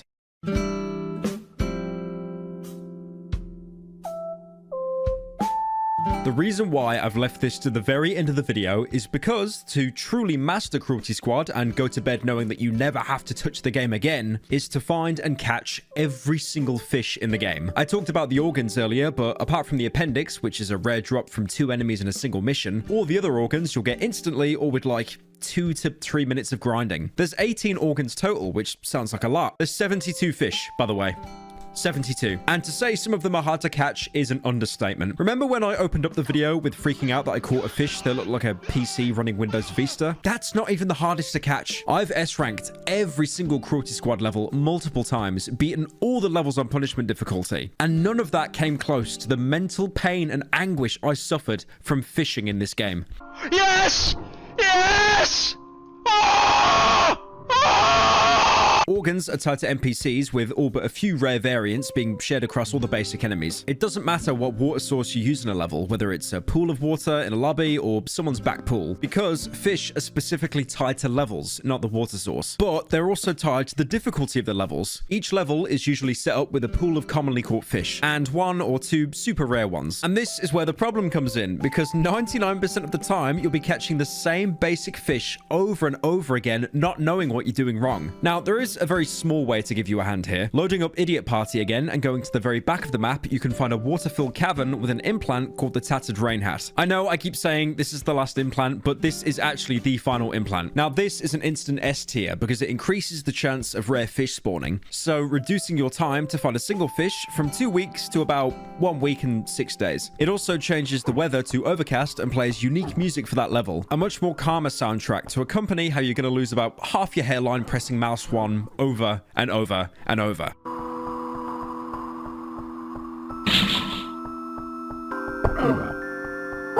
There are so many fish to go over, and there's no way I'm going to summarize it in a couple of sentences, because if it took me over 100 hours, you can sit through this for 5 minutes. Flesh rat. Hey, a flesh rat. Disgusting. Incredibly common, but that's what you get for living in Finland. Civilian. These are all over the place. Not worth much. Again, way too common, like TikTokers in LA. Brainy. Too intelligent for its own good. It despises living in fish society. Found this one in the Cruelty Squad fountain. Clearly has a lot on his mind. Pool sucker. Lives on pool gunk. Painfully common. Had about 300 of these when I was trying to find a single rare fish. Looks like a Frankfurter. Brimstone.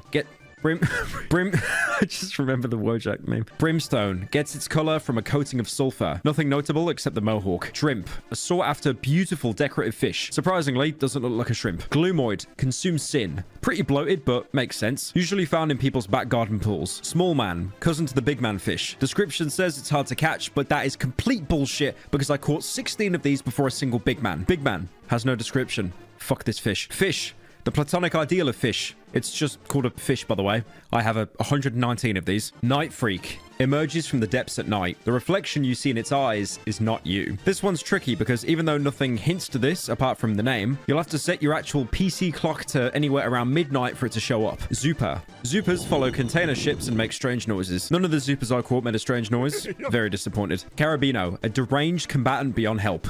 Surprisingly, doesn't try and fight you when you catch it. Moonfish, a beautiful fish known for its use in chemical weapons. Another nighttime fish, but it had moon in the name, so of course you knew to set your PC clock to nighttime. Eel, snake-like slippery fish that loves the rain. Tattered Rain Hat has you covered here. Flounder, deformed by sin, a cowardly fish. Does the O-face emoji for some reason. Basically, the average Genshin player whenever they find out Japan is a real place. Giga Flounder, deformed by power, a wrathful fish. Even bigger O-face this time, colored like an oil spill. Blurpo. Blurpo is the smelliest saltwater fish on the market, an acquired taste. Hydra, god among fish. Easily one of the hardest fish to catch. But don't worry, I have an easy guide. Boot up Sin Space Engineering, take the tattered rain hat, and put it on Hope Eradicated so the water is like London tap water. And sit around for several hours watching the random numbers game play out, so every 15 minutes, when you start to get bored of the game, the fish will actually appear, but by the time you press mouse 1, it's gone. This happened so many times! It's worth $1 million, but trust me, it's not worth it. Psychofish saps the psychic energy of nearby humans. Surprisingly, won't talk about politics. Bouncy Castle. This fish has come into contact with some experimental super androgen. Found this one in Androgen Assault. Safe to assume the same steroids they were using at the police department seeped into the sewers. Unidor. Rare tropical fish with many uses in the biotech industry. I don't remember how hard this one was to catch, but it kind of looks like a unicorn. Nocta. Tropical fish drawn to the energy of high-frequency commercial transactions, usually found on the Crypto Bro trading boat. Human. Strange fish covered in a shiny black plastic. Smells pretty bad. Now we finally know what happens to all those body bags people drag away in Hitman Blood Money. Bubblefish. If not prepared properly, has a high chance of causing a chemical ulcer. Fan-fugu-tastic. Very cute. Please put it back. Fragfish. Explodes into high-speed metal fragments when threatened. Can penetrate a ship's hull easily. Sadly, you can't use this as an actual grenade. Does look pretty cool though. Flippy. Common tropical fish. Collective intelligence. Launches suicide assaults on ship engines. I never saw this happen. Hopefully it'll be added as a DLC later. Skippy. Rotates its disc-like body to skip across water. Basically like a water pancake or a piece of gum stuck under someone's desk. Grab shark. Pressurizes swimmers by dragging them down to the bottom of the ocean. I don't like how human their arms are. And why are they so muscular as well? Please comment if grab shark could outbench you. Dolphin. Said to be the result of human ichthyization. I have no idea what that word means, but it kind of looks like the basilisk from Dark Souls. Octosaur. Loves drowning divers by releasing a cloud of gas. Hexasaur. Holds absolute power over the octosaurs. Only caught one of these. Incredibly rare, usually because you'll be catching normal octosaurs. But look, it was worth it because he even has a little crown. Slurper. Come on, that's disgusting. Who would eat that? Another common fish. Looks like the average commentary YouTuber. Piper. Makes the sound of water rushing through plumbing. Looks slightly less like a commentary YouTuber. Bogdo. Emerges from the deep swamp and makes disgusting grunting sounds. Eats corpses. Looks very similar to that DreamWorks character I can't remember the name of. Super Bogdo. A terrifying scream reverberates over the swamplands. It's Super Bogdo. Eats Bogdos. Looks similar to the Hydra because it has 3 heads. But instead of owning only one of these, I have 2. Swamp Sucker. Unlike the benign pool sucker, this one only eats human flesh. Less common, but thankfully doesn't try to bite you when you catch it. Spiker. The spikes are hard enough to go through protective steel plates. Popular as a booby trap. Again, a letdown because you can't really use this as a weapon. Looks cool though. Like that funny screaming cube from the Japanese show people like. Gungheel, covered in a thick, odorous, hallucinogenic paste. Can't get high off it, but not too much of a problem to catch. Lucksucker, a pulsating, writhing sensation fills your head. Feeds on luck and shits out misfortune. Pretty accurate description for how hard this was to catch. Can only be found in the casino sewers, the rarest of the suckers. Sewage Network Traveler. Smiles at you and looks like one of those malformed toys in Sid's room in the first Toy Story film. Fish of Wealth. Considered a symbol of good wealth. Not worth much though. Very mid fish. Second most common fish you'll find on the casino floor. Coin. Avoids predators by hiding among coins. Complete meme fish, only worth like $1, and the stock market for it will never change. The description though did make me nose exhale. Wheel of Fortune. A sign of demonic luck. Very rare fish. Probably the most well-known rare fish because a common strat is to go into the casino and fish until you can get one and sell it for $1 million. I could have told you that earlier on in the video, but I didn't because every other YouTuber who's covered this has said the exact same thing. But now you know. Wheel of Pain. A sign of celestial punishment. Much more uncommon version of the Wheel of Fortune. Gives $2 million instead of 1. Whenever I look at it, I just think of the wagon wheels from Red Dead 2. Zippy 3000. Parentheses. Broken. So close. Yep, they added the fucking meme gun from the slot machine as a fish that is worth $1. Where is the money? I tried to get a Zippy 3000. You know what? I'll give it to Karate Squad to somehow make the Zippy even more objectively worse because at least the working version has a 1 in 3 chance of doing something. Aegon the Sleeper. Looks kind of like the Minecraft grass blocks. Bororion, a primordial being. I don't even remember catching this, but I've got 3 of them. Creep. It won't leave you alone. The adoring fan from Oblivion, but in fish form. I'm sure if Ville had more time, he'd have the fish giving you compliments and then asking you for your bank account details. Delta Force, a celestial aggressor. Now we're getting into the really rare fish. I have 13 of these, and that's only because they usually pool wherever the more rarer fish are. Eternity Slurper. a primitive subterranean form of the slurper, usually found chilling in the idiot party. Looks like a sperm or blueberry. Dustfish, ancient machine that radiates knowledge attained by a legendary fishing expert. I only have one of these, and they're worth a hefty $3 million. Easily one of the top 5 hardest fish to catch in the entire game. Mistake. Sometimes things just go wrong. Ha ha ha, what the fuck? I have like 50 of these. What's the game trying to tell me here? Success. Now that's what I'm talking about. The 4th hardest fish to catch in the game. Flashes on the screen for a literal microsecond. Didn't press mouse 1 beforehand? Too bad, Lamau. Now you'll have to sit for another 20 minutes waiting for it to appear. Sunfish. Went extinct in the 20th century. That's because I caught all 4 of them. Cuba. Some kind of speculative biology leaking from Redacted's head. By the way, if you really think I'm going to do a whole segment on fish lore, I have done well more than enough. Just go onto the second channel and watch some Daily Slop, all right? If you want more content. The Glurm thrives in complete darkness. Darkfish. This fish is a malignant narcissist. Dark Slurper contains fissile material, victim of overfishing. Dark Sucker. Darkness makes suckers slow and dull. These 4 fish are found exclusively in the dark world, where the lack of sunlight has made their skin pale with red blotches. Icefish. A fish perfectly adapted for sub-zero temperatures. Basically, just a normal fish stuck in an ice block, but I'm not complaining. Ice Cuba. Its body temperature is almost 0 Kelvin. By the way, 0 Kelvin is minus 273 Celsius. I'm not doing it in Fahrenheit because it's pointless garbage that means nothing. I don't care that 45% of you watching it from America. Get a better metric system. Blossom. Fills your head with happy thoughts. Surprisingly similar to the flower enemy in-game. If the flowers are people taken over by an extraterrestrial infection, it must give them extreme euphoria, like how this fish does. Chthona, a Transnistrian cave dweller. Herbivore. Kind of looks like the shark pug meme. A powerful gift to add to my collection. Head. Someone's head infected with an extraterrestrial parasite. An incredibly common fish. Looks very close to the pond man, but basically worth nothing. Pond man. Reminds you of a friend long gone. Obviously in reference to the Seaman video game on the Dreamcast. In that game, you took care of a sentient fish that had a human's face until it evolved as a frog and then left. And the narration was by Leonard Nimoy from Star Trek. Honestly, you kind of reach a point where you can't brag about your console anymore. Helipod. As it usually spends the days flying around and eating small insects, it's only caught at night. That's the description for this fish. And the irony is, again, you're only told that this fish can be caught at night when you catch it at night. Engine of Chaos. Whirs and gyrates with terrifying force as you try to make sense of your life. Looking more like a swirl of polygons than an actual fish. Another incredibly rare find, only found in the depths of Miner's Miracle. Dead fish. Animated by regret. I too would like to think that once I die, I'll come back to life. Only animated by the regret that I couldn't start an overhyped energy drink brand or NFT project. Trancer. Mutilated by malignant sound waves and research chemicals. Found exclusively in Neuron Activator. This is probably my favorite fish because it looks exactly the same as the Cruelty Squad protagonist, even down to the green shades. Fuzzoid. Exists in boundaries, limits, edges. Primitive killer. And finally, oh, this one's a doozy. The main reason why I hated fishing so much. The soul, worth 5 million, is the most expensive and rare fish in the entire game. Once you catch it, the description says, you caught a soul.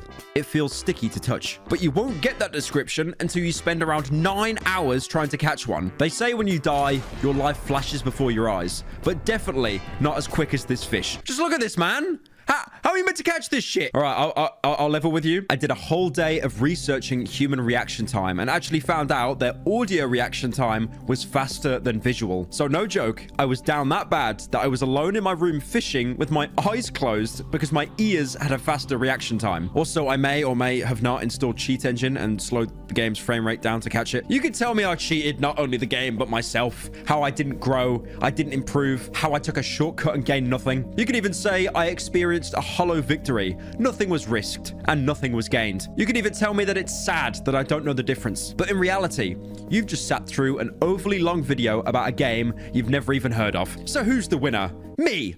I am. Unless you had ad block. And then it's basically a stalemate. Every lobster fan, like wild-caught lobster and chips for $19.99. When did you realize that catching every single fish in the game was harder than getting an S rank in every single level? I don't think I realized it. I didn't test it, or well, I did test like all the first ones I added, but then Trauma Loop came after that, and I just wanted like this really challenging fish. Which I think it's the soul. The soul fish, yeah. It's the hardest fish to catch, and I hate you so much for that. I'm convinced I am the only person that has played that game that's actually caught it. Yeah, it's a cheat engine. Yeah, we cheat.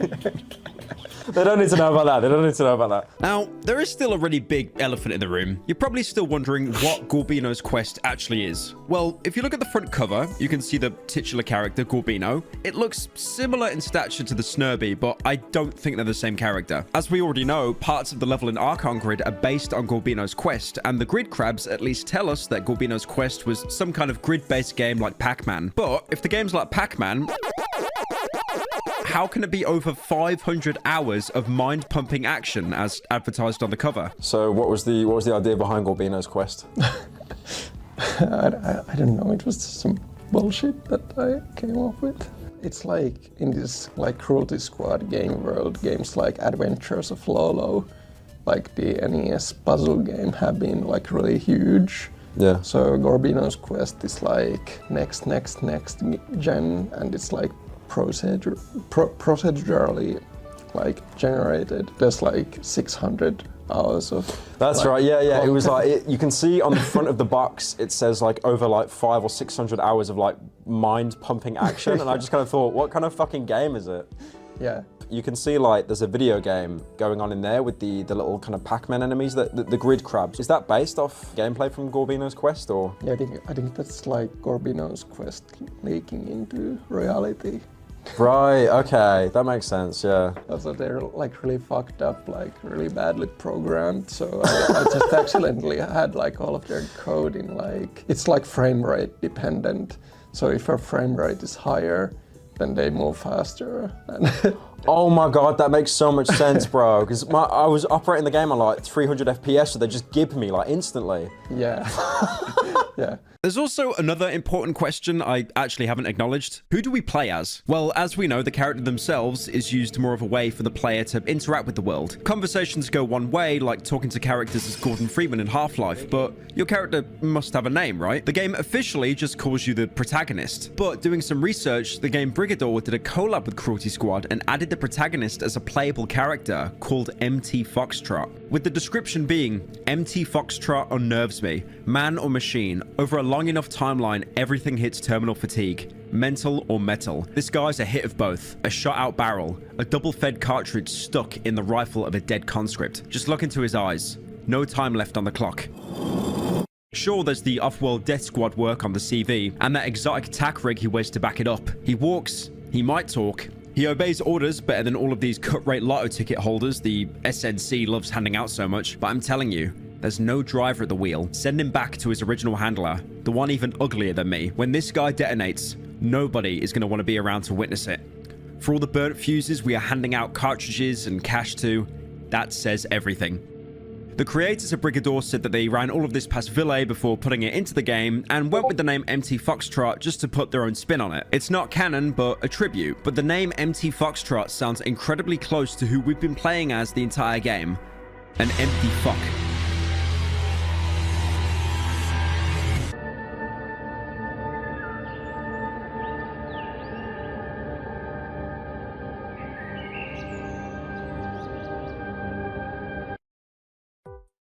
That's pretty much everything. I'm going to link Cruelty Squad in the description so you can pick it up for yourself. It's an amazing game and more people need to play it. And best of all, if you buy the game, you'll be supporting Ville's next project, which he said himself is going to be much more ambitious than Cruelty Squad.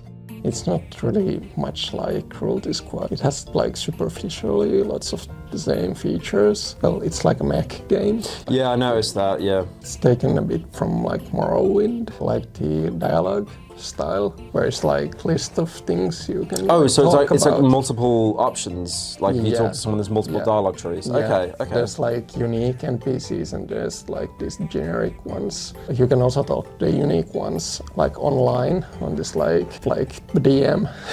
Oh, what, like kind of like Twitter DMs or something? Yeah. Okay. Yeah. I was also thinking of adding like Twitter like timelines for one of the characters. Just add Discord into the game, it's over. But there's like a lot of like interaction with the NPCs and they all have like this hostility status. So like they tell you more if they like you and less if they don't. Oh shit, you're going all in then. Like it literally is like an Elder Scrolls game, kind of like with the dialogue and the interactability. But it's like really early on. Now. Yeah. It's going to take a while. It sounds like there's a lot going on, man. Shit. I feel like it's even bad to ask, but like, is there like a release date? Like even the year? Nah, probably not. No, I think I'm going into early access because it's actually like kind of open-ended, so it's easy to add more stuff. I think a lot of people give early access shit, but something like that actually sounds cool. Like you can actually build on it and add more stuff. Do you think there's a chance I could be added into the game? Cruelty Squad or the new one? Oh, any.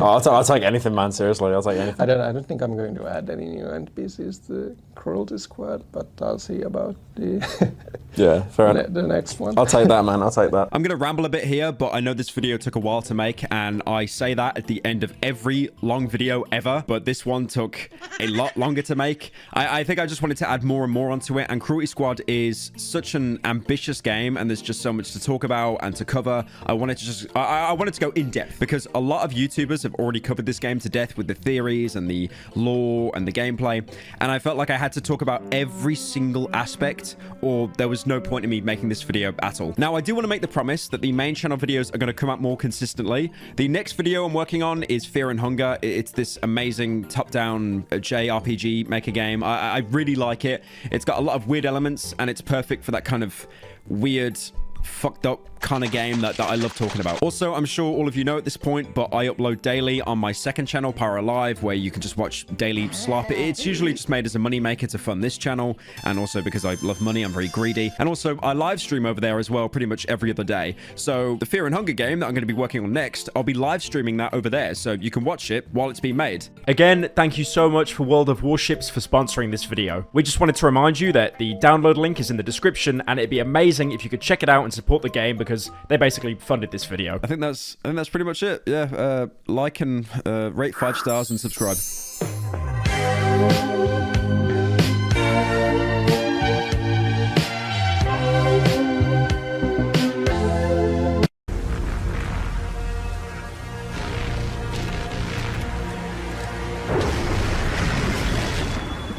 Kept you waiting, huh?